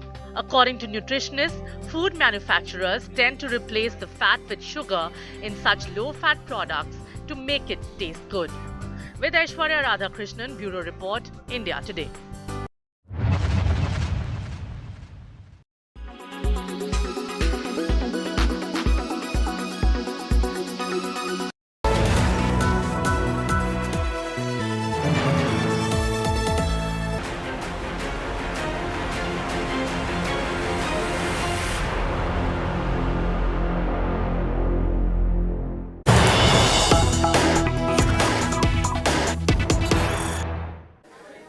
India Today has accessed the 1,599 pages long charge sheet that is on Brijbhushan Sharan Singh, who's the Wrestling Federation chief, who's a BJP member of parliament and is facing serious allegations of mental, physical and sexual harassment by young women wrestlers. But amid these allegations that are coming, is there a damning photo evidence of this alleged molestation? There are photographs that are being cited by some of the witnesses, by some of the wrestlers, that according to them, they are claiming show how he would unnecessarily make advances with them, stand close to them. Inappropriate touching was also witnessed and seen with these photographs. Now, these photographs have been submitted by the wrestlers as the evidence in a charge sheet, and that's how we are putting it out for you right now. Srishti Ojha is joining me for the latest on that. She'll be tracking the case because Brijbhushan Sharan Singh is set to appear before a Delhi court today. What are we expecting today, Srishti? Because with this picture evidence coming in, testimonies of wrestlers, 108 people who have been who've recorded their statements, what does the day look like for the Wrestling Federation chief? Well, yes, Pooja, quite a detailed charge sheet has been filed by the Delhi police. It was filed last month in the complaint that has been filed by 6 wrestlers alleging sexual harassment by Brijbhushan Sharan. It was after that the court cognizance of the charge sheet that summons were issued to both Brijbhushan Sharan and another co-chief Vinod Tomar. After that, as per the procedure, because summons were issued, he is to appear today before the court. And as far as the charge sheet is concerned, as we also reported earlier, the charge sheet has extensive details of the statements and the allegations that have been put forth by wrestlers against Brijbhushan of alleged repeated sexual harassment by Bhushan. There are allegations of sexual harassment, stalking, inappropriate touching, molestation at different locations like hotels, dining areas, restaurants, international events, and even the WFI office. Brijbhushan Sharan, even as per his statement that he gave to the Delhi police, has however remained defiant in his statement. What has Brijbhushan said in his defense to the Delhi police? This is something that India Today is reporting for the first time today. His main defense to all the allegations against him has been that all the areas where the alleged allegations are being made, all areas are covered by CCTV cameras. He's also saying that he never meets any female wrestlers alone. In fact, he never even stays in the same hotel where players stay when events are in India. And as far as events abroad are concerned, the room allotment or the hotel allotment is not something that the WFI decides. Remember, this is being said in response to allegations by wrestlers that Brijbhushan allegedly used to call them to their hotel room and has molested them and has also asked for sexual favors. Brijbhushan Sharan has also told Delhi police that he's always as this case is with harassment allegations against, it will need solid evidence to put Brijbhushan Sharan Singh behind bars. And I'm not sure at this point, at these pictures, can it be used that evidence of molestation as we see him standing next to some of the women wrestlers? Is it incriminating enough to arrest Brijbhushan Sharan Singh? And that's one of the reasons that defiance is that he's leading with. So how are you looking at Brijbhushan Sharan Singh's defense as well in this case? Because the charge sheet is very scathing. It's 599 pages long, I correct myself, but it will eventually be about solid evidence to nail him, not just testimonies and allegations. Well, yes, Pooja, as far as whether the evidence is enough to find Brijbhushan guilty or have a case against him is something for the court to decide. But as we know, evidence has been submitted by the players. 108 statements were recorded of witnesses by the Delhi police, but only 15 have corroborated in favor of the wrestlers is something that we know so far. As far as the arrest aspect is concerned, we know there were many debates when the wrestlers were protesting as to why Brij Bhushan Sharan has not been arrested by the Delhi police, and his arrest at this point is not very likely because Delhi police has also addressed the arrest aspect in their charge sheet, where they've explained why. They've justified and they've explained why Brij Bhushan Sharan was not arrested. Because Delhi police had said that Brij Bhushan complied with the directions and joined investigation, which is why they were charge sheeted for trial without arrest, is what the charge sheet says. They have said that he has complied with all the directions and conditions of the notice that were issued to him under 41 ACRPC, and he has joined the investigation.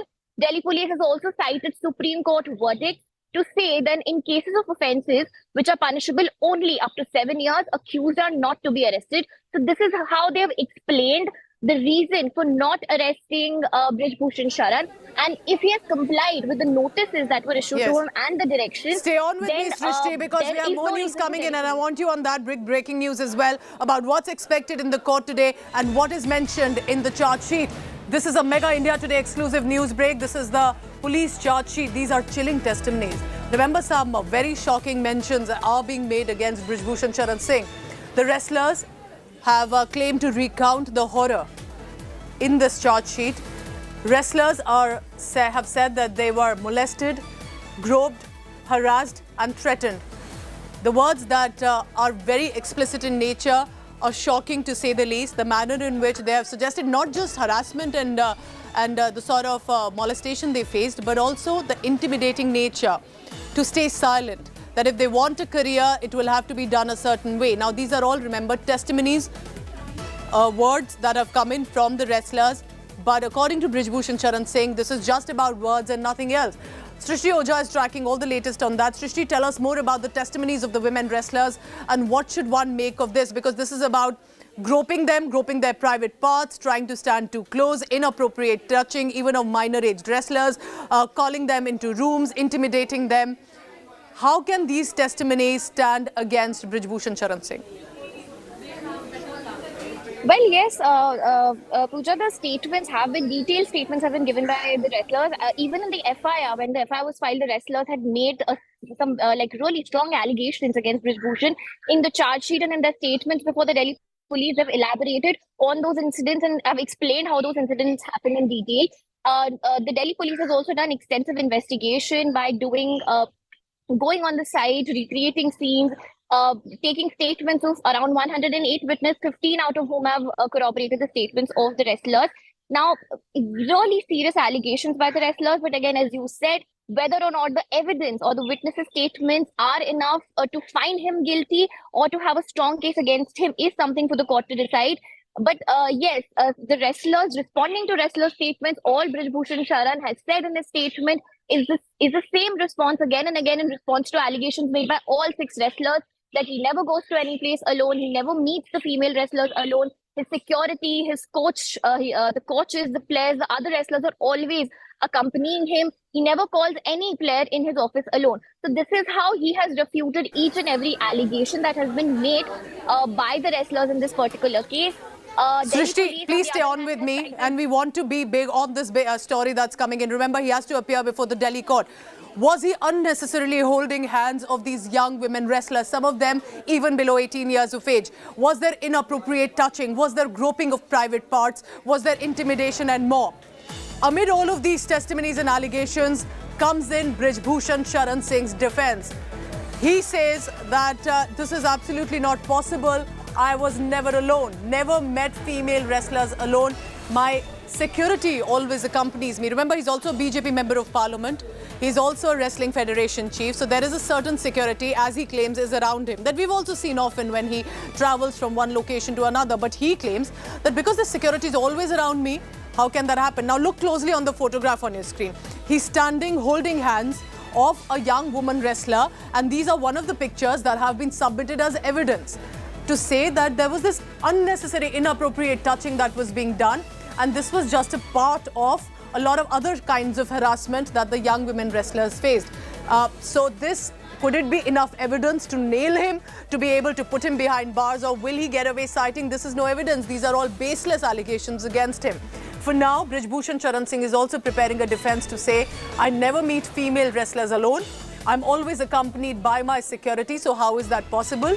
And this also, and what I'm telling you is quoting from the charge sheet. So apart from the testimonies and the witnesses who've been recorded, 108 individuals recorded, wrestlers have been recorded as statements. Brijbhushan Charan's statement also has been recorded by the Delhi police. Nitin Srivastav is joining me now in this morning telecast. He closely tracks the sports fraternity, has been able to speak to Brijbhushan Charan Singh over the past few months as well. Nitin, what should one make of the defense of Brijbhushan Charan Singh? Right now, it is he said who said, but it is also eventually about evidence, not just testimonies that will be able to nail Brijbhushan Charan Singh.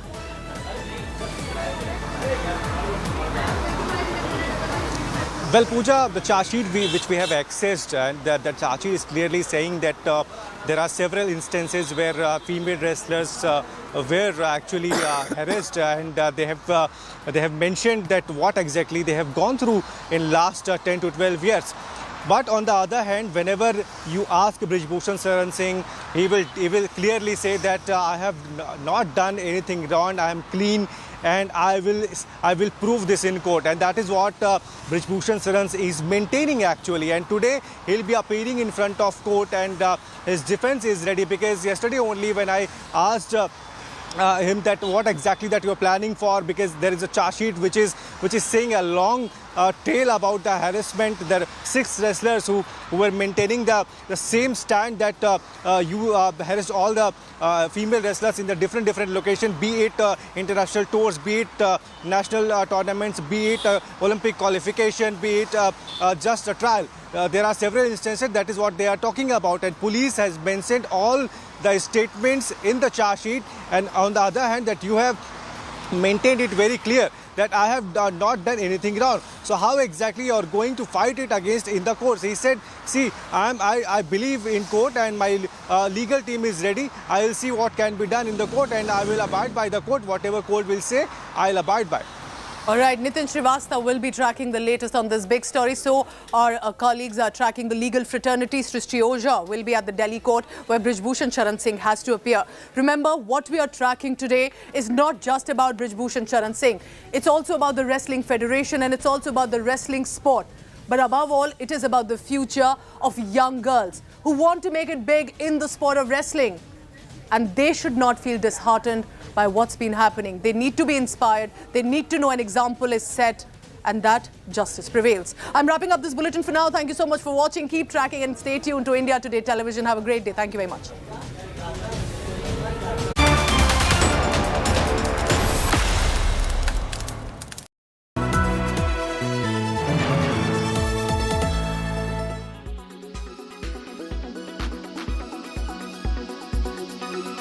It's often said that a rhythm is the essence of nature. The sun rising and setting almost at the same time is a rhythm.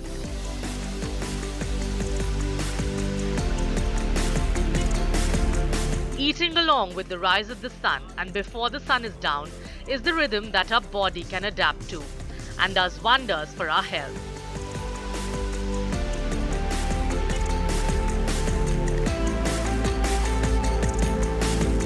Jain scriptures talk about eating before sundown. The sun cycle diet, when you eat when the sun is up and stop eating when the sun is down, is called the Circadian diet. So why is it a good diet to follow? The circadian rhythm is a 24-hour internal body clock in humans. Your body functions best when it is in sync with the sun. And what I mean is, you start eating when the sun is up and stop eating when the sun is down. Your cortisol is highest in the early hours of the day, which gets your metabolism up and running. It's the best time for digestion. Whereas melatonin, which is the sleep hormone, does the exact opposite. It puts you to sleep. Let me take you through why when you eat is as important as what you eat.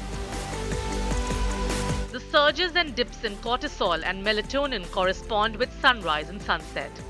Cortisol rises in the earlier hours of the day, which gets the metabolism up and running. Whereas melatonin, which is the sleep hormone released as we move towards night, does the exact opposite.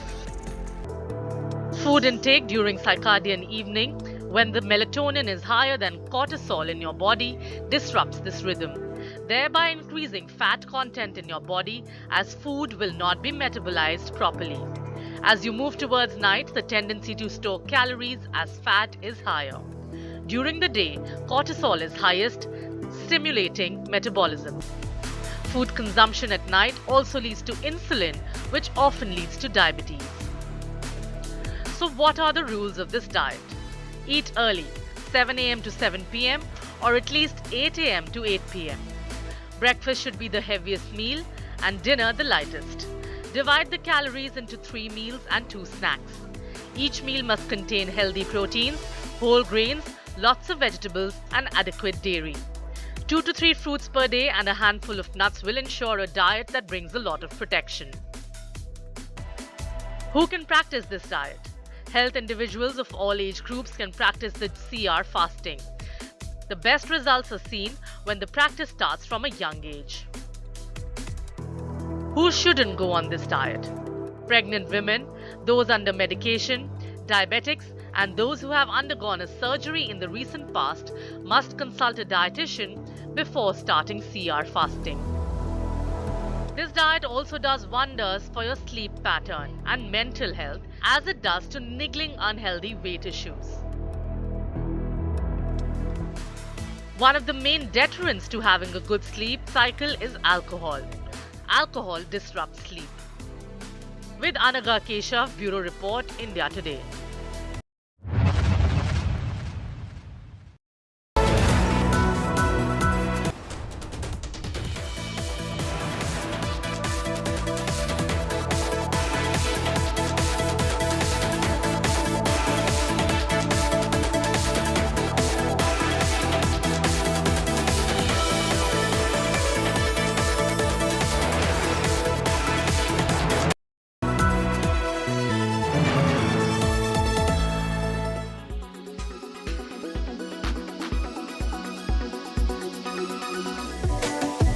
Stevia, an artificial sweetener, is a plant derivative. Why is it being advised against? Is that the question on top of your mind?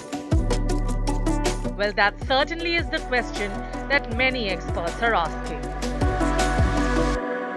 Stevia being derived from a plant has generally been considered to be safer than the synthetic sweeteners. In fact, some studies show that stevia can help improve glucose tolerance. There are some studies which have shown that stevia can help lower blood sugar as well as blood pressure. So people who are consuming medications for diabetes or hypertension or are on diuretics must consult a professional or a doctor before consuming stevia, and they must also regularly monitor their levels. It is to be noted that stevia falls in the category of sweeteners advised against by the World Body. But monk fruit extracts, which hardly is used in India, does not. Some experts say a blanket advisory was the need of the hour. Others do not agree. Guideline has very clearly defined what is a non-sugar sweetener, and stevia is a part of it. So we cannot single out stevia. So there, as I said earlier, there are many non-sugar sweeteners. We very commonly used are aspartame and saccharin and now stevia, sucralose. All are part of the guideline. The evidence is studied for all of them. So stevia is equally harmful, I would say. Some experts say some amount of confusion has been created with the new guidelines from the World Health Organization. Stevia is a natural plant, right? It tastes like sugar but doesn't spike your glucose or insulin. So it's a safer alternative. As I said, it doesn't absorb in the body. It's secreted unchanged in the urine. So stevia doesn't really affect your body except that it gives you that taste of sugar that you need. But if we were to see stevia versus sugar, stevia will always win. While some concerns around aspartame and other artificial sweeteners are justified, nutritionists worry it might mislead. Minimizing sugar intake and not using added sugars, getting processed foods out of the house and not putting it in your body but into the bin is what is really needed. In New Delhi with Sneha Mordani, Bureau Report, India Today.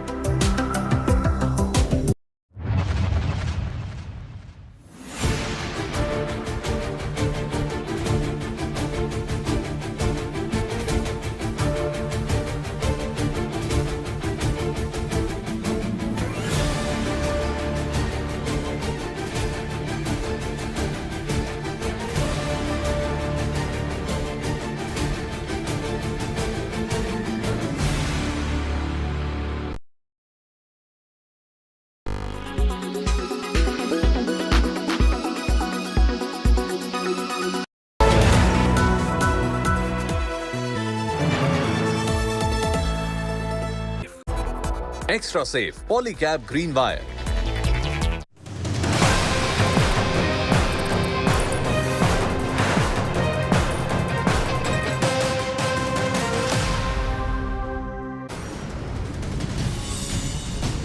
Good morning and a warm welcome to India Today. I'm Paulami Saha. These are the headlines we're tracking at the top of the hour.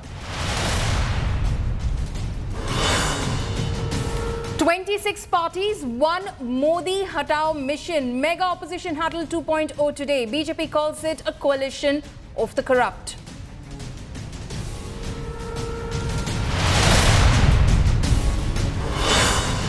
NDA counter-strike on united opposition. BJP and 38 allies to meet today. Prime Minister Modi to attend big mega NDA meet.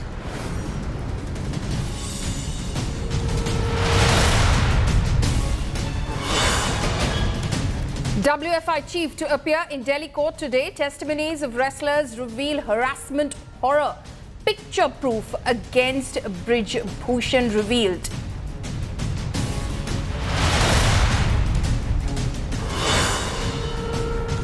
Tamil Nadu Mantri Ponmuni grilled for over 8 hours at Chennai Enforcement Directorate office. Summoned again for grilling today at 4 p.m.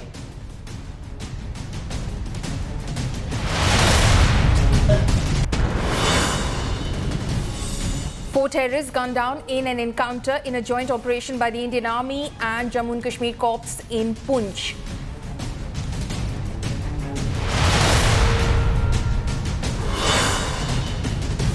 Congress veteran and former Chief Minister of Kerala, Oommen Chandy, passes away, was undergoing treatment in Bengaluru since the last few months.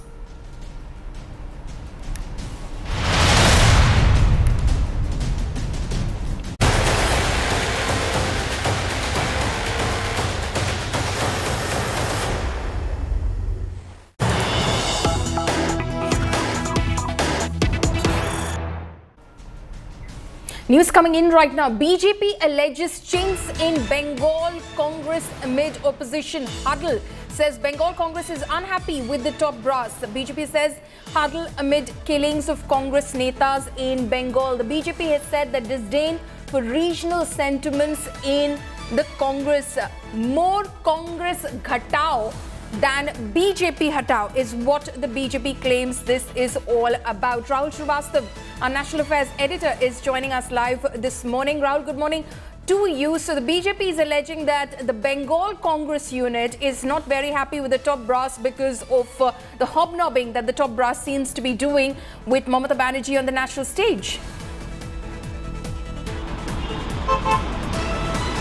Good morning, Paulami. Paulami, the BJP statements are absolutely on the expected lines, because if the opposition is trying to come together and if that does happen, definitely it's a sense of worry for the BJP.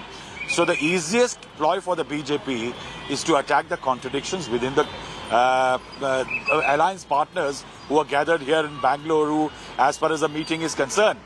The lineup for the meeting has amazing amount of contradictions. You've got Mamata Banerjee, who has done virtually everything to decimate the Congress and the CPM and the left parties in West Bengal.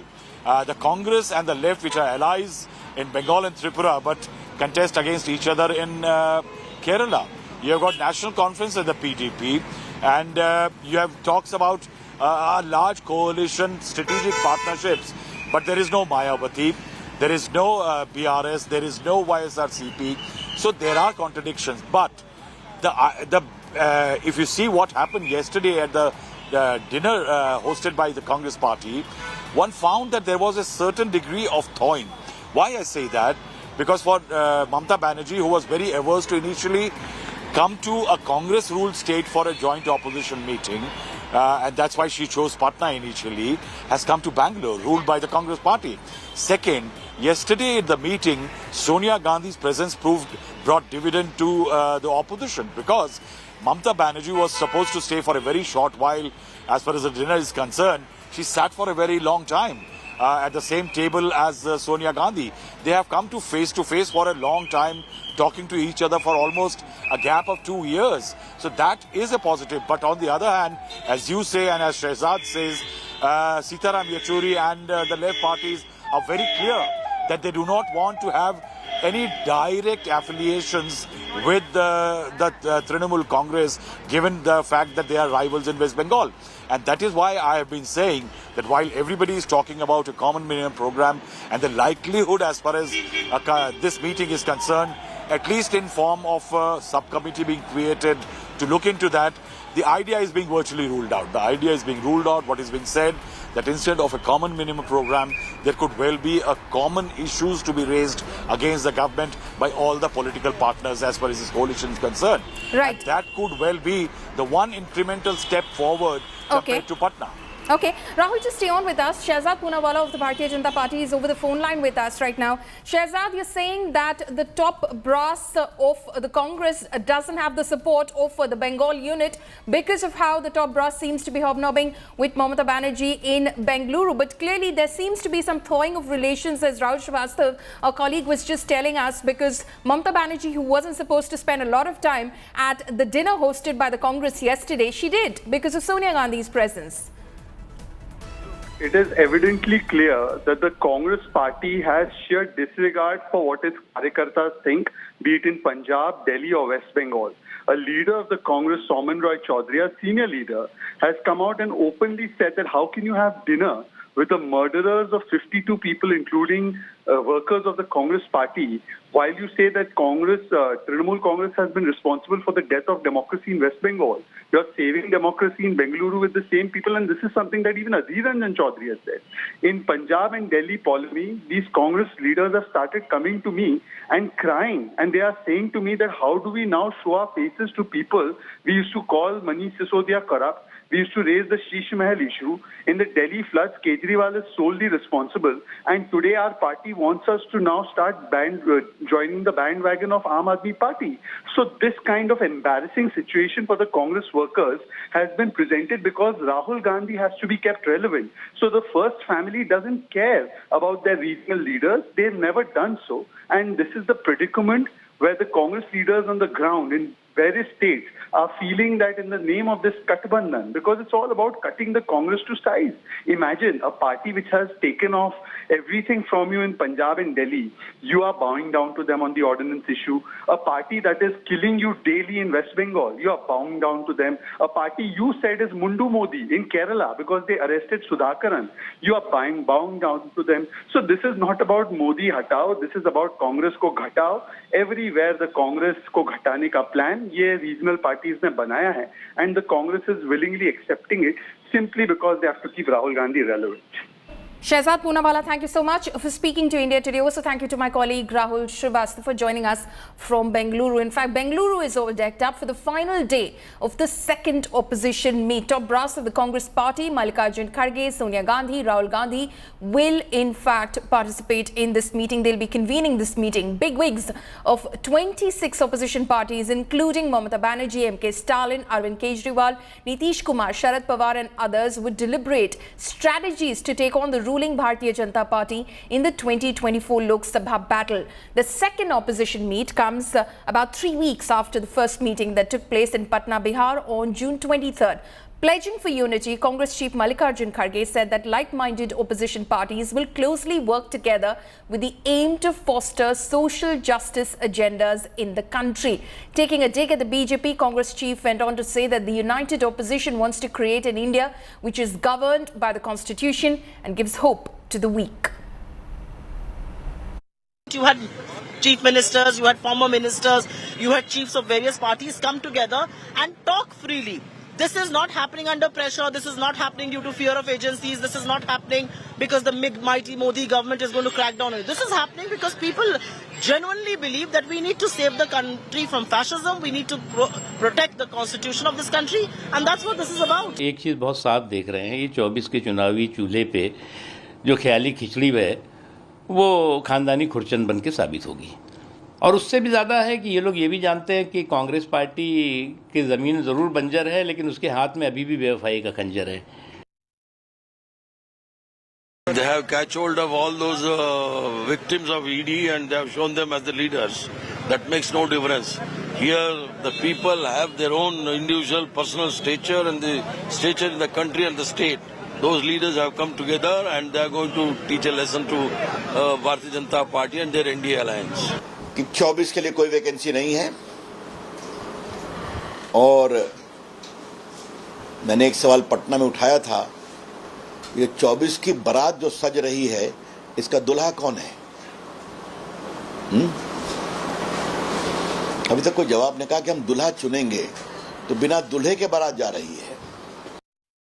Today, of course, is a mega battle of coalitions because while the opposition is to meet in Bengaluru for day 2 of their second meeting since the one in Patna, also the NDA will be holding its meeting the first time in Modi Sarkar 2.0 today in Delhi, where the NDA claims, the BJP claims that 38 parties will be participating. As far as the opposition is concerned, 26 parties are in fact participating. Yesterday there was a dinner which was hosted by the Congress party in Bengaluru in honor of all the top leaders of these 26 parties who'd arrived in Bengaluru, and today they'll sit down and strategize for the 2024 Lok Sabha elections as to how they want to in fact arrive at some sort of a possible seat sharing arrangement which would then become easy for them to take on the Bharatiya Janata Party. They want to pitch, if plausible, one strong candidate in each constituency where the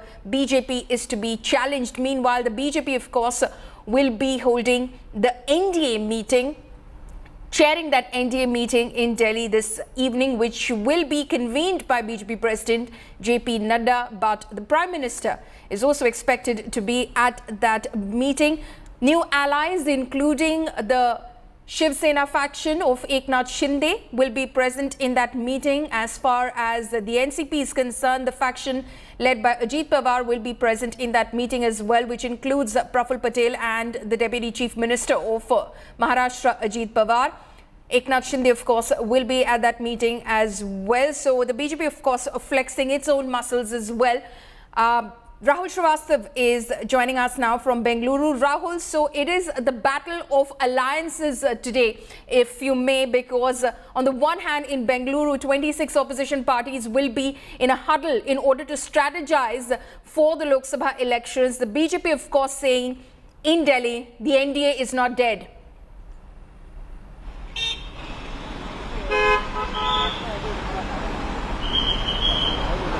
Yes, Paulami, it's very clear that eventually, I think we are basically back to what we were in sometime between 2018 and 2019, when critical alliances were reshaped. If you recall that somebody like Mr. Nitish Kumar, who was part of the Mahagathbandhan, had come with the BJP. And players like the Nitish Kumar did very well, Shiv Sena in Maharashtra did very well because they were part of the NDA. And eventually the BJP could post a very high tally even compared to 2014. And that is what this time the effort is. With the BJP had already lost somebody like a JDU and the Shiv Sena in Maharashtra, there have been splits. So the BJP has tried to counter those setbacks through these maneuvers. Now, eventually, if the BJP is now positioning itself, one in terms of to create those tactical alliances on the ground, but also to signal future allies that BJP is not a bad player when it comes to the coalition dharma, because it has lost players like the TDP and the Akali Dal and others. It is trying to bring them back into the fold. I'm in Bangalore and we have spoken close to several people who are in proximity to somebody like Mr.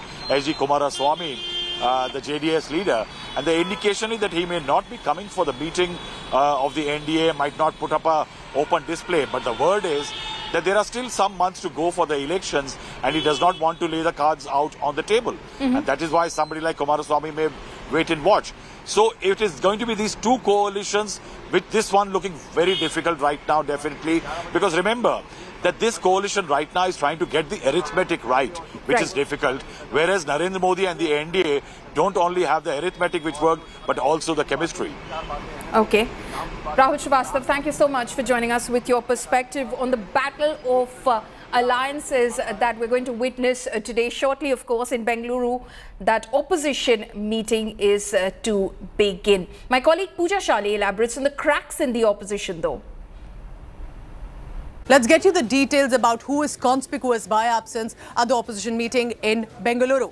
Starting with BRS's KCR. Remember, at a time when elections are expected in the states, he is not going to be a part of the opposition meetings. But it's not just him. Also, Bahujan Samaj Party's Mayawati, former Chief Minister of Uttar Pradesh, once a strong ally of the opposition, but not there right now in Bengaluru. Also, BJD's Naveen Patnaik, Odisha's Chief Minister, keeping a safe distance from both the opposition and also the Modi government, but at a time like this, not in Bengaluru. JDS has a big question. H.D. Kumaraswamy is not just not attending the meeting, but is targeting the Congress party over deploying IAS officers to receive political leaders. So these are some of the netas, including YSRCP, who's not attending the meeting. Again, YSRCP, remember, bracing for elections both in Telangana and Andhra Pradesh. So this puts a lot of focus on whether there could be more obscurity about who could be with the NDA, who could be with a united opposition. Interestingly, AIMIM's Asaduddin Owaisi is also not a part of this opposition meeting 2.0 huddle in Bengaluru, and that a month after it had taken place in the city of Patna. So, of course, there will be a lot of questions of the reasons that they're not attending, but what next ahead of 2024?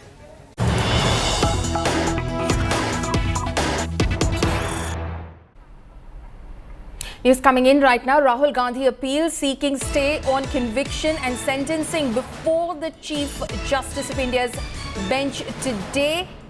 The Congress's legal team will be seeking urgent hearings. So that is what's expected. The plea on behalf of Rahul Gandhi seeking a stay on his conviction in the defamation case, and the sentencing that was handed out to him will in fact be before the Chief Justice of India's bench today. It will be mentioned before the Chief Justice of India's bench today, and the Congress will seek urgent hearing. Remember, the SC stay on conviction can bring Rahul back as a member of Parliament.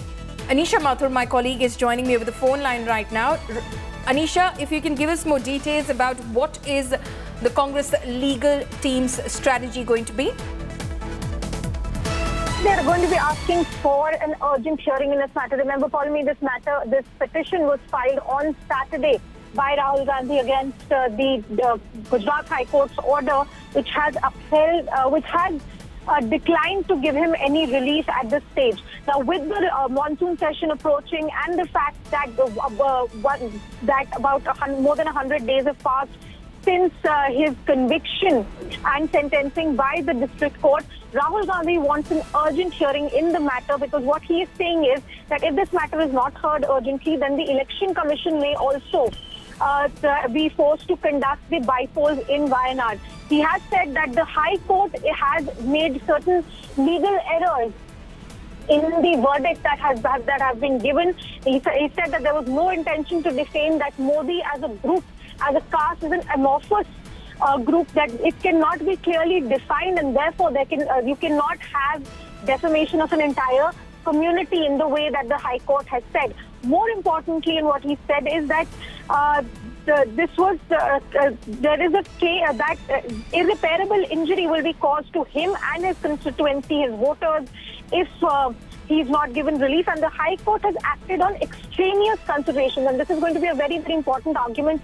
before the Supreme Court as well, that because the High Court in its verdict has noted that there were other complaints against Rahul Gandhi, particularly with regard to the Savarkar jibe, that is where the fact that the High Court has noted that he is he had taken the name of the Prime Minister to add sensation and to affect the result of the election, where he was campaigning. All of these issues should never have been taken by the High Court when it is considering this issue of defamation. Those are the legal arguments that Rahul Gandhi's team will be raising.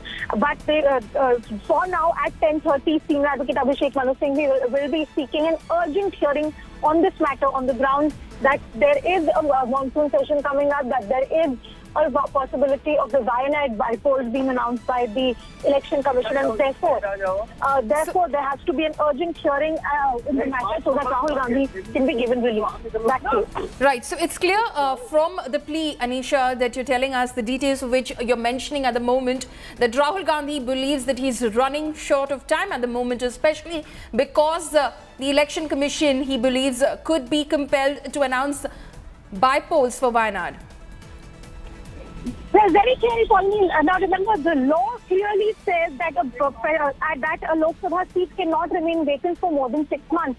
Now, since his conviction and sentencing was in March, and we're already in July, there is a short period of time which the Election Commission also has to announce the bypolls, to hold the elections, etc. So, at this stage, Rahul Gandhi is also looking at the matter as a question of weeks and not months, because if the hearing is not conducted expeditiously, because when a hearing comes up now, whenever it is that the Supreme Court decides to take up the matter, they will also have to give time to Purnesh Modi to respond to the matter, because he's already filed a caveat in the Supreme Court. The hearing itself will take a few days, then there will be time for the judgment. And therefore, Rahul Gandhi will be hoping for an urgent hearing. Back to you. Right. Anisha, thank you so much for joining us with all of those details. We're slipping into a very short break. Coming up next, NDA counter-strike on united opposition. 38 NDA parties to meet today in Delhi.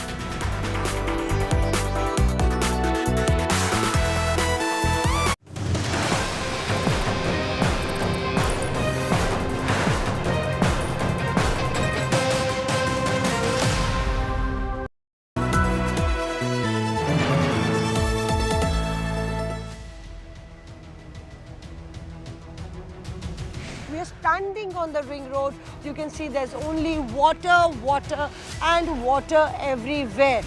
What could have been done to provide proper facilities to the people who have been affected by the Yamuna flood? How long will it take for normalcy to return to Delhi? The national capital now finding itself virtually submerged in water. Grounded in journalism, on the ground reporting, in the water reporting, only on India Today TV.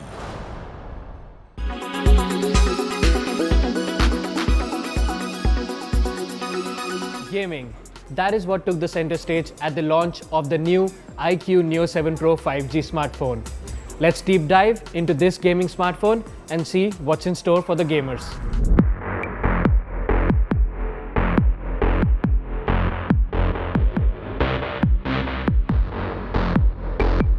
First things first, it is powered by the Qualcomm Snapdragon 8 Plus Gen 1 processor from last year. Now, it may be last year's chip, but it benchmarked really well on all the phones. Now, the iQOO Neo 7 Pro 5G also has an independent gaming chip, which in conjunction with the Snapdragon 8 Plus Gen 1 is amazing for the gaming capabilities.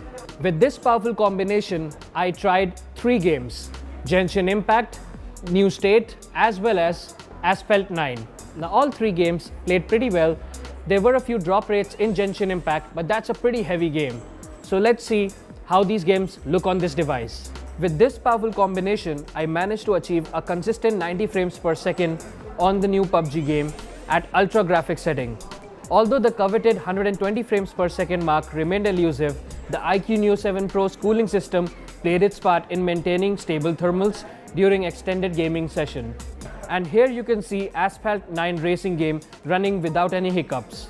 Also present is a dual speaker setup, which immerses you in any game or media consumption. And the 120Hz refresh rate keeps everything super snappy. Battery life, that's the next question that comes to mind when playing these heavy intensive games. And this phone comes with 5000 mAh battery, but it's the charging speed that might blow your socks off. Now I'll just take a quick coffee break, and until then my phone is charging with the 120 watt charger that will charge my phone 50% in just 8 minutes. Let's see what happens.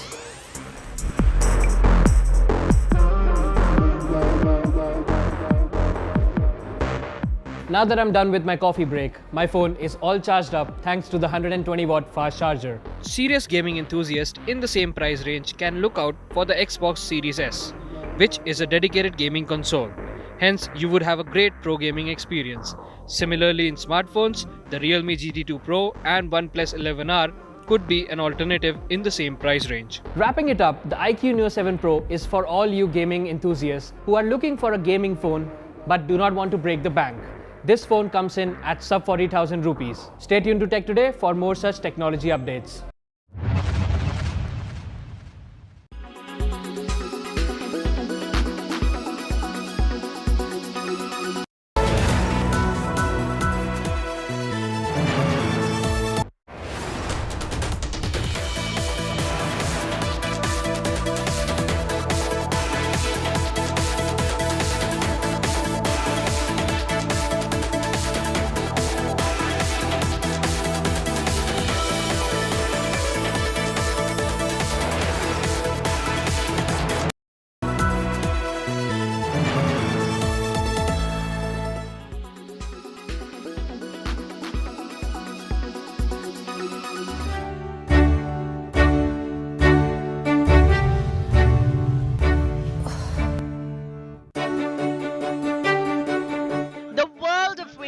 Has had a breakthrough with skinny pants.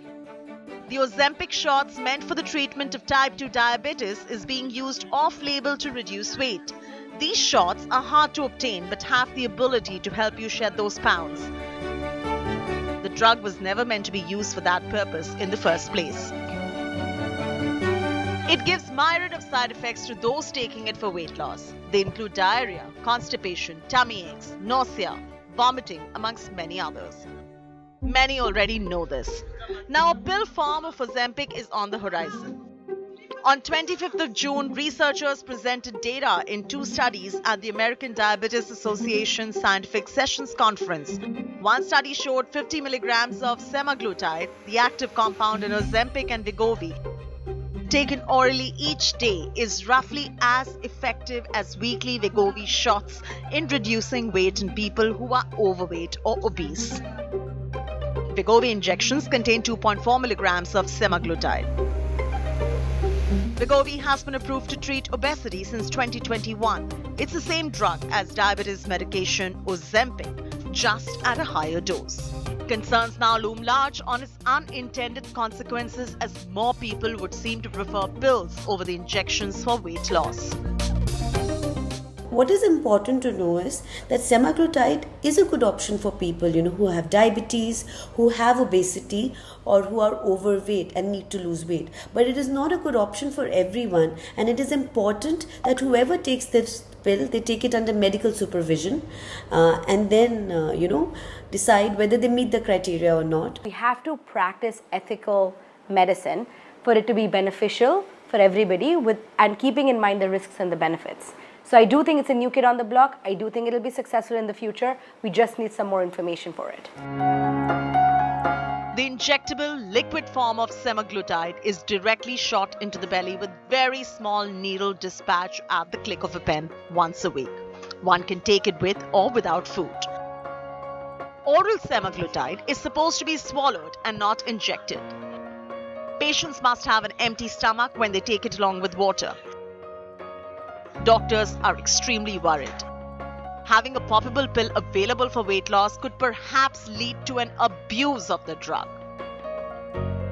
This is a drug that at times can increase the risk of thyroid C-cell cancer. It can increase the risk of pancreatitis or inflammation of the pancreas. It can increase the risk of kidney problems. So it's not an option for everyone. It can increase the risk of causing hypoglycemia, which is low blood sugar, since it is a diabetes drug.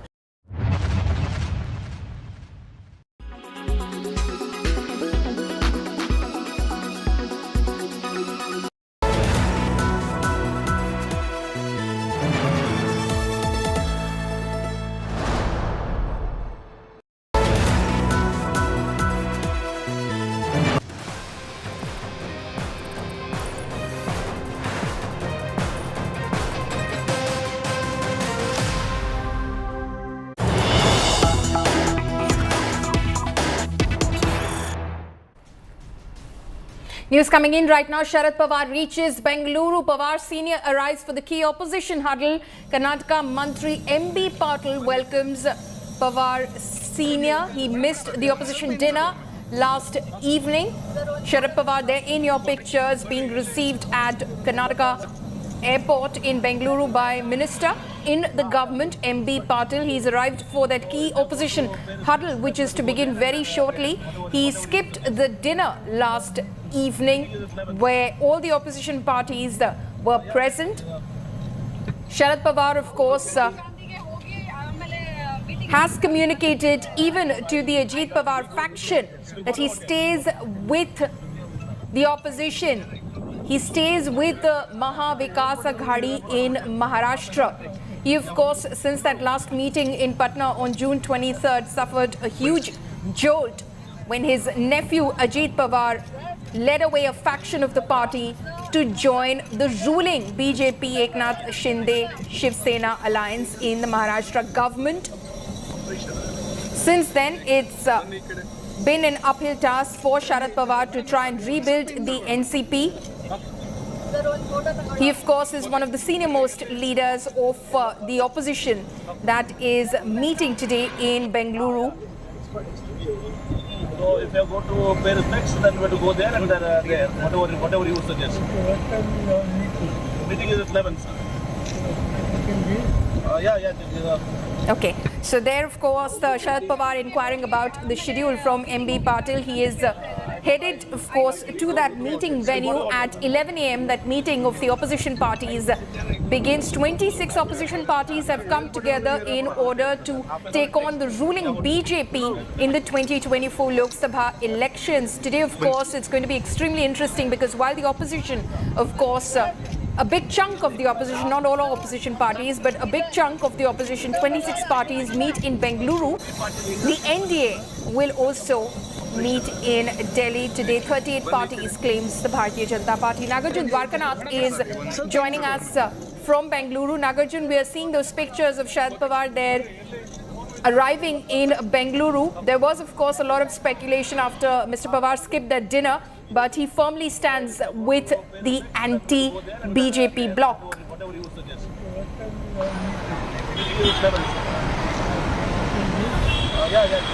Polemi, good morning. In fact, Congress sources had confirmed to us that Sharad Pawar had communicated that he will be skipping the dinner hosted by Chief Minister of Karnataka, Mr. Siddaramaiah, but will attend the official meeting which begins at 11 a.m. today. In just an hour or so now, half an hour or so, the official meeting of opposition parties consisting of 24 to 25 parties will begin here in Taj Westin. Sharad Pawar has landed just a moment while he's reached the hotel here in Bengaluru, and he'll be taking part. He'll also be a part of a lunch hosted by the Deputy Chief Minister, Mr. D.K. Shivkumar today. So even though he missed the dinner, he'll be a part of the lunch program where all the opposition party members once again will sit together for lunch, and the deliberations will begin from 11 a.m. till 4 p.m. is what we are told. 4 p.m. is when they will have a press conference, and all the 23 netas will address the press as to what exactly happened in today's meeting. And this is the second such meeting. Names are also being discussed as to, if not for UPA, what do we call this alliance? There are certain ideas that is coming up, and also deliberation on common minimum program. How do we go about it closer to elections? Which seats do we fight, and what is the agenda? All this are likely to be discussed at 11 a.m. today. Okay, so it's likely to be discussed at 11 a.m. today. But as far as the common minimum program is concerned that you referred to, Nagarjun, it's going to be extremely difficult because while these oppositions have one thing in common, that they want to take the BJP head on, there are several ideological differences, some of them that they're struggling to iron out. For instance, the Congress, of course, extending its support to the Aam Aadmi Party as far as the Delhi Services Ordinance is concerned. But when it comes to West Bengal, for instance, Mamata Banerjee left parties, Congress that's going to be extremely difficult. Nagarjun, we'll be back with you. Of course, that meeting is to begin at about 11 a.m. this morning.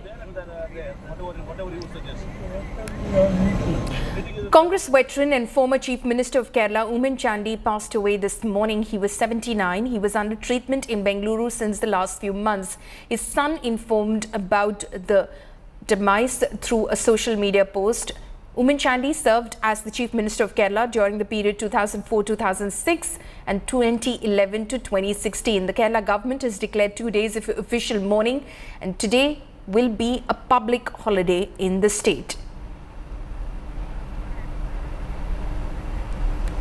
Oommen Chandy, of course, was one of the tallest leaders to have emerged from the state of Kerala. He served as Chief Minister of the state of Kerala during the period 2004-2006 and 2011 to 2016. Extremely active in politics, but over the last few months he was ailing. He was under treatment in Bengaluru, and this morning his son announced through social media that unfortunately the leader has passed away. Condolences are pouring in from all political quarters, not just from the Congress party.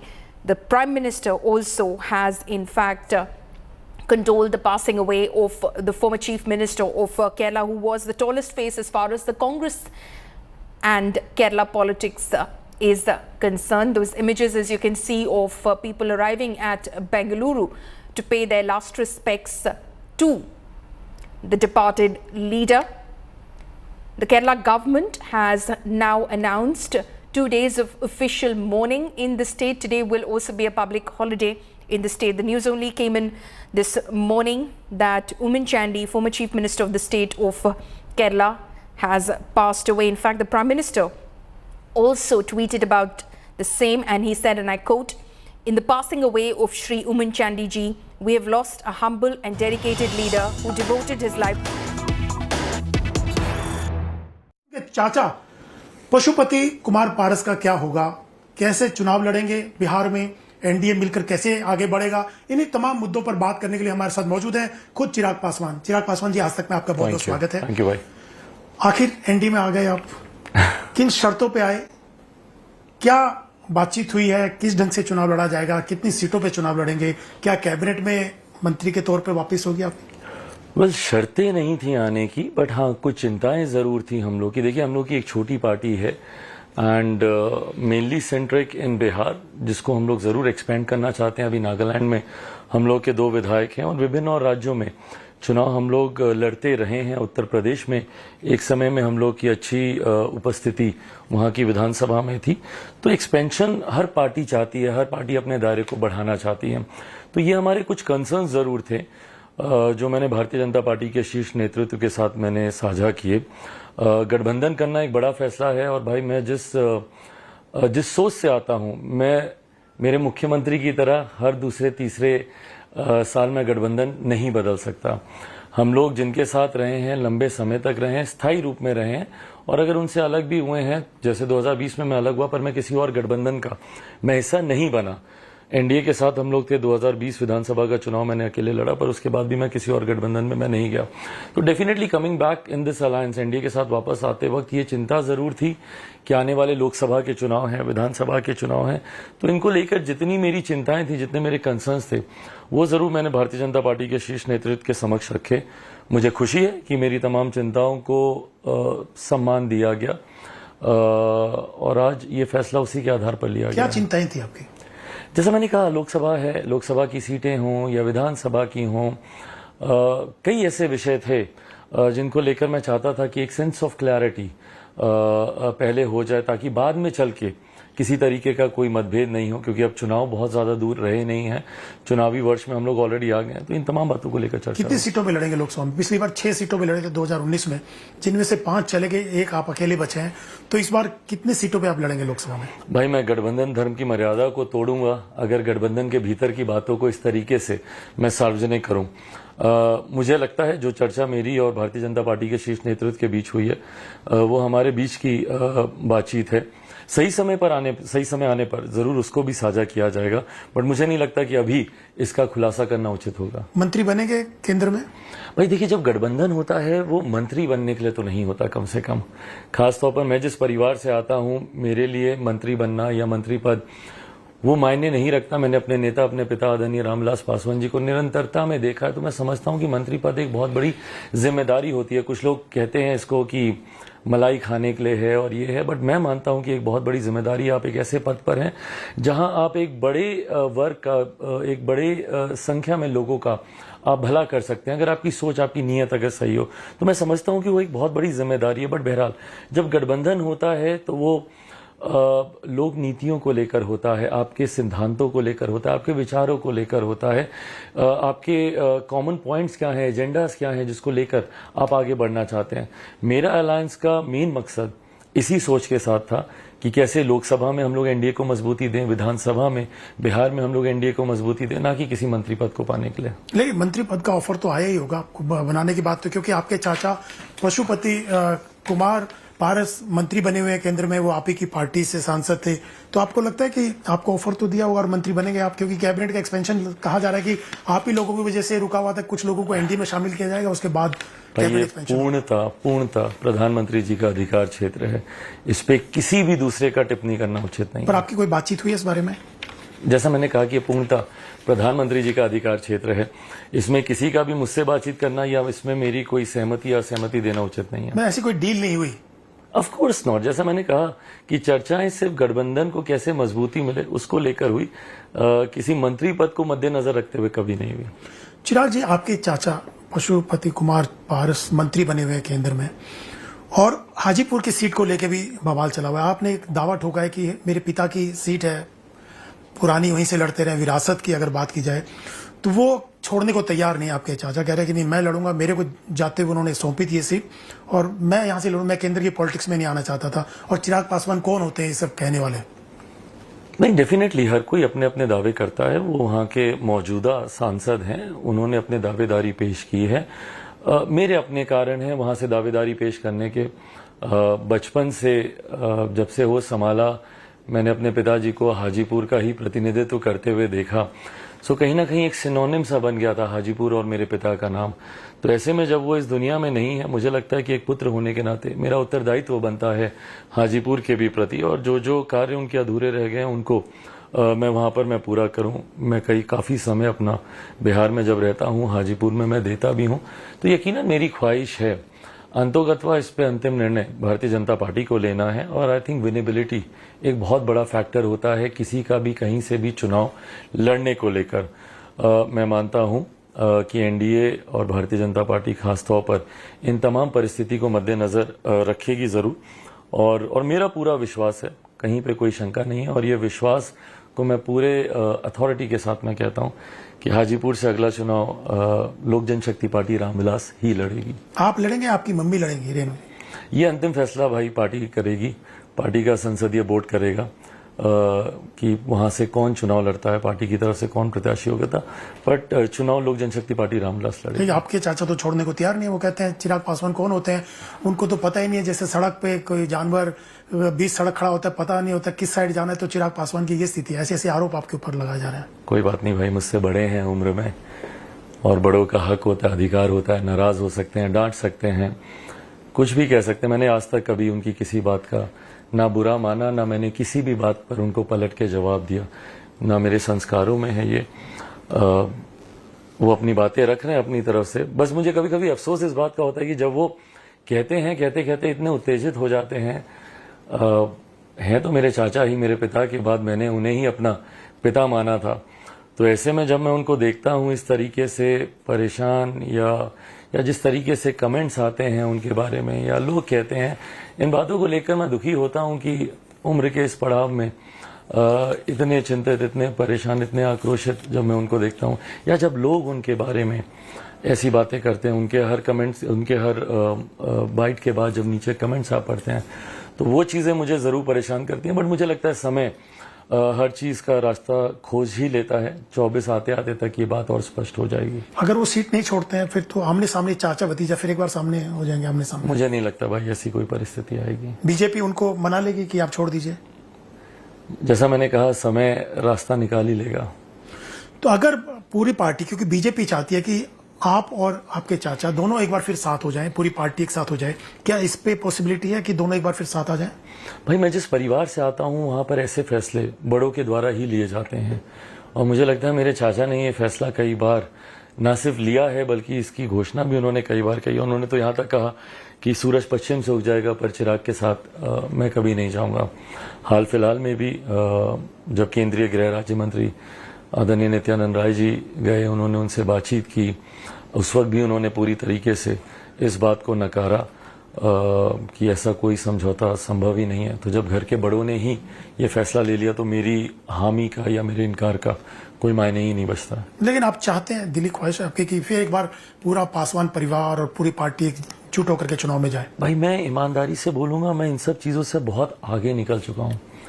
2 साल का समय मेरे लिए, मेरे परिवार के लिए, मेरी मदर के लिए, मेरी सिस्टर्स के लिए, मेरे जीजा जी के लिए, मेरे भांजे भांजी सबके लिए ये बहुत कठिन समय रहा है। इन 2 सालों में हम लोगों ने कई उतार चढ़ाव देखे हैं, कई तरीके की विपरीत परिस्थितियां मेरे पिता के निधन के बाद परिवार को टूटने से लेकर पार्टी को लेकर कई ऐसी परिस्थितियां हम लोग के सामने आई। तो उसमें एकदम अपने लक्ष्य को क्लियर रखते हुए बिना किसी डाइवर्जन के मैं सिर्फ अपने काम पर मैंने ध्यान दिया। और अब 2 साल के बाद जब मैं मुड़ के देखता हूं तो मुझे एहसास होता है कि अब मैं इन सब चीज़ों से बहुत आगे निकल आया हूं। बल्कि कभी कभी मुझे चाचा जी को लेकर लगता है कि वो अभी भी वही 2 साल पुरानी ही बातें करते हैं कि उस वक्त ऐसा हुआ था, ये हुआ था, सांसद ये चाह रहे थे, इसने ऐसा फैसला लिया, इसने लोगों की नहीं सुनी। वो अभी भी उसी एरा में उलझे हुए हैं, जबकि समय बहुत आगे बीत गया। तो मुझे नहीं लगता कि आज की तारीख में इस प्रश्न की कोई इंपॉर्टेंस बचती है। 6 सीटें, जैसे मैंने पहले भी कहा कि 6 सीटें चुनाव लड़ी थी 2019 में, 6 की 6 जीती थी और एक राज्यसभा की सीट। तो आपको लगता है कि 6 सीटें प्लस राज्यसभा अभी भी आपको दी जानी चाहिए? भाई इन तमाम विषयों को लेकर चर्चा हम लोग की हुई है गठबंधन के भीतर और बहुत सकारात्मक चर्चाएं हुई हैं। बट मैं पुनः दोहराऊंगा, मैं गठबंधन धर्म की मर्यादाओं के बाहर जाऊंगा अगर इसकी पे मैं कोई भी चर्चा सार्वजनिक तौर पे करूं, क्योंकि ये गठबंधन के भीतर की बात है। जब भी इसको साझा करना होगा एक साथ एक प्लेटफॉर्म पे सारे गठबंधन के साथ ही इसको साझा करेंगे।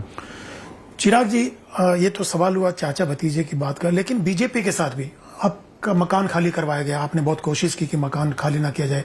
उसी बीजेपी ने आपको, जब जेडीयू के खिलाफ भी ऐसी खबरें थी कि जेडीयू के खिलाफ आपको इस्तेमाल किया, चुनाव हरवाया गया कमजोर करने के लिए जेडीयू को। फिर उसके बाद बीजेपी, ये भी आरोप लगे कि बीजेपी और जेडीयू ने मिलकर के आपकी पार्टी को तोड़वाया। अब आप फिर बीजेपी के साथ जा रहे हैं, एनडीए में शामिल हो रहे हैं। ऐसी क्या आपको लगता है मजबूरी थी कि उनके साथ दोबारा से जाए आप? भाई मजबूरी नहीं, जैसा मैंने कहा, आप व्यक्तिगत हितों को मद्देनजर रखते हुए आप फैसले नहीं लेते हैं। आप बड़े परिप्रेक्ष्य में चीज़ों को देखते हैं। जब आप लोक कल्याण की बात करते हैं, जब आप जनहित की आप बात करते हैं या पार्टी हित की भी अगर आप बात करते हैं, तो उसमें ज़रूरी है पार्टी के तमाम नेताओं के राय मशवरे को सुनना। तो ये तमाम फैसले उस सोच के साथ लिए जाते हैं। जहाँ तक घर खाली करने की आपने बात की, भैया मैं उस घर में रहने का हकदार ही नहीं था। वो जिस कैटेगरी का वो हाउस था, ज़रूर हाँ इस बात से मुझे एतराज़ था कि जिस तरीके से खाली कराया गया, थोड़ा सा समय मिलता तो हम लोग शायद बेहतर परिस्थिति में उस घर को हम लोग खाली करते। बट इस बात को लेकर मैं हमेशा से क्लियर था कि जिसका मैं हकदार ही नहीं हूँ उस पर मैं दावेदारी कर ही नहीं सकता। तो वो घर कभी प्रश्न ही नहीं बनता था। दूसरा आपने सवाल किया कि जनता दल यूनाइटेड के सामने पार्टी को कमज़ोर करने के लिए, जदयू को कमज़ोर करने के लिए ये फैसला पूर्णतः लोक जनशक्ति पार्टी का ही था। मैं उस वक्त, क्योंकि अब तो लोक जनशक्ति पार्टी रामविलास मैं बोलूंगा, बट उस वक्त लोक जनशक्ति पार्टी जो अपने मूल स्वरूप में थी उसका ये फैसला था। और भले आज कई लोग इससे असहमति दर्ज करें, बट उस वक्त पार्टी के तमाम सांसद, तमाम विधायक, सब ने मिलकर ये फैसला लिया था कि हम लोग को अकेले चुनाव लड़ना चाहिए। बिकॉज जिस तरीके से एनडीए गठबंधन में मुख्यमंत्री नीतीश कुमार जी के दबाव में हम लोग को कॉर्नर किया जा रहा था, हम लोग को लड़ने के लिए ना के बराबर सीटें उस वक्त दी जा रही थी। तो ये तमाम परिस्थितियां में फैसला लिया गया पार्टी के द्वारा कि हम लोग अकेले चुनाव लड़ें। तो इसमें भारतीय जनता पार्टी की कहीं से कोई भूमिका ही नहीं आती। और तीसरा प्रश्न जो आपने पूछा कि पार्टी टूटी, परिवार टूटा, उसमें भारतीय जनता पार्टी की भूमिका, मैं तो इसमें बल्कि जनता दल यूनाइटेड को भी मैं दोष नहीं देता पार्टी परिवार तोड़ने में। मैं मानता हूं कि अगर आपके अपने आपके साथ खड़े रहते तो मुझे नहीं लगता दुनिया की कोई भी ताकत है जो मेरे परिवार को या मेरी पार्टी को तोड़ सकती। यहाँ पर धोखा मुझे मेरे अपनों से ही मिला। मेरे अपने अगर मेरे साथ रहते तो कोई पार्टी परिवार को नहीं तोड़ सकता। तो इसमें किसी तीसरे की भूमिका की गुंजाइश ही बहुत सीमित रह जाती है जब आपके अपने ही आपके साथ ना खड़े हों। आपको कोई इतराज है कि अगर पारस जी मंत्री बने रहे सरकार में, केंद्र में, और आपको भी मंत्री बना दिया जाए, तो आपको कोई एतराज तो नहीं, क्योंकि आप ही की पार्टी को तोड़ के मंत्री बने थे एक गुट को लेकर? भाई मुझे किसी बात से कोई एतराज नहीं है। जैसा मैंने कहा कि मैं इन सब चीजों से बहुत आगे निकल गया हूं।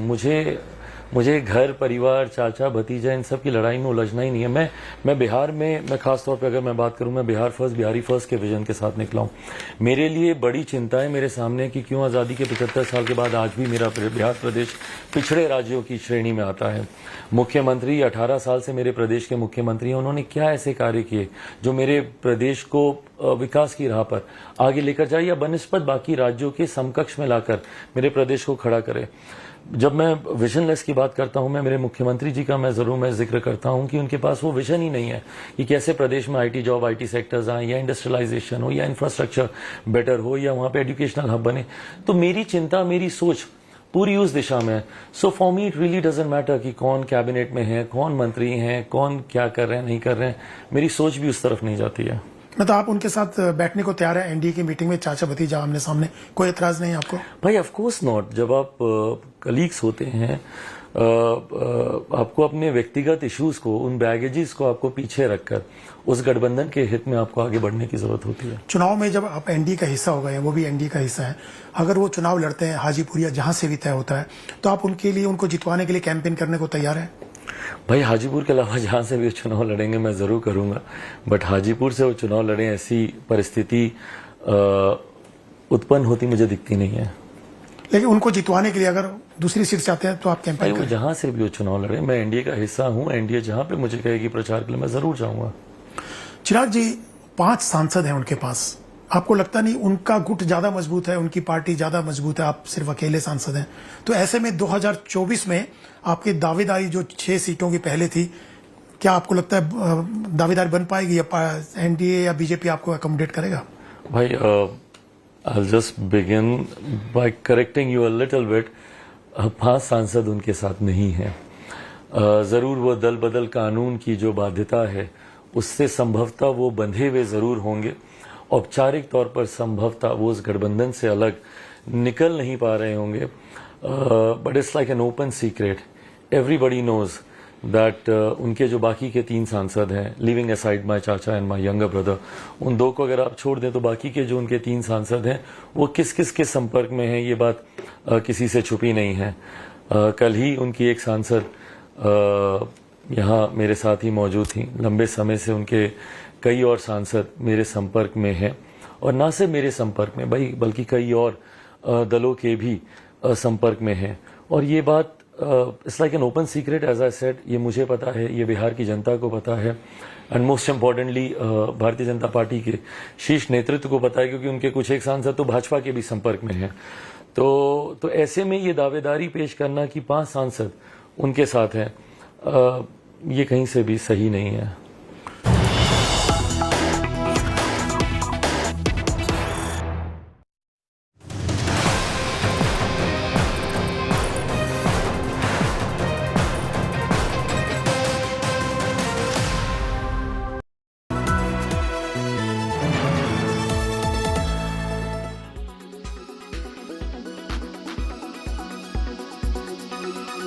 Jumping on a weighing machine, each time, do you feel bloated or fat? I felt the same until some time ago when I realized that the number on the scale is only worthy of worry if you have extra fat or excess weight gain, which means if you don't have extra fat and you are healthy, you don't need to worry. Which means that if you are healthy and do not have excess fat, some weight gain is not something to lose sleep over. More than often, you would hear people stressing about gaining extra kilograms and happy if they lose these kilos. Fat gain has become synonymous with weight gain, but they are not the same things. Weight loss refers to a reduction in your overall body weight, including muscle, water, and fat loss.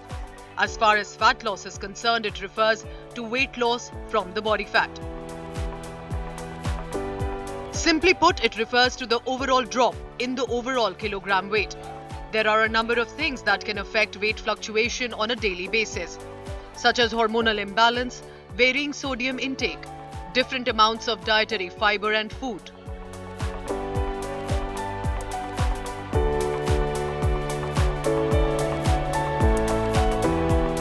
Fat loss refers to weight loss from the fat, and it is more specific and healthful goal than weight loss. In fact, fat loss consists of losing weight while maintaining as much muscle mass as possible, which will allow you to look more toned and get that fit look.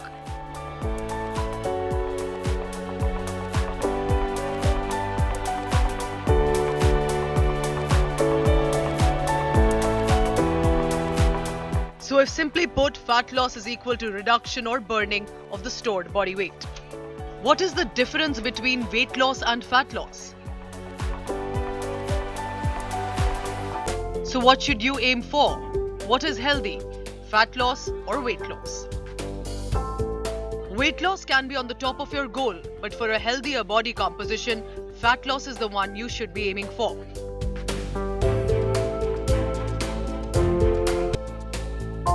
Aiming to achieve fat loss could also help get rid of excess fat, which is potentially dangerous, but also maintains a lean tissue growth. Muscle tissues additionally also help provide strength, agility, and burn more calories even at rest. Fat loss reduction could also aim at minimizing visceral fat levels in the body, which is the most harmful kind of fat.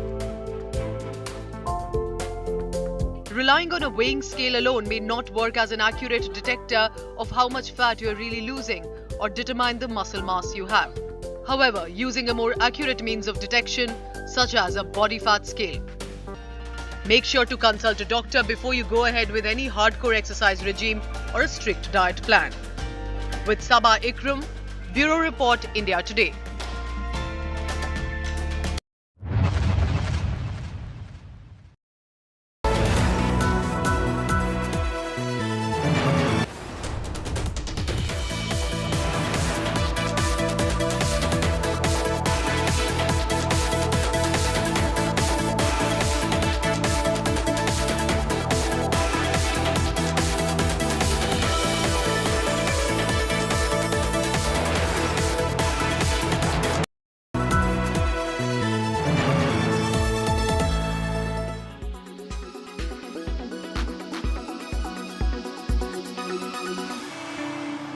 What if I told you 3 hours of a workout can be packed in just 20 minutes? I'm not even kidding. Sounds too good to be true. It actually is, because what I'm doing right now and about to learn from Dr. Garima Gaur is EMS training, where EMS is used along with my exercises to make sure that the 3-hour workshop fits into exactly 20 minutes. So all you lazy bees out there who say we don't have time for a workout, you cannot complain anymore, because EMS training is here. So you don't need hours in the gym now to get yourself the best body that you aspire for. You can do it in just 20 minutes through this electromagnetic stimulation training. I'm exactly here to tell you how to do it. So Nitika and I will get it done now, tell you how it feels as well. There's nothing to be scared of. It's beautiful. It's a lot of fun, and my review is going to follow. Come on, come on, come on. Faster, faster, faster, faster, faster. We will perform jumping jacks in the next 3 seconds. So 3, 2, 1, go. 3, 4, 5. Amazing. 6, 7. Brilliant. 8, 9. It's like this electric energy passing through my body, like the TENS machine and the EMS machine. You really do not require any kind of workout gear for this. Whenever you go to the center to do your EMS training with your doctor who is going to be guiding you, they give you the gear and they do it strictly under medical supervision.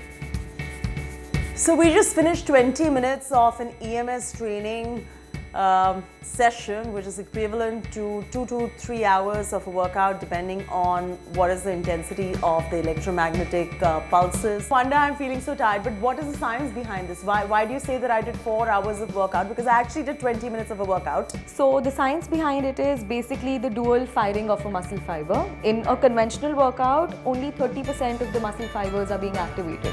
However, with the EMS training suit, we ensure that there's an external stimulation also. This means that instead of just 30%, you will have 95% of your muscle fibers being stimulated and working out all at once. Like I usually work out, but the time the stimulation went up, I could actually feel that, there is some extra effort I have to put in that workout. Those stimulations, which, I was like, oops, it's getting into me now. So at some point it was uncomfortable, but while working out, it was really nice. We're doing this at the wellness company, and over here it costs 5,500 rupees thereabout plus taxes, but on an average you'll spend anywhere between 5,000 to 6,000 rupees depending on which center and which city you're going to. What's important to note is that you do not have to go overboard with this. The dosage of the electrical impulses are going to be tailored just for you. So don't try to do this at home. Do it strictly under doctor's supervision only. Without getting your muscles contracted with weights, it is sending direct electrical signals in that muscles. It is a very advanced tool that helps in getting better contraction, resulting in a better workout. There are no side effects as such, because it's just improving the quality of your workout.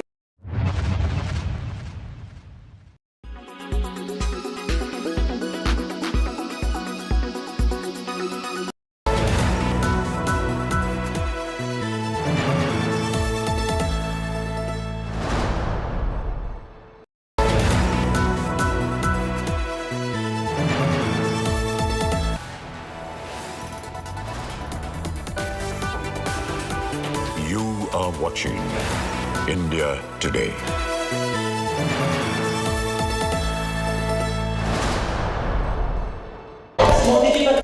आनंद से भरा हुआ माहौल में अनुभव कर रहा हूं।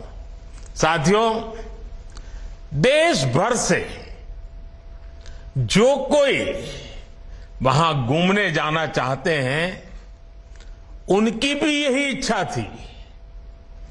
अभी तक मौजूदा टर्मिनल की कैपेसिटी हर रोज 4000 टूरिस्ट को हैंडल करने की थी। नया टर्मिनल बनने के बाद इस एयरपोर्ट पर हर रोज करीब 11,000 टूरिस्ट को हैंडल करने की कैपेसिटी बन गई है। नई व्यवस्था में अब एयरपोर्ट पर एक साथ 10 विमान भी खड़े हो पाएंगे, यानी यहां के लिए नई फ्लाइट्स के लिए भी रास्ता खुल गया है।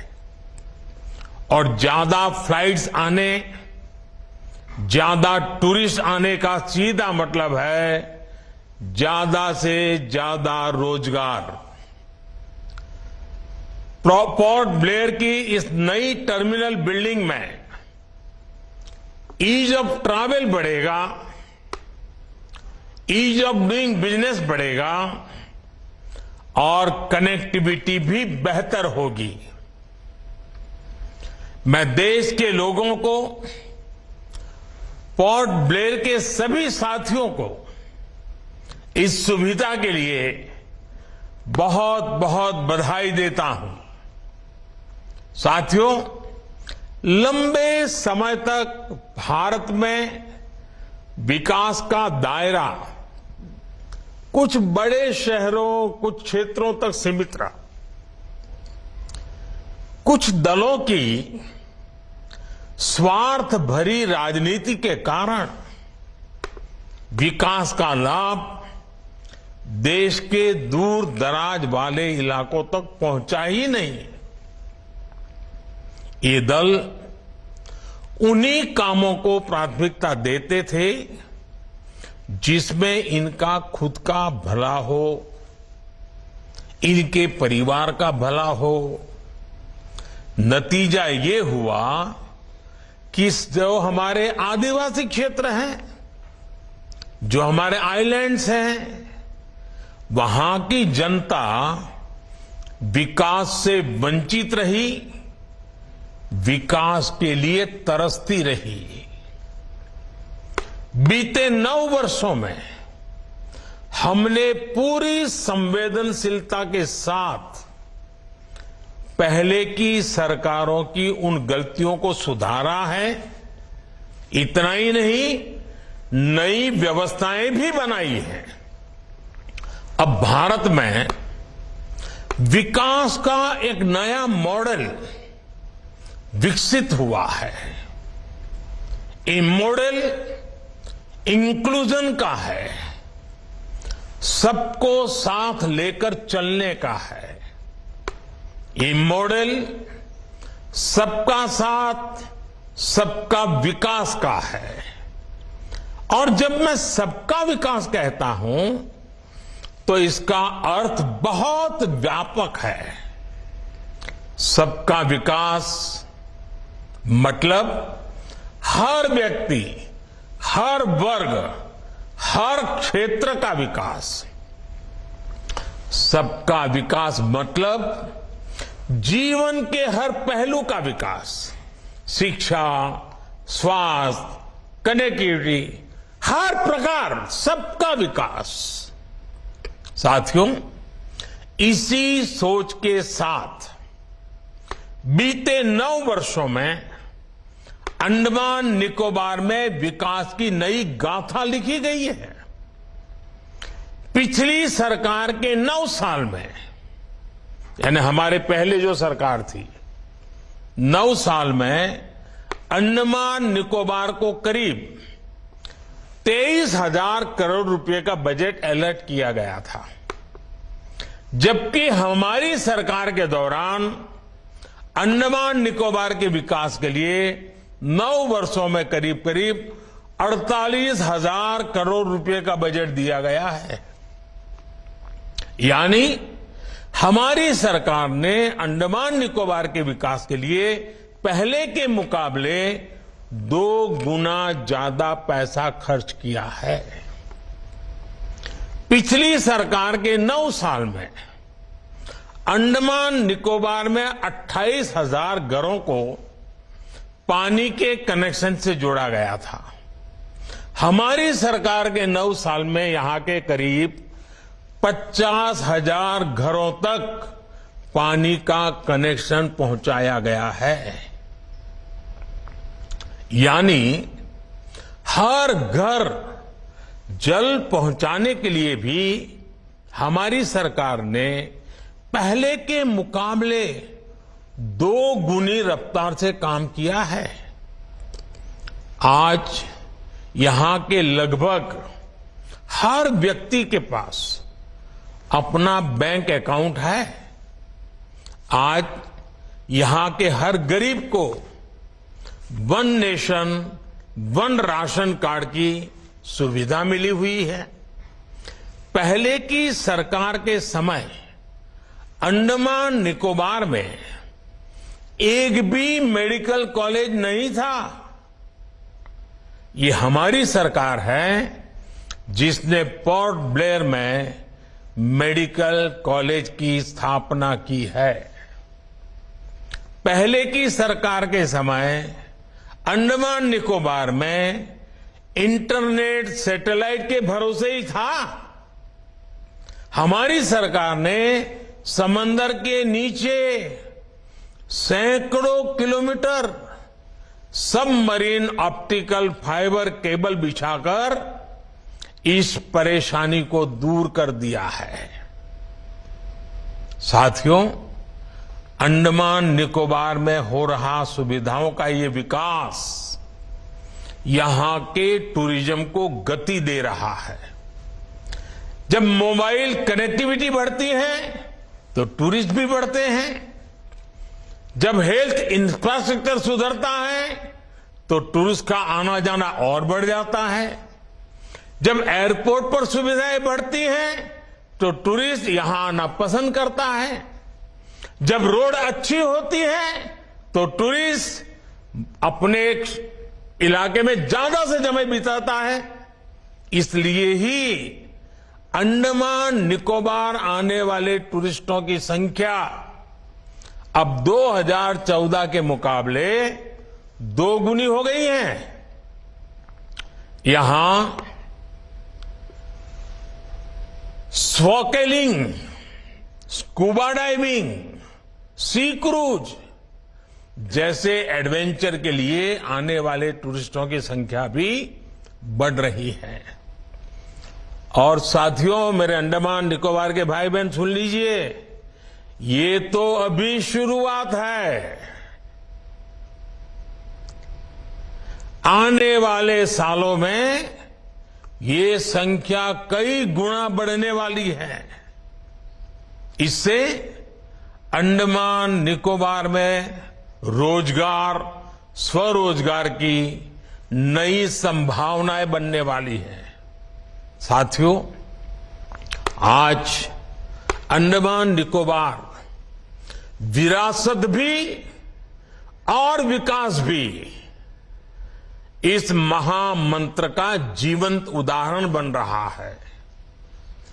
आप भी जानते हैं कि अंडमान निकोबार में लाल किले से भी पहले तिरंगा फहराया गया था, लेकिन फिर भी यहां सिर्फ गुलामी के ही निशान दिखते थे। ये मेरा सौभाग्य है कि साल 2018 में मैंने अंडमान में उसी स्थान पर तिरंगा लहराया जहां नेताजी सुभाष ने झंडा फहराया था। ये हमारी ही सरकार है जिसने रॉस आइलैंड को नेताजी सुभाष का नाम दिया। ये हमारी ही सरकार है जिसने हैवलॉक और नील आइलैंड को स्वराज और शहीद आइलैंड का नाम दिया है। हमने ही 21 द्वीपों का नामकरण देश के लिए पराक्रम दिखाने वाले वीर पराक्रमी सपूतों के नाम, परम वीर चक्र विजेताओं के नाम पर किया है। आज अंडमान निकोबार के ये द्वीप पूरे देश के युवाओं को देश के विकास की नई प्रेरणा दे रहे हैं। साथियों, आजादी के 75 वर्षों में हमारा भारत कहीं से कहीं पहुंच सकता था, और ये मैं बहुत जिम्मेवारी से कह रहा हूं, कहीं से कहीं पहुंच सकता था। हम भारतीयों के सामर्थ्य में कभी कोई कमी नहीं रही है, लेकिन सामान्य भारतीय के इस सामर्थ्य के साथ हमेशा भ्रष्टाचारी और परिवारवादी पार्टियों ने अन्याय किया। आज देश के लोग 2024 चुनाव में फिर एक बार हमारी सरकार वापस लाने का मन बना चुके हैं, निर्णय ले चुके हैं। ऐसे में भारत की बदहाली के जिम्मेदार कुछ लोग अपनी दुकान खोलकर बैठ गए हैं। इन्हें देखकर मुझे एक कविता की कुछ पंक्तियां याद आती हैं। एक कवि महाशय ने अवधी में लिखा था, ये अवधी भाषा में लिखी गई कविता है। गाइड कुछ है, हाल कुछ है, लेबिल कुछ है, माल कुछ है।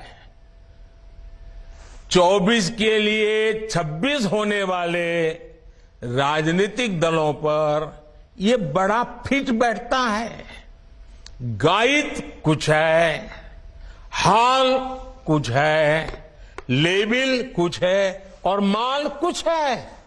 यानी गाना कोई और गाया जा रहा है, जबकि सच्चाई कुछ और है। लेबल किसी और का लगाया गया है, जबकि प्रोडक्ट कुछ और ही है। इनकी दुकान की यही सच्चाई है। इनकी दुकान पर 2 चीजों की गारंटी मिलती है। एक तो ये अपनी दुकान पर जातिवाद का जहर बेचते हैं, और दूसरा ये लोग असीमित भ्रष्टाचार करते हैं।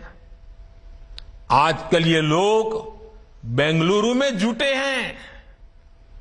एक जमाने में एक गाना बहुत मशहूर था, मुझे तो पूरा याद नहीं है लेकिन मुझे याद आ रहा है। एक चेहरे पर कई चेहरे लगा लेते हैं लोग, एक चेहरे पर कई चेहरे लगा लेते हैं लोग। आप देखिए ये लोग कितने चेहरे लगाकर बैठे हैं। जब ये लोग कैमरे के सामने एक फ्रेम में आ जाते हैं तो पहला विचार देश के सामने क्या आता है? पहला विचार देश के लोगों के मन में यही आता है, पूरा फ्रेम देख करके देशवासी यही बोल उठता है, लाखों करोड़ों रुपए का भ्रष्टाचार। इसलिए देश की जनता कह रही है कि ये तो कट्टर भ्रष्टाचारी सम्मेलन हो रहा है, कट्टर भ्रष्टाचारी सम्मेलन हो रहा है।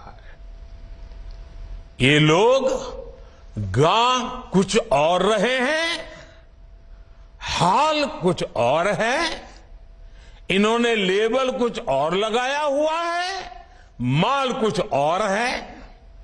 इनका प्रोडक्ट है 20 लाख करोड़ रुपए के घोटाले की गारंटी, 20 लाख करोड़ रुपए के घोटाले की गारंटी। साथियों, इस बैठक की एक और खास बात है, अगर कोई करोड़ों के घोटाले में जमानत पर है तो उसे बहुत सम्मान की नजर से देखा जाता है। अगर पूरा का पूरा परिवार ही जमानत पर है तो उसकी और ज्यादा खातिरदारी होती है। अगर किसी दल का कोई वर्तमान मंत्री भ्रष्टाचार के मामले में जेल जाता है तो उसे एक्स्ट्रा नंबर देकर स्पेशल इनवाइटी बुलाकर बुलाया जाता है। अगर कोई किसी समाज का अपमान करता है, अदालत से सजा पाता है तो उसकी बड़ी आवाभगत होती है। अगर कोई अदालत से करोड़ों के घोटाले में दोषी पाया गया है तो इस बैठक में शामिल होने की उसकी क्वालिफिकेशन और बढ़ जाती है। बल्कि ये लोग तो उससे मार्गदर्शन मांगते हैं। भ्रष्टाचार को लेकर इनमें बड़ी आत्मीयता है, बड़ा प्रेम है। इसलिए 20 लाख करोड़ रुपए के भ्रष्टाचार की गारंटी देने वाले ये लोग बड़े प्रेम से, बड़ी आत्मीयता से आपस में मिल रहे हैं। साथियों, भ्रष्टाचार की इस दुकान में जुटे हुए ये सभी परिवारवाद के कट्टर समर्थक हैं। न खाता न वही, जो परिवार कहे वही सही।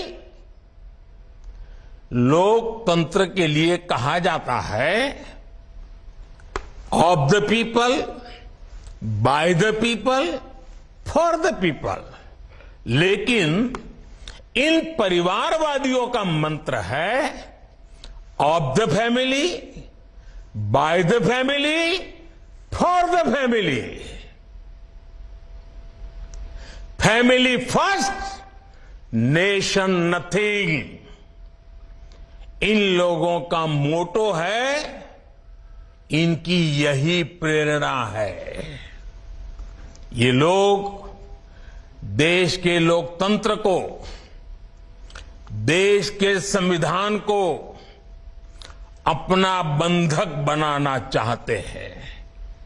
इनके लिए मैं यही कहना चाहूंगा, नफरत है, नफरत है, घोटाले हैं, नफरत है, घोटाले हैं, तुष्टीकरण है, मन काले हैं। नफरत है, घोटाले हैं, तुष्टीकरण है, मन काले हैं। परिवारवाद की आग के दशकों से देश हवाले हैं। साथियों, इनके लिए देश के गरीब के बच्चों का विकास नहीं, बल्कि अपने बच्चों का, अपने भाई भतीजों का विकास मायने रखता है। आजकल आप देखते हैं कि देश में स्टार्टअप बढ़ रहे हैं। हमारे युवा बड़ी संख्या में पेटेंट करा रहे हैं, ट्रेडमार्क रजिस्टर करा रहे हैं। पोर्ट की दुनिया में मेरे देश के नौजवान छाए हुए हैं, बेटियां कमाल कर रही हैं। ये युवा शक्ति हमारे देश में पहले भी थी, लेकिन इन परिवारवादी पार्टियों ने कभी देश के सामान्य युवा की शक्ति के साथ न्याय नहीं किया। इनकी एक ही विचारधारा है, एक ही एजेंडा है, अपना परिवार बचाओ, परिवार के लिए भ्रष्टाचार बढ़ाओ। इनका कॉमन मिनिमम प्रोग्राम है देश का विकास रोकना, अपने कुशासन पर पर्दा डालना और अपने भ्रष्टाचार के विरुद्ध कार्रवाई को रोकना। अब देखिए, ये जो जमात इकट्ठी हुए है ना, उनके कुनबे में बड़े से बड़े घोटालों पर, अपराधों पर इनकी जुबान बंद हो जाती है। जब किसी एक राज्य में इनके कुशासन की पोल खुलती है, तो दूसरे राज्यों के ये लोग फौरन उसके बचाव में तर्क देने लगते हैं। कहीं बाढ़ घोटाला होता है, किसी का अपहरण होता है, तो कुनबे के सारे लोग सबसे पहले चुप हो जाते हैं। आपने देखा है कि कुछ दिन पहले ही पश्चिम बंगाल में पंचायत चुनाव हुए, वहां सरेआम हिंसा हुई, लगातार खून खराबा हो रहा है। इस पर भी इन सब की बोलती बंद है। कांग्रेस के, लेफ्ट के अपने कार्यकर्ता वहां खुद को बचाने की गुहार लगा रहे हैं, लेकिन कांग्रेस और लेफ्ट के नेताओं ने अपने स्वार्थ में अपने कार्यकर्ताओं को भी मरने के लिए छोड़ दिया है। राजस्थान में बेटियों से अत्याचार हो या परीक्षाओं के पेपर लीक हो रहे हो, इन्हें कुछ दिखाई नहीं देता। परिवर्तन की बातें करके जनता से विश्वासघात करने वाले जब करोड़ों का शराब घोटाला करते हैं, तो ये कुनबा फिर उन्हें कवर देने लग जाता है। इनका कट्टर भ्रष्टाचार उन्हें तब दिखाई देना बंद हो जाता है जब देश की कोई एजेंसी इन पर कार्रवाई करती है, तो उनका टैप रिकॉर्डर शुरू हो जाता है। कुछ हुआ ही नहीं, सब साजिश है, हमें फंसाया जा रहा है। आप तमिलनाडु में देखिए, भ्रष्टाचार के घोटाले के अनेक मामले सामने आ रहे हैं, लेकिन इनके कुनबे के सारे दलों ने पहले ही सबको क्लीन चिट दे दी है। इसलिए इन लोगों को पहचाने रहिए साथियों, उनको जान लीजिए।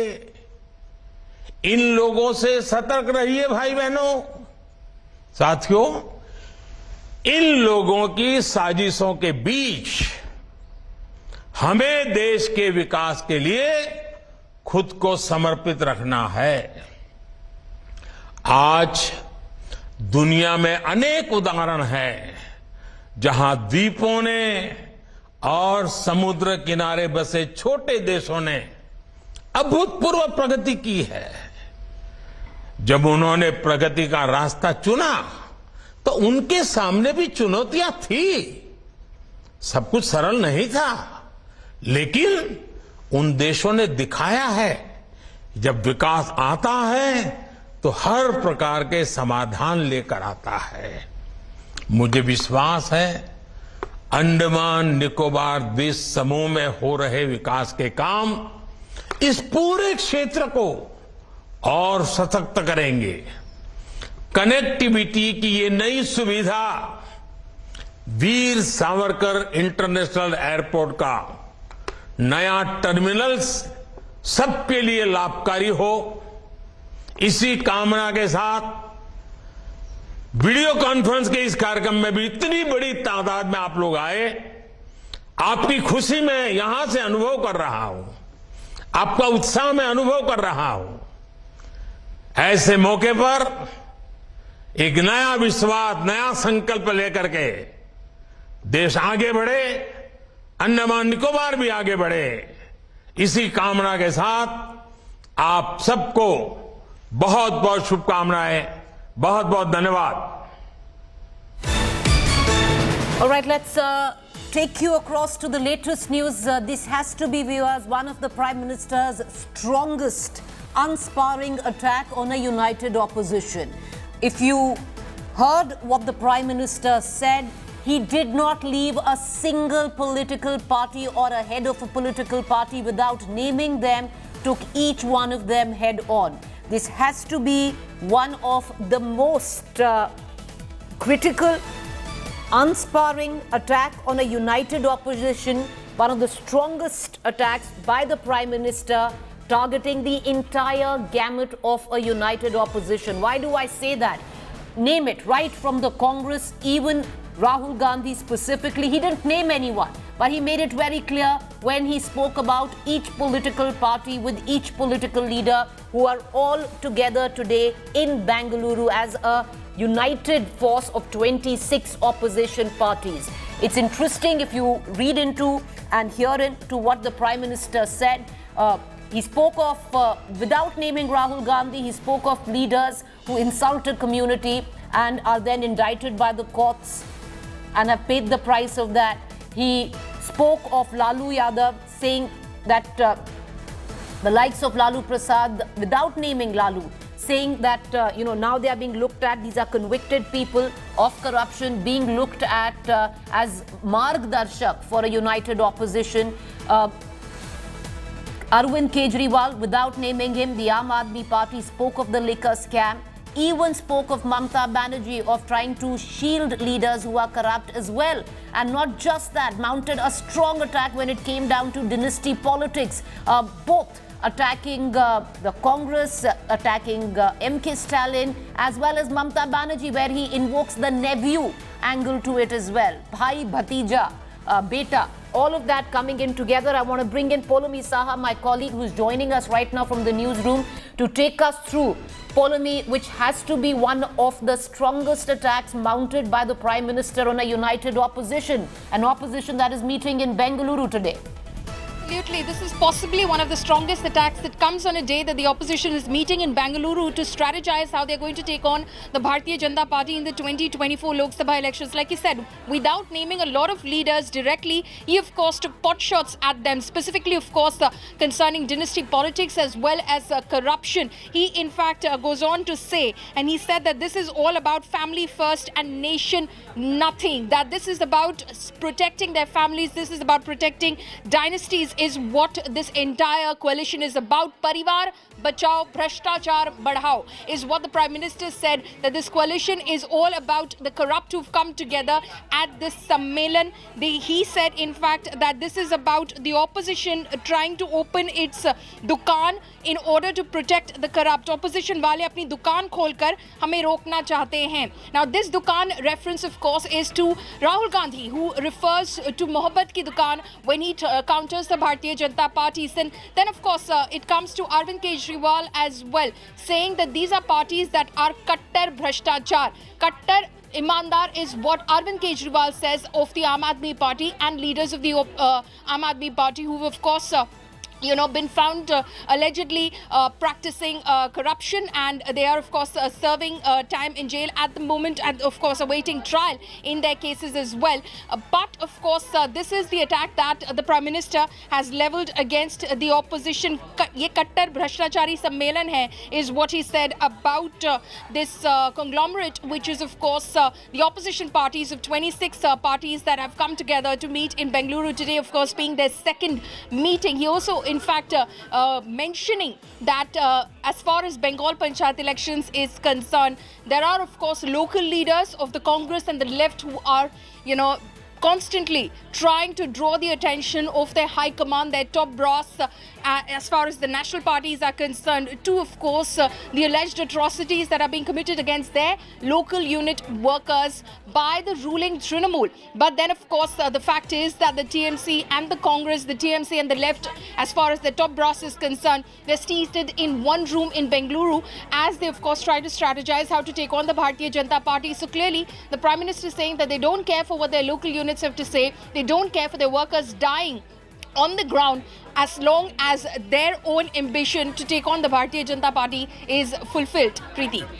Well, viewers, kid no one. One thing is very clear. This has been one of the strongest attacks mounted by the Prime Minister on a united opposition. Like Paulomi also took us through the various instances that the Prime Minister referred to without naming a single political party, without naming a single political leader. He made sure that he went on to attack each one of them. He also primarily stated that the entire opposition together, 26 political parties of them, collectively have led to a corruption of over 20 lakh crore rupees or even more. Also saying that the people have made up their mind that in 24 they're going to vote the BJP, and for 24, 26 have got together. Paulomi, I just want to bring you in because very rarely have we seen the Prime Minister go after all political parties at one go. If you look back, he's made some very, very strong speeches on the floor of the parliament as well,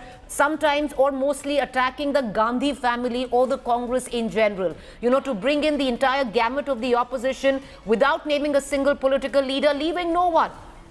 Talking of Lalu, talking of Nitish, talking of Bengal, the violence there, talking of Mamta breaking bread with the Gandhis, talking of nephew, bhai, bhatija, beta, where dynastic politics is concerned, talking about the Dukan, which Rahul Gandhi refers to as well, of there are only two things available at this Dukan. It's interesting in the context that today, while the opposition, 26 political parties are meeting, Paulomi, starting 3 p.m., 38 alleged political parties, which the BJP alleges are going to be with them, will also be meeting for their conclave. Clearly, the BJP is keenly watching what is going on in Bangalore, keeping in mind the language of the Prime Minister today, a full-blown attack on the opposition, followed by the key NDA meet later.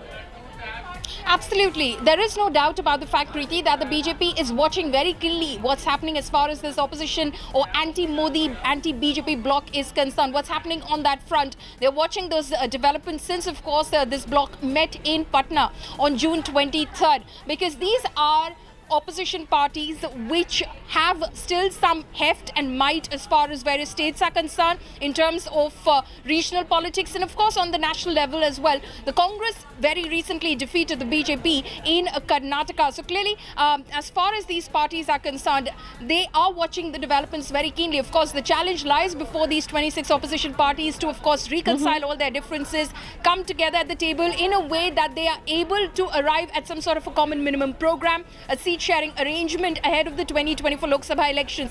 That still is a very tall ask as far as these 26 opposition parties are concerned. But the NDA and the BJP, of course, watching it very closely. And then, of course, that meeting that is to happen at about 5:30 p.m. this evening in Delhi, which the Prime Minister will be attending himself. Clearly, the BJP now flexing its own muscle and saying this is 26 versus 38.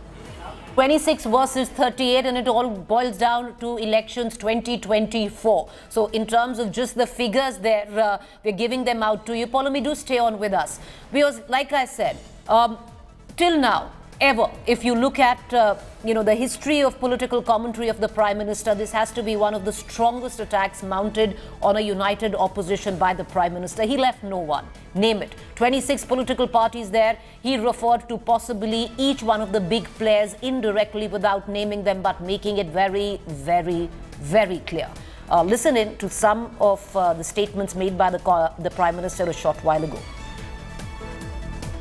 Guide कुछ है, हाल कुछ है, label कुछ है, माल कुछ है।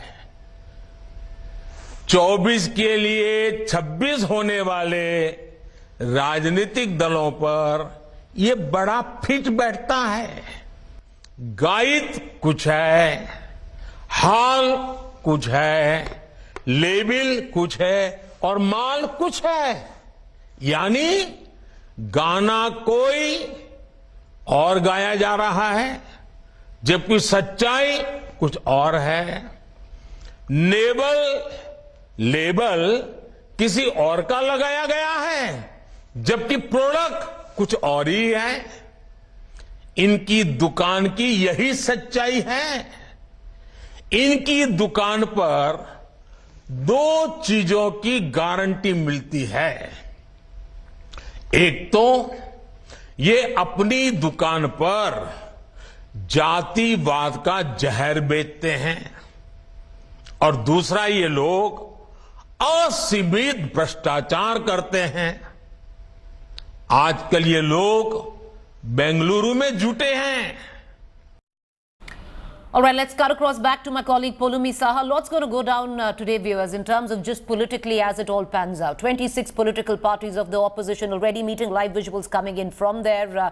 Lots of meet and greet. You have Lalu, you have his son, Tejasvi, who is the Deputy Chief Minister of Bihar. You have him standing with the Deputy Chief Minister of Karnataka, Manoj Jha, our Rajya Sabha MP there.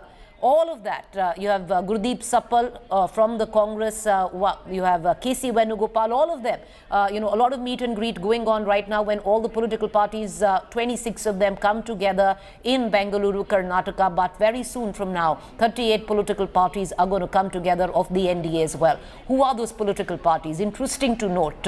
Pauline, I want to bring you in, in that conversation. The BJP could have picked any possible date to have this NDA meet. Clearly, this is a face-off of a sorts which is going to take place today, a conclave versus conclave of the NDA, or what was once the UPA. Absolutely. The BJP, of course, strategically chose this date in order to announce that there will be this NDA meeting. The first time that NDA parties are having a meeting in Modi Sarkar 2.0. So since 2019, the first time that the NDA parties are meeting. This, of course, comes in the year that the NDA is celebrating 25 years of an alliance. The Prime Minister, of course, said, speaking on that occasion, that this is a rare opportunity when, of course, so many parties, an alliance which has withstood the test of time, he said, that has in fact, stayed strong for 25 years and is standing tall even as we speak. So that is, of course, what the Prime Minister said. Little, of course, was, known about that moment, because at that point of time, it came right before, just a few days before, in fact, the government celebrated 9 years of being in power since 2014. There was much, of course, hype and hoopla around that 9 years of government, and the NDA's 25th anniversary just came just a few days before that. But then, of course, today the NDA meets, and this time, of course, will include some existing allies, some new allies as well, which includes, of course, for instance, the Eknath Shinde faction of the Shiv Sena, the Ajit Pawar faction of the NCP, Chirag Paswan, Jitan Ram Manjhi, Om Prakash Rajbhar. These are some of the parties which will, in fact, attend that meeting today as well.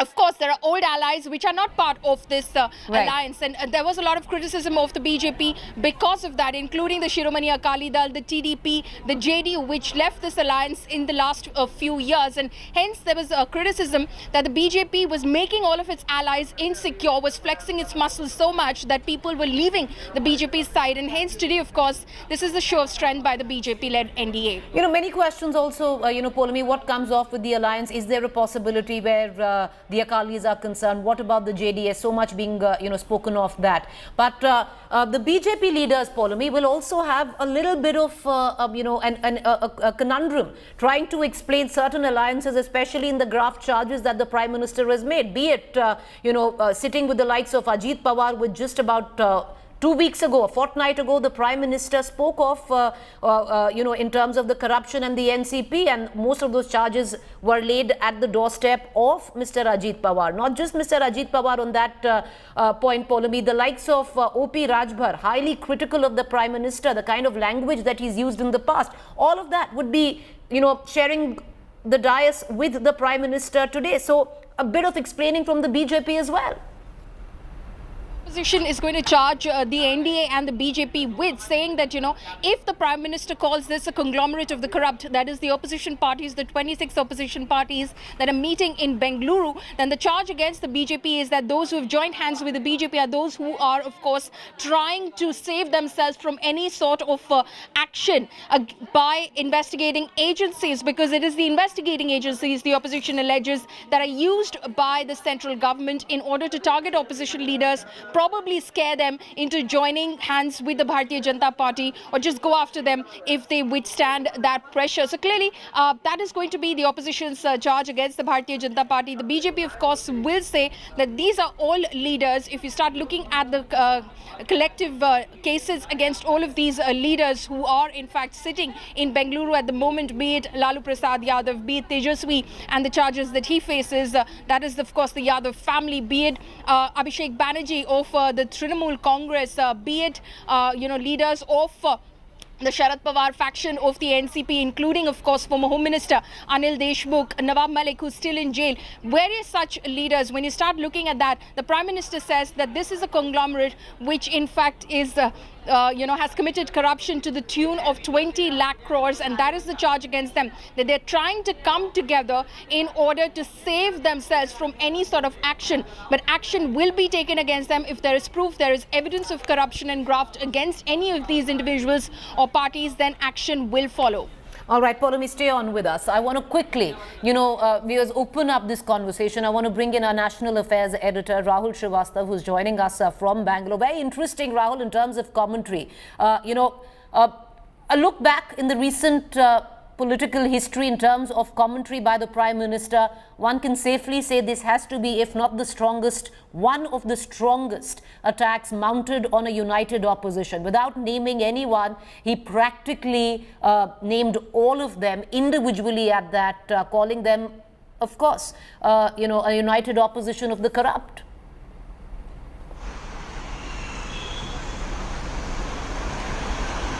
Pretty extremely unexpected lines. If you notice what the BJP's attempt, especially given the fact that the opposition is making, even if you call them strong but very visible attempts to unite, but and that BJP definitely has reasons to worry, primarily because a lot of the players who are part of this conglomerate that BJP calls the conglomerate of corrupt are from regions where the BJP was thinking of either retaining the inroads made in 2019 or perhaps make new inroads. And this coming together could well spell trouble. And also in a state like Uttar Pradesh, if there is any kind of a tactical alliance, the BJP's good tally there can get threatened. And that is why, if you see, there have been three basic attempts. One, to attack them and call them corrupt, dynasts and everything. And second element is project their own alliances in terms of India trying to get its own people together. And the third one, very importantly, is the splits and the damages to the opposition in terms of what happened to the Shiva Sena and the NCP. These are the three broad attempts by the BJP. One interesting element is that on this side, while they are yet to search for a chemistry, the attempts to create a good arithmetic as far as this coalition is concerned seem to be moving slowly, but definitely. The word from inside the meeting is that one, there is likely to be a name to this coming together. It is not going to be an unnamed coming together of leaders or aggregators from various states, but there is going to be a name. Now, interestingly, 4 names were proposed, and Sonia Gandhi had a suggestion that there should be no term India in English in it, it should be something in Hindi. Mamata Banerjee does not want the term front inside in it. So the idea is to create a template of unity in terms of a name. The second Rahul, UPA is truly dead now then. If we are coming up with a new terminology, what was once the UPA now, that can be laid to rest, buried. There's no UPA anymore. Technically, Preeti, if you look, UPA has been dead since 2019. Primarily because a lot of its components did go out, but also it has never met like that because the numbers are so diminished. The idea since 2019 has been to get more and more players together. So if you see the parliamentary force strategy, it was never a UPA meeting as such. It used to have a lot of people from outside the UPA fold. Right. And the idea for the Congress was to at least put out a representation number. Yes. Rahul, would you stay on with us? I'm interrupting you. The reason I'm doing so is we have a lot of political leaders on the phone line with us. Karti Chidambaram and Imran Pratapgarhi, both from the Congress, on the phone line with us. Karti Chidambaram, what do you make? I would reckon this has to be one of the strongest, if not the strongest, attacks mounted by the Prime Minister on a united opposition. This is rather a very disappointing commentary of Indian politics. That if you are with the BJP, you're pure, and if you oppose the BJP, you're somehow termed to be corrupt. And if you are BJP, you're a democratic party, and if you're against the BJP, you're a dynastic political party. I mean, this is a very disappointing comment, political commentary which is being laid out. The NDA has put together a motley crew of political parties which don't have any presence in neither the assembly nor the parliament, and they call that an alliance. And the Congress party and other like-minded parties, including many chief ministers from regional parties, have come together to put together an alliance. The people of India will decide which alliance they want, which alliance they trust, which is the path India should go, whether a secular constitutional path is what we need to go, or do we need to go to a fundamentalist unitary idea of India. Do you want India to be the Hindutva version of Iran, or do you want India to be a constitutional secular country? The people of India will decide. But why cast aspersions on another formation when you yourself are putting together only a motley crew together? Mr. Chidambaram, appreciate you joining us. Let's quickly get in more political reactions. Mr. Imran Pratapgarhi as well on the phone line with us. Mr. Pratapgarhi, the fact is the Prime Minister's mounted possibly one of the strongest attacks on a united opposition. But having said that, he made one thing very clear. Everything else is a facade. Ultimately, it's a conglomerate of the corrupt. देखिए, first time ऐसा हो रहा है कि opposition agenda set कर रहा है और भाजपा बौखलाई हुई उस पर कमेंट कर रही है या फिर उसी नक्शे कदम पर चल रही है। पहली बार ऐसा हो रहा है। पहली विपक्ष की जो मीटिंग हुई पटना में, उसका परिणाम और उसकी बौखलाहट ये रही कि भारतीय जनता पार्टी ने महाराष्ट्र में सबसे बड़ी तोड़फोड़ की। लूट करके लोकतंत्र को लूट के पहले से सरकार चला रहे थे, उसके बाद फिर उनको एनसीपी को भी तोड़ने की जरूरत पड़ गई। तो प्राइम मिनिस्टर किस मुंह से भ्रष्टाचार पर भाषण देते हैं? जिनके साथ भ्रष्टाचारी नेताओं की एक लंबी फहरिस्त तो हेमंत बिश्व शर्मा से लेकर के सुवेंदु अधिकारी से लेकर के और अब जिनके ऊपर ईडी के केसेस चल रहे थे, उनको आपने मिनिस्टर बनाया, डिप्टी सीएम बनाया। तो प्रधानमंत्री किस मुंह से भ्रष्टाचार पर भाषण दे रहे हैं? हम तो सिर्फ 26 पार्टियां अलायंस में हैं अपोजिशन के। एनडीए के अलायंस में तो 38 पार्टीज हैं। अभी कल ही वो लिस्ट जारी हुई है। ऐसे में प्राइम मिनिस्टर की बौखलाहट है ये। उन्हें पता है कि अपोजिशन जिस तरह से यूनाइट हो रहा है, 2024 के इलेक्शन में भाजपा को सत्ता से बेदखल होना है, इसीलिए भाजपा इस तरह से बौखलाई हुई है और सीधे प्राइम मिनिस्टर को बोलना पड़ रहा है। प्राइम मिनिस्टर अपोजिशन पार्टीज को भ्रष्टाचारी बता रहे हैं, जिनके मैं तो ये कहूं कि 20,000 करोड़ अडानी के कहां से, कैसे, किस कंपनी के थे, आज तक उसका जवाब प्राइम मिनिस्टर पार्लियामेंट में नहीं दे सके। एक शब्द नहीं बोलते वो। कितने भ्रष्टाचारी दोस्तों को अपना भाई बताते थे वो, मेहुल भाई। तो ऐसे में मुझे नहीं लगता कि उनको बोलने का अधिकार है। चलिए, इमरान प्रतापगढ़ी जी, बहुत शुक्रिया कि आप हमसे जुड़े। Let's cut across back to my colleague Rahul Srivastava joining us from Bengaluru. Rahul, that is going to be at least what the defense the opposition will mount, which will tantamount to, look at your very own, your breaking breath sitting with the likes of Ajit Pawar, OP Rajbhar, who till yesterday used the foulest language for you, who till yesterday you were calling the corrupt. So the Congress will have a counter, or the opposition, of course, will have a counter to what the Prime Minister has said. But what's interesting, Rahul, and one, would like to touch upon it, the sheer fact that the BJP, not unnerved, definitely, but looking at the developments very, very closely, because you have all these 26 parties coming together. The BJP could have chosen any other day to have an NDA meet. They've chosen it today. So it's going to be a practical face-off of conclaves, NDA versus whatever the new name is.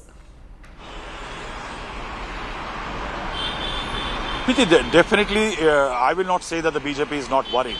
Any political force which is planning to get anywhere close to what they were, say 303, especially because the BJP is a party that, if you consider the north and northwest states, there are 330 seats, out of which NDA's catchment was close to 290 odd seats. BJP alone, out of those 330 seats, managed to get 255. Now, any change as far as the coalition attempts or strategic partnerships by the rivals in these seats especially means that the BJP's tally may get impacted in its best catchment areas. Right. Second, if to compensate, the BJP was looking forward to newer avenues, that may get impacted. And that is why the BJP definitely has a sense of worry. And that is why, though Shiv Sena had gone away, NCP has been brought in, the fact is the idea of coalitions and strategic partnerships born out of this fact that these political parties Rahul Srivastava once again coming in. I just want to cut across to Mr. A. Sarvana from the DMK on the phone line with us. Mr. Sarvana, the fact is today you're being called out by the Prime Minister as a conglomerate of the corrupt. Nothing to do with any common minimum program. Your program is limited to self-gain. Does the Prime Minister have the moral authority to speak about corruption? Who is Mr. Ajit Pawar, the Finance Minister of the BJP government in Maharashtra? He's mired in a 70,000 crore scam. Who called him out? Mr. Devendra Fadnavis. What is he doing now? Along with Mr. Devendra Fadnavis becoming a Deputy Chief Minister, and who is Mr. Praful Patel? A 5,000 crore scam. This property has been attached by the Enforcement Directorate, and he is part of the NDA. And in spite of all of this, the Prime Minister has the audacity to speak about the corruption. Here in the state of Tamil Nadu, the ADMK, all the ministers are corrupt. The CBI has filed charge sheet against the ministers. The governor, sent by the BJP and the RSS, is stalling the sanction, ensuring that the corrupt ADMK ministers are prosecuted. So has the Prime Minister been briefed about all these things? His speechwriters have not told him about all these things. And what is the achievement of the BJP? The only achievement of the BJP is to Mr. Sarvana, but the fact is also... Right. Mr. Sarvana, corruption, of course, the opposition can have a clear counter, which you have elucidated. The Prime Minister also spoke at length of the limitations of your Gathbandhan, where there is quite really nothing that you are building together, but it's limited to Parivarwad or dynasty politics. Again, I don't know. That's what the speechwriters of the Prime Minister is spinning out stale speeches for the Prime Minister. Are there not any dynasts in the BJP? Chirag Paswan, lot of dynasts. Ajit Pawar, is he a first-time politician? Is he not a dynast? Who is Mr. Jai Shah? Under what capacity he's become the BCCI secretary? How many dynasts we can point out in the BJP? See, every claim by the BJP is followed. The question is this: last 10 years you have ruled the country. What have you done for the people of the country?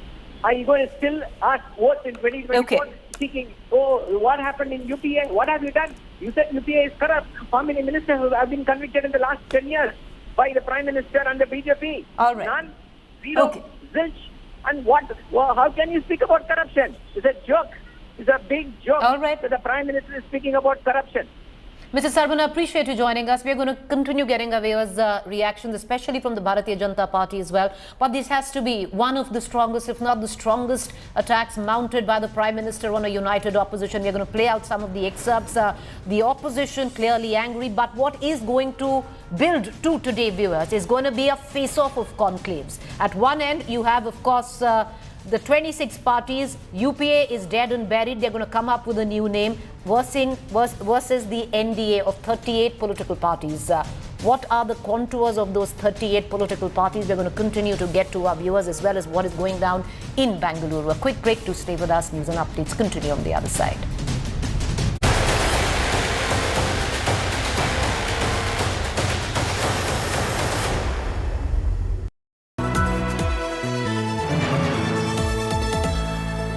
How many more lives?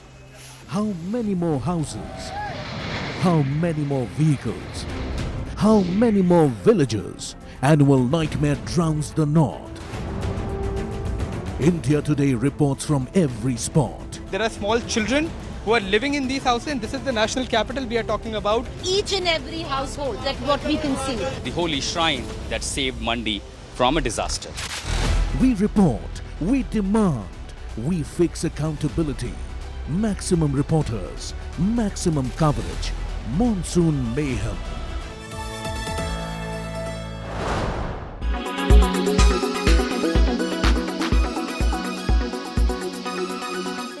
Stock of the day clearly on the Nifty at least is Reliance Industries.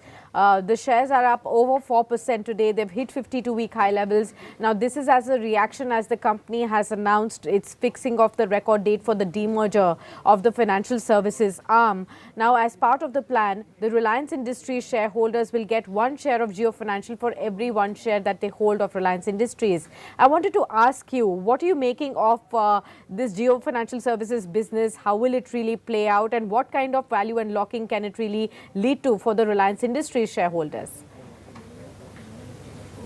So I believe that there will be concentrated approach to the Jio Financial business because it is no more part of the the Reliance entire conglomerate, and being listed separately, I think it will provide another stock in the financial services to the investors at large who have not been holders of Reliance, and that to my mind is expected to drive the outperformance of the stock. We expect the stock to do very well and consolidate gains as it goes ahead. Right, you did say that the stock is expected to do well. Now remember, the stock is already up about 24% from its lowest level this year. That was hit on March 24th of around 2200 and thereabout, and from that time a 24% surge already. How much more upside do you see on the Reliance Industries stock?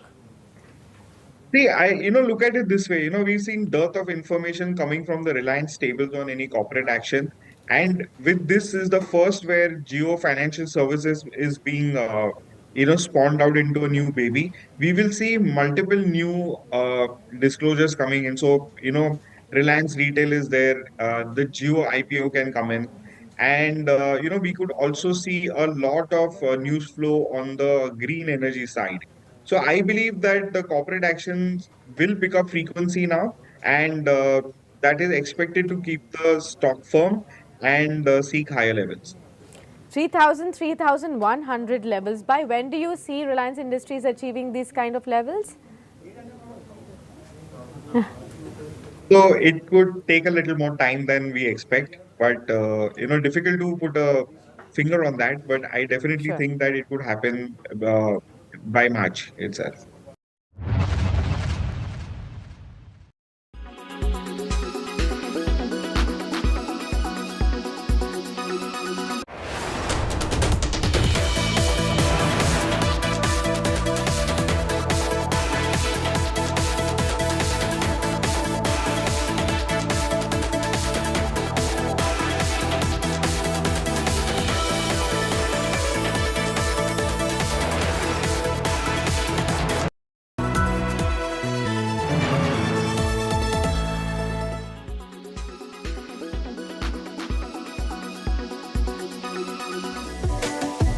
Stevia, an artificial sweetener, is a plant derivative. Why is it being advised against? Is that the question on top of your mind? Well, that certainly is the question that many experts are asking. Stevia, being derived from a plant, has generally been considered to be safer than the synthetic sweeteners. In fact, some studies show that stevia can help improve glucose tolerance. There are some studies which have shown that stevia can help lower blood sugar as well as blood pressure.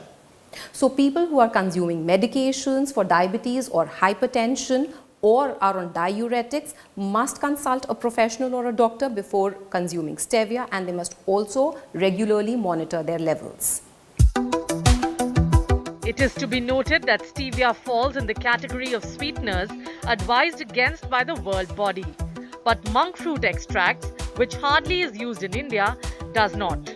Some experts say a blanket advisory was the need of the hour. Others do not agree. Guideline has very clearly defined what is a non-sugar sweetener, and stevia is a part of it. So we cannot single out stevia. So there, as I said earlier, there are many non-sugar sweeteners. We very commonly used are aspartame and saccharin and now stevia, sucralose. All are part of the guideline. The evidence is studied for all of them. So stevia is equally harmful, I would say. Some experts say some amount of confusion has been created with the new guidelines from the World Health Organization. Stevia is a natural plant, right? It tastes like sugar but doesn't spike your glucose or insulin. So it's a safer alternative. As I said, it doesn't absorb in the body. It's secreted unchanged in the urine. So stevia doesn't really affect your body except that it gives you that taste of sugar that you need. But if we were to see stevia versus sugar, stevia will always win. While some concerns around aspartame and other artificial sweeteners are justified, nutritionists worry it might mislead. Minimizing sugar intake and not using added sugars, getting processed foods out of the house, and not putting it in your body but into the bin is what is really needed. In New Delhi with Sneha Modani, Bureau Report, India Today.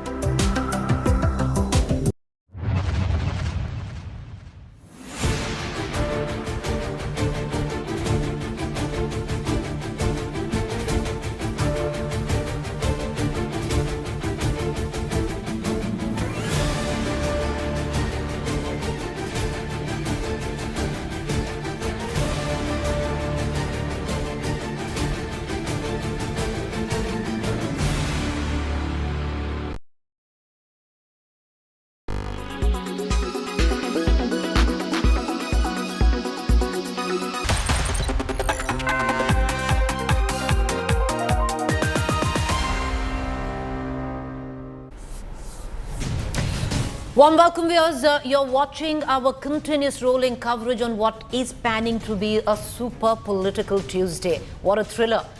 Why do we say that? It's going to be a clash of the conclaves. 26 political parties meeting where opposition is concerned in Bengaluru. We're going to bring in live visuals from there. And just about 2 or 3 hours from now is going to be the meet of the NDA. The NDA says it has 38 allies. 26 versus 38, all building up to what? 2024. Just to give out figures there, I'm Preeti Chaudhary. These are the headlines.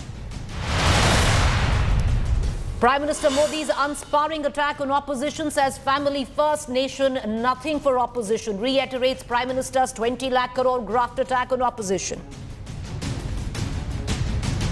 दायित्व कुछ है, हाल कुछ है, label कुछ है, माल कुछ है. 24 के लिए 26 होने वाले राजनीतिक दलों पर ये बड़ा फिट बैठता है. Mega opposition huddle in Bengaluru underway. UPA to make way for a new name for the coalition.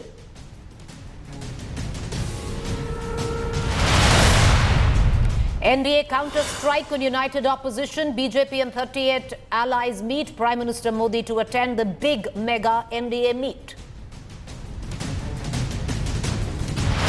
Brij Bhushan WFI chief to appear in Delhi court today. Testimonies of wrestlers reveal harassment horror. Picture proof against Brij Bhushan also revealed.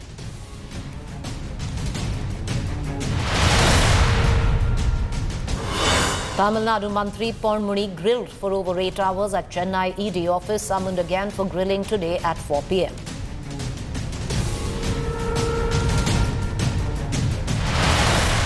Congress veteran and former Chief Minister of Kerala, Oommen Chandy, passes away, was undergoing treatment in Bangalore since the last few months.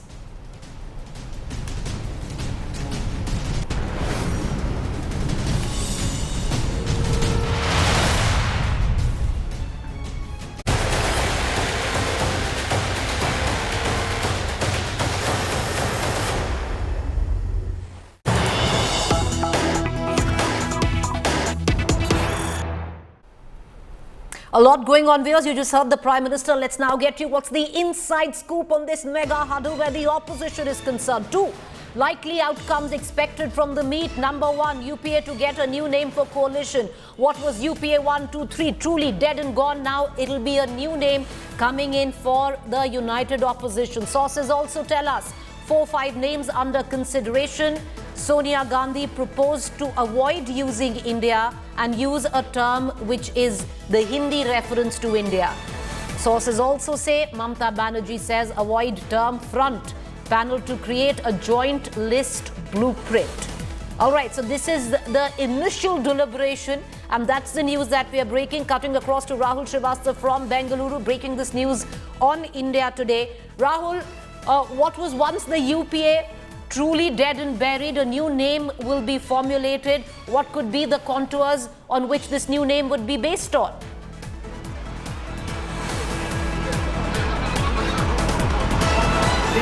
Preeti, I will say that UPA is going to get evolved further, is going to get newer partners, because one thing which is significant when we talk about UPA is that till a few days ago, there was a great amount of aversion, especially among players like Mamata Banerjee, not to come to a state for a meeting of opposition which is ruled by the Congress party.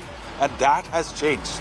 Given the fact that Mamata Banerjee is feeling the heat in Bengal over the manner in which there was violence in the Panchayat elections, Mamata Banerjee definitely wants more allies and people standing around her. In fact, she is one of the motivating factors pushing Arvind Kejriwal and the Congress to come together on the issue of Delhi Ordinance.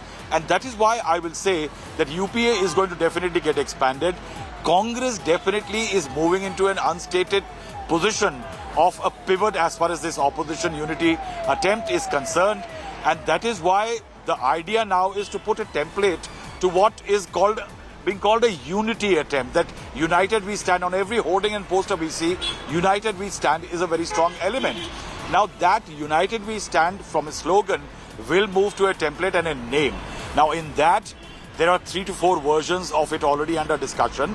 And while people wanted that at least one should be chosen, Sonia Gandhi wanted something to do with Hindi, not India in English. Mamata Banerjee does not like the idea of a front because she always has battled the left front in Bengal.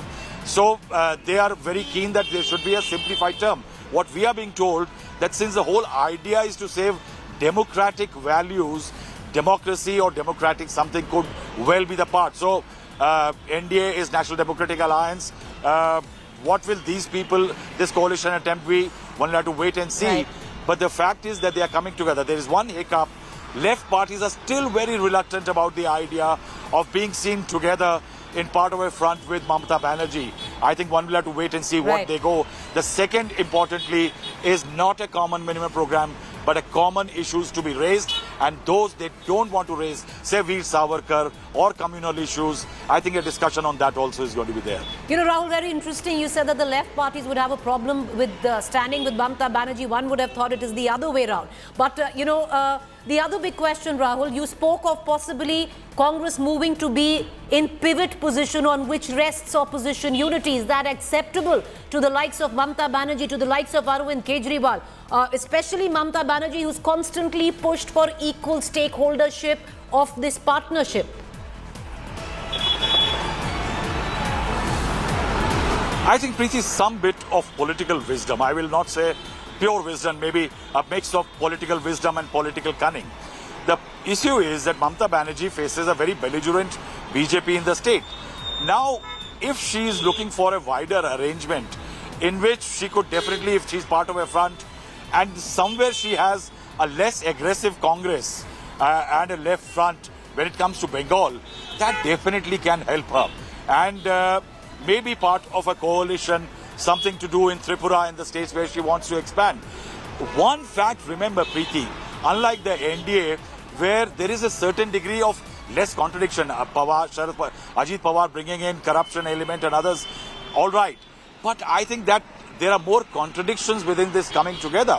And each individual player in this is also looking for self-gains.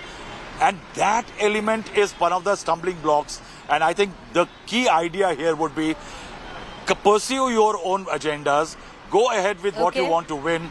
Let's try to come together where we can, and let's not attack each other. All right, as I'm going to bring in Rajdeep Sardesai into this conversation. Rahul Srivastava, we are streaming in live visuals coming in from the meeting. Interesting, the seating there. But Rahul, is Mr. Kharge chairing this meeting?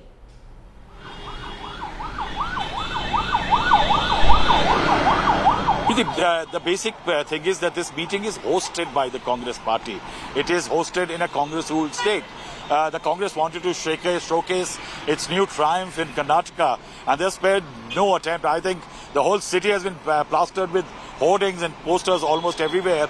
The dinner was hosting by the Congress party, and Mr. Kharge, what I am being told, is going to start the proceedings with an address. And I think from there on, the floor will be open for most of the leaders to speak up, 26 of them, in fact. All right, 26 of them. 26 versus 38 of the NDA. The 26 still don't have a new name, all building up to another numeric figure, which is 2024. I'm sure you've done the math in your heads. Let's bring in Rajdeep Sardesai, our consulting editor, into this conversation. Rajdeep, just a short while ago, we heard from the Prime Minister. Would you reckon this has to be one of the most unsparring, if not the most belligerent attack when it comes down to a united opposition, not taking the name of any political leader, but right from Lalu to Rahul Gandhi to Sonia Gandhi to Mamta Banerjee to MK Stalin to Arvind Kejriwal, addressing each one of them, calling it a conglomerate of the corrupt? Preeti, we are in election season. You will recall just a couple of weeks ago, the Prime Minister made a similar stinging attack on the opposition in Bhopal. This was soon after the Patna meeting which had taken place of this anti-BJP alliance which is being forged, this Mahagathbandhan, call it what you will. So it's not as if this is the first time the Prime Minister said it. He's been much more personal in these attacks, you could argue, but I think he has set the general template. What he's suggesting is that the arrangement which has come together in Bengaluru is an alliance of opportunists who are there for self-preservation. They have serious corruption charges against them. They're trying to protect, in a way, parties that in some instances are virtually treated as family-centric parties. And he's trying to contrast that with the alliance which is being forged, which has been forged in Delhi, which has the BJP clearly as the dominant force, and the others are much smaller parties. So he's trying to contrast the two alliances. However, remember, since Patna, much has changed. Who are two of the principal new faces you will see today in the NDA? Ajit Pawar, someone whom the Prime Minister in that very Bhopal speech had indirectly referred to when he referred to the irrigation and the cooperative bank scam in Maharashtra. Now, of course, Ajit Pawar's faction has switched over to the BJP. The other point that the Prime Minister keeps making is that many of the parties who are in Bengaluru are all driven by dynasty and family politics. Who is the other face that we will see today at the NDA meeting? Chirag Paswan. So look, this is now a battle of alliances being forged out of pure opportunism, and in the case of Bengaluru, you could argue out of sheer survival. In the case of the NDA, the need to respond to some of the challenges being thrown up in specific states by the opposition coming together. For example, an Om Prakash Rajbhar coming back to the BJP fold after having attacked the BJP is a sign that the BJP wants to ensure that UP remains its fortress. Take no chances. I think what you have in Delhi is an alliance which is being forged not so much out of desperation, but out of the BJP's recognition that you cannot be complacent about 2024. The alliance in Bengaluru, at one level at least, is being forged out of a sense of self-preservation and survival by parties who know that they cannot afford to suffer another heavy defeat in 2024. I think what will be the key, Preeti, is when you come to the real nuts and bolts. Seat sharing. Will the left and the TMC and the Congress agree on seat sharing in Bengal? Will the Aam Aadmi Party and the Congress agree to seat sharing in Delhi and Punjab? I think these are going to be the real challenges for what we are seeing in Bengaluru. Seat sharing is not really an issue for the Delhi alliance because it is driven by the BJP. The BJP will give 1 or 2 seats to a Chirag Paswan, will give a couple of seats to an Ajit Pawar. They don't really have any major ally who will demand extra from them. And then, Preeti, there is the other factor, the other X factor. Lots of parties are not part of either alliance and they have their own bases. Biju Janata Dal in Odisha, the YSRCP and the TDP in Andhra, the BRS in Telangana, and of course Mayawati. So you've got, I think, two alliances being forged, one out of survival and self-preservation in Bengaluru, one out of a recognition that complacency will no longer work. You can't have an ekla chalo re attitude in certain key states. Why, for example, is the BJP now looking to even bring the JDS in its fold? When Amit Shah a couple of months ago said, the JDS should be finished.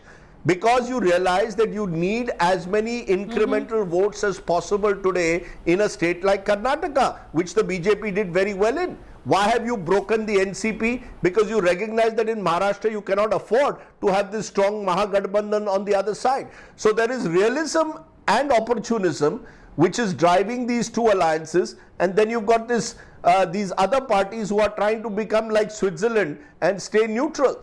It is fascinating at one level how the politics is, how the political temperature of the country is changing, much like how the you've got extreme rainfall in the last few weeks in Delhi, and now you have politics also changing, not as turbulent but much more slowly.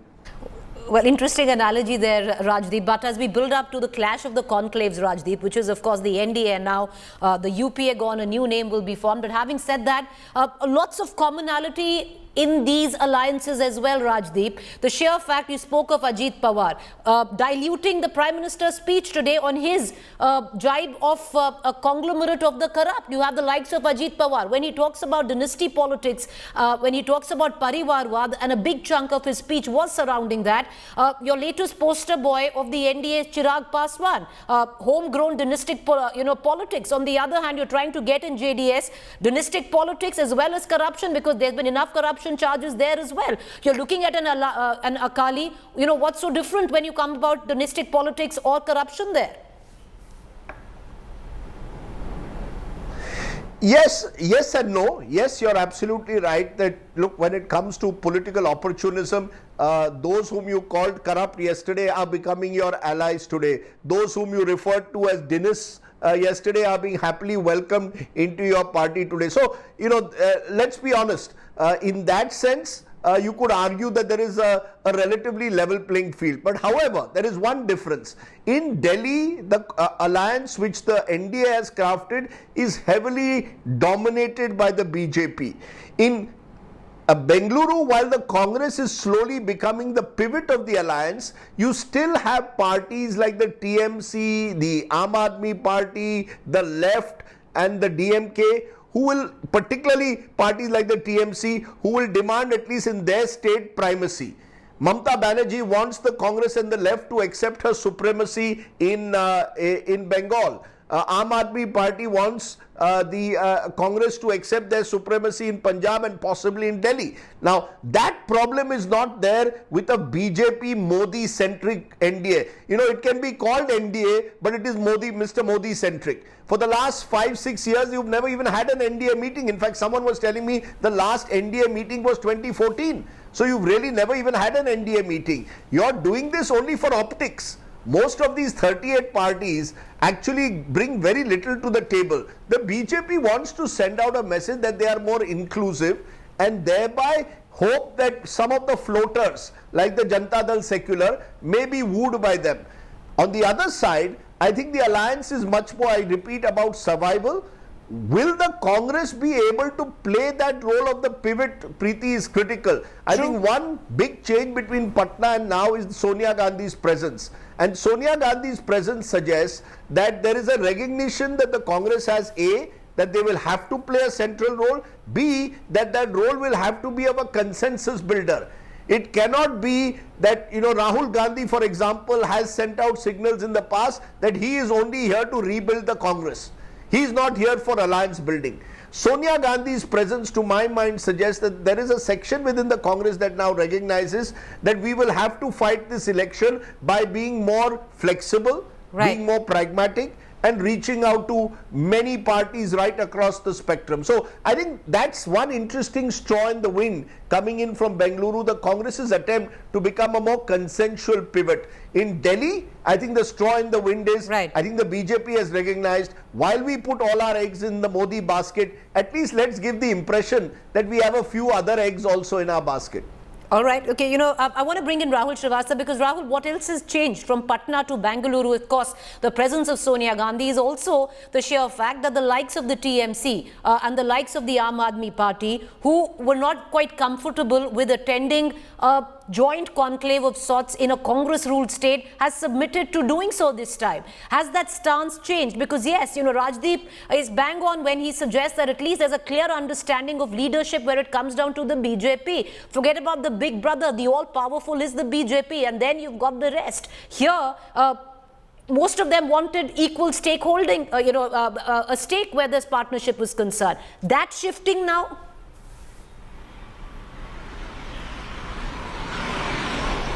With a lot many questions in what you have said. See, one important fact which I want to flag about that discussion you had with Rajdeep, this issues about dynasty and corruption is not a standalone item. It never wins you elections in India. It is a plus.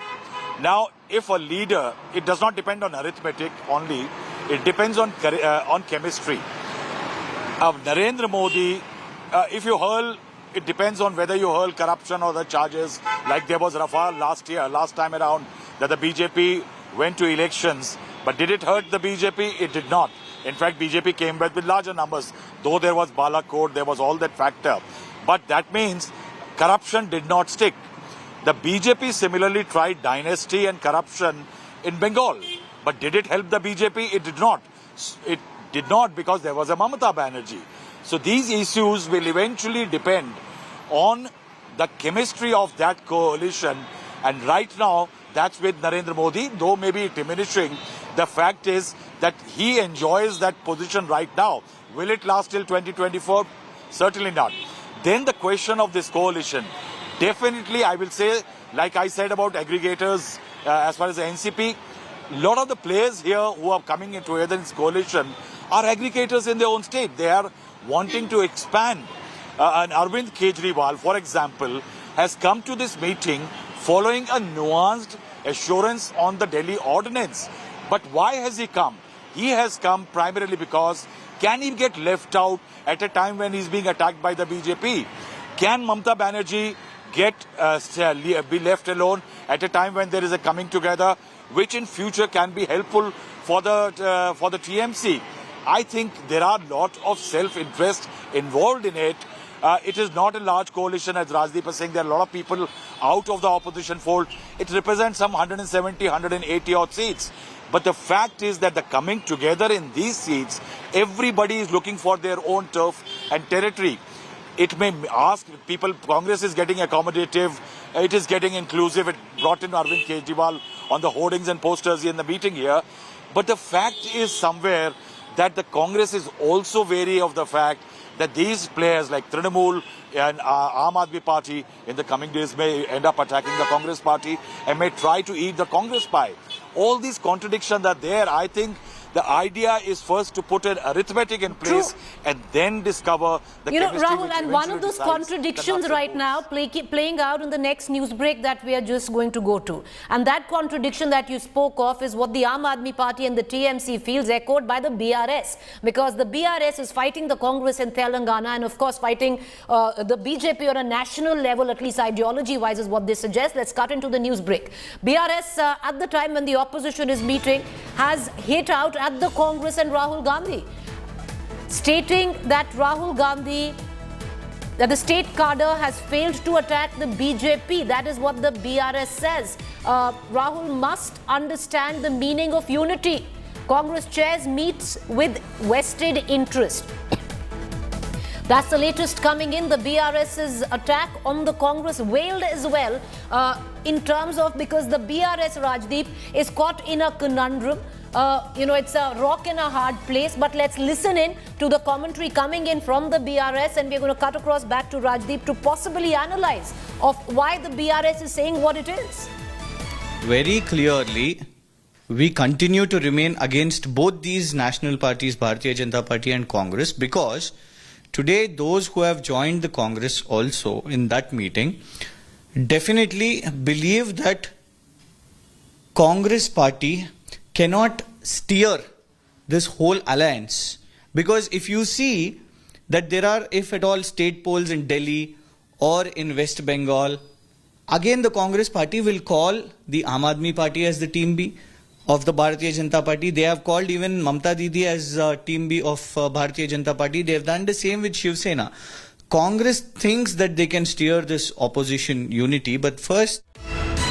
All right, let's cut across now to Rajdeep Sardesai, consulting editor. Rajdeep, one of the contradictions that Rahul and I were speaking of playing out right now on live television, understandably, it's a conundrum where the BRS is concerned. End of the year, they face off with the Congress in Telangana, ideologically against the BJP. Can't go with the BJP because it's advantage Congress in the state. Can't go with the BJP because ultimately the BJP could take over the state in terms of politics. But do you see this at some level extending an olive branch to this opposition unity somewhere down the line, suggesting that the Congress also needs to rethink its stand when it comes down to state-wise politics, especially giving examples of West Bengal, Punjab, Delhi and Telangana?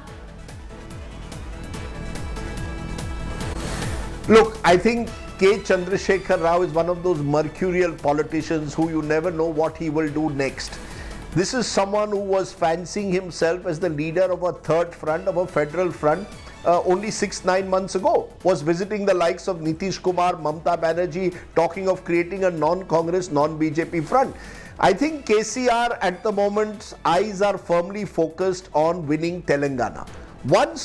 And if he wins Telangana, which will go to the polls in December, then he will weigh his options. Then he will believe that he is in a position to bargain possibly with a Congress-led alliance, because at this stage, he can't afford to do so. At this stage, KCR has two problems. Look, the ED is at his door. They have been questioning his daughter in the Delhi liquor scam. They have been questioning several of his MLAs. He also knows that the Congress is a little resurgent in Telangana after their victory in Karnataka. So he knows that the Congress at the moment is his prime opponent in Telangana. At the same time, he is aware that he cannot afford to give too much space to the BJP. So KCR is someone who's trying to navigate a very delicate line between the Congress and the BJP till December. After December, depending on how the political scenario unfolds, he will take his will make his decisions. For the BRS, for KCR, who is the bigger evil politically, the Congress or the BJP?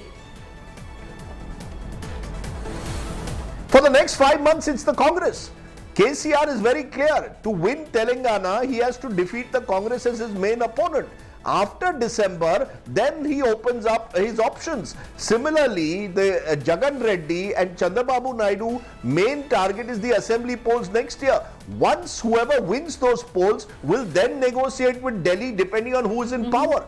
Those 40 odd seats, 42 I think from Andhra Pradesh, or old Andhra, that's Andhra plus Telangana, 17 in Telangana, 25 in Andhra, will be decided. Whoever wins those will make their post-poll deals. You see, you have all these players, the likes of Naveen Patnaik, 25 seats in Odisha. Now he's someone who, as I maintain, is like Switzerland. He's the Switzerland of India politics. He's playing a strongly neutral role, on trying to emerge neutral, but will negotiate with whoever comes to power. But when it comes down to treaties, Rajdeep, when it comes down to the Rajya Sabha or the Lok Sabha, he does swing towards the BJP. So it's not really as neutral as one would... Because they... Yes. No, Preeti, that's because at the moment, the BJP is in power in Delhi. Tomorrow you put the Congress in power in Delhi, Naveen Patnaik will fall in line. He has an Odisha first strategy. Similarly, you've got Jagan Mohan Reddy, who certainly has been dealing with the BJP for the last 5 years, but knows that if governments were to change in Delhi, he will blow with the wind. So you've got about, what are they, in about 100 seats across the country. That's Odisha, Andhra Pradesh, these two states, about 80 seats. You have these players who will look for post-poll deals. Right. So you've got the post-poll deal players, you've got the pre-poll deal players. Now you've got someone like JDS. What does JDS do in Karnataka? They've just been demolished in a state election. They want to maintain their relevance. How do they maintain their relevance? Possibly if they tie up with the BJP, they are able to corner the Congress and then hope to fight another day in 5 years from now. You know, all these political parties are all looking at self-interest. There is no ideology. So, kuch bhi ho sakta hai. What is said today can be changed tomorrow. The things Arvind Kejriwal said about Sonia Gandhi and the Congress in the past, and now look at him, he's supping with the same Congress. Or This what is the how Congress said politics about are. Mr. Kejriwal just about a month ago. But, you know, what would be interesting, and we're going to do it, we're going to put out the map of India, especially at the end of this meet, where 38 versus 26, building up to 24. What does it look like in terms of arithmetic and the math of it? For now, Rajdeep Sardesai, Rahul Srivastav, appreciate you joining us. We're going to cut across to Rajdeep's interview of Chirag Paswan, who's joined now the NDA. He'd be sitting with the Prime Minister and Mr. Amit Shah at the meeting of the NDA beginning just about 3 hours from now. That interview, exclusive, coming up next.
Diet sodas, sugar-free tablets, artificial sweeteners.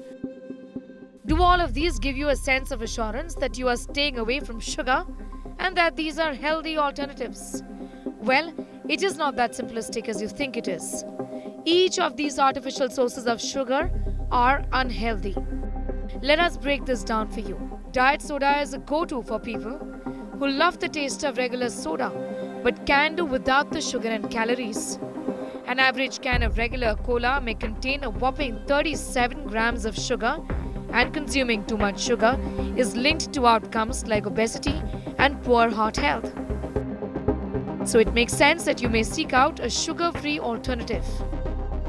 But while drinking diet soda does help people reduce their sugar intake, this simple act can also expose a person to other ingredients that may be linked to some other health problems. The acidity in certain types of soda can lead to tooth erosion. Drinking excessive amounts of diet soda made with caramel coloring may result in teeth turning yellow.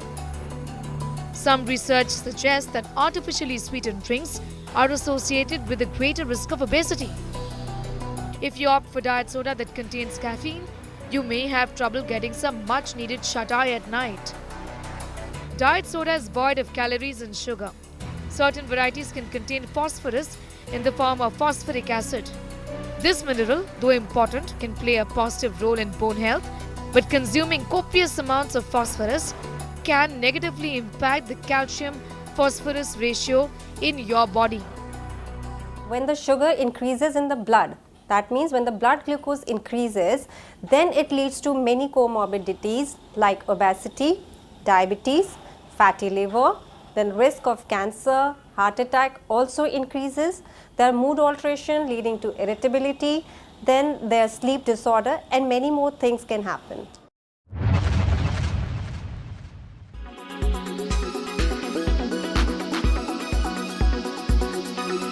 Why does this happen? Let me tell you the science behind it.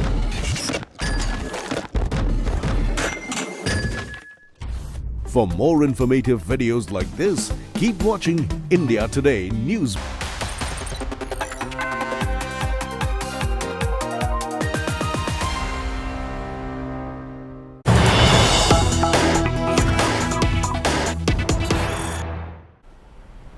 All right, the latest news break coming in. Exclusive details of Congress chief speech in the meet.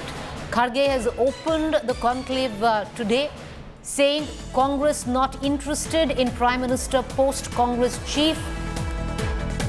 Kharge says BJP cheated NDA allies, also adding agencies misused against opposition, MLAs lured through blackmail and bribery. I would reckon, viewers, if you go into the initial reports that are coming in of the speech made by President Kharge, one needs to underline the fact that Mallikarjun Kharge has opened the meeting or the conclave of the opposition by saying Congress not interested in Prime Minister's post, at least laying to rest the fact that everyone is an equal shareholder. Who leads this, of course, the Congress possibly becoming the pivot of it, but who leads this in terms of the Prime Minister's post, if at all the alliance gets the numbers it intends to get, means that the Congress is really not interested in the Prime Minister's post. Something that has been said by the Congress president, indicating that would be left off for later on what the united opposition decides. I want to cut across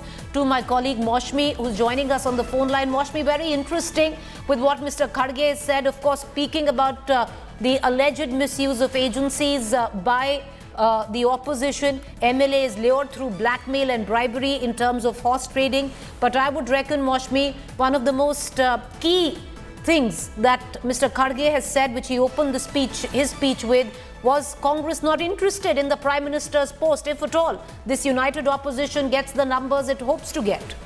Right, Preeti, you've got that absolutely correct, because it's another thing to say it on the occasion of M.K. Stalin's birthday months ago, but it's another thing if you say it in that vein and even go further on to say that we are not interested in, gaining power and the PM's post in a meeting, second-tier meeting of the opposition. So, Kharge there, as I said, the Congress is ready to reach out to the smaller allies, is ready to do anything to stitch this coalition on a very strong footing.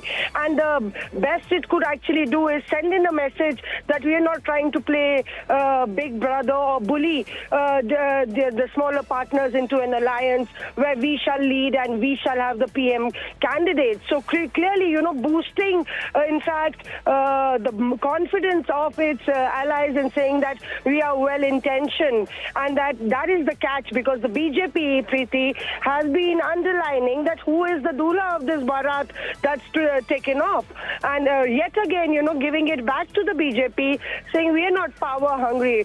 But the bigger question really is it just about the meeting? Because at the end of the day, when they travel that far and then 2024 elections are close on the heels, this question will be pervading and overshadowing all their agitations and fight against the BJP, because you have a big leader like Prime Minister Narendra Modi on the other side.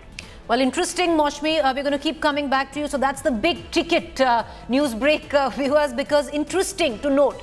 You have Mr. Kharge there opening the opposition meet with one statement: Congress not interested to be the Prime Minister when and if the numbers are attained by a united opposition, leaving the floor open for discussion there, especially with political parties that have been uncomfortable with Congress taking the lead. So possibly Congress might come to be the pivot on which rests opposition unity. But having said that, making it very clear, not interested in being the Prime Minister.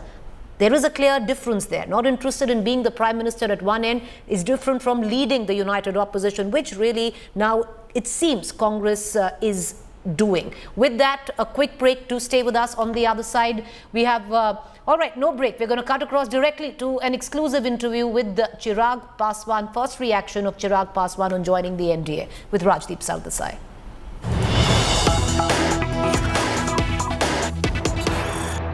Joining me now is our newsmaker of the day, Lok Janshakti Party leader, Chirag Paswan joins me. He's just back with the NDA.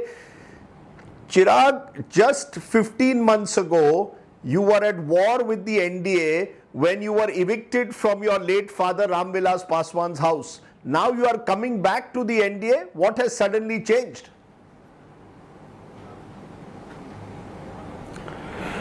Well, to begin with, Rajdeep ji, let me begin by saying this, that I feel so nostalgic and I feel so emotional today talking to you, because I remember my last interview with my father together was with you only. And so yes, I mean, this is, this makes me a little emotional remembering those things.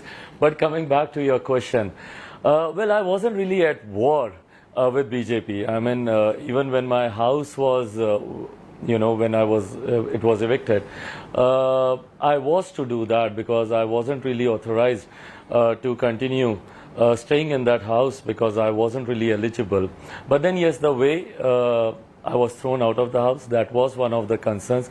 But my fight is not for my, it's not for me individually, you know. I have bigger goals. It's more for my party, it's more for my state. So yes, I mean, alliances are made on that basis, not keeping your personal benefits in mind. It's always for the benefit of the party, benefit of the state, and more importantly, your ideology that you believe in. So yes, I mean, coming back in an Indian alliance is keeping all those things in mind. But who needs whom more? Do you need the BJP or does the BJP need you? Because for the last couple of years, the BJP has supported your father's brother and made him even a union minister while you were cast aside because of your war with Nitish Kumar. Now Nitish Kumar joins the opposition and you are back in the NDA. So who needs whom more? Do you need the NDA or the BJP, or does the BJP need you now before 2024? I think in an alliance, everyone complements each other, and that's why the alliance is made. So I think it's not the question of who needs who more. It's about together how strong we can make this alliance, and that's exactly what we are working towards. But is there some deal? We are told that you have asked for 1 Rajya Sabha, 6 Lok Sabha seats, and you will be made a minister. Have you struck some kind of a deal with the BJP? Was there any bargaining that you had to do with Amit Shah before you have come back into the NDA fold? And have you asked for your uncle to be removed from the cabinet?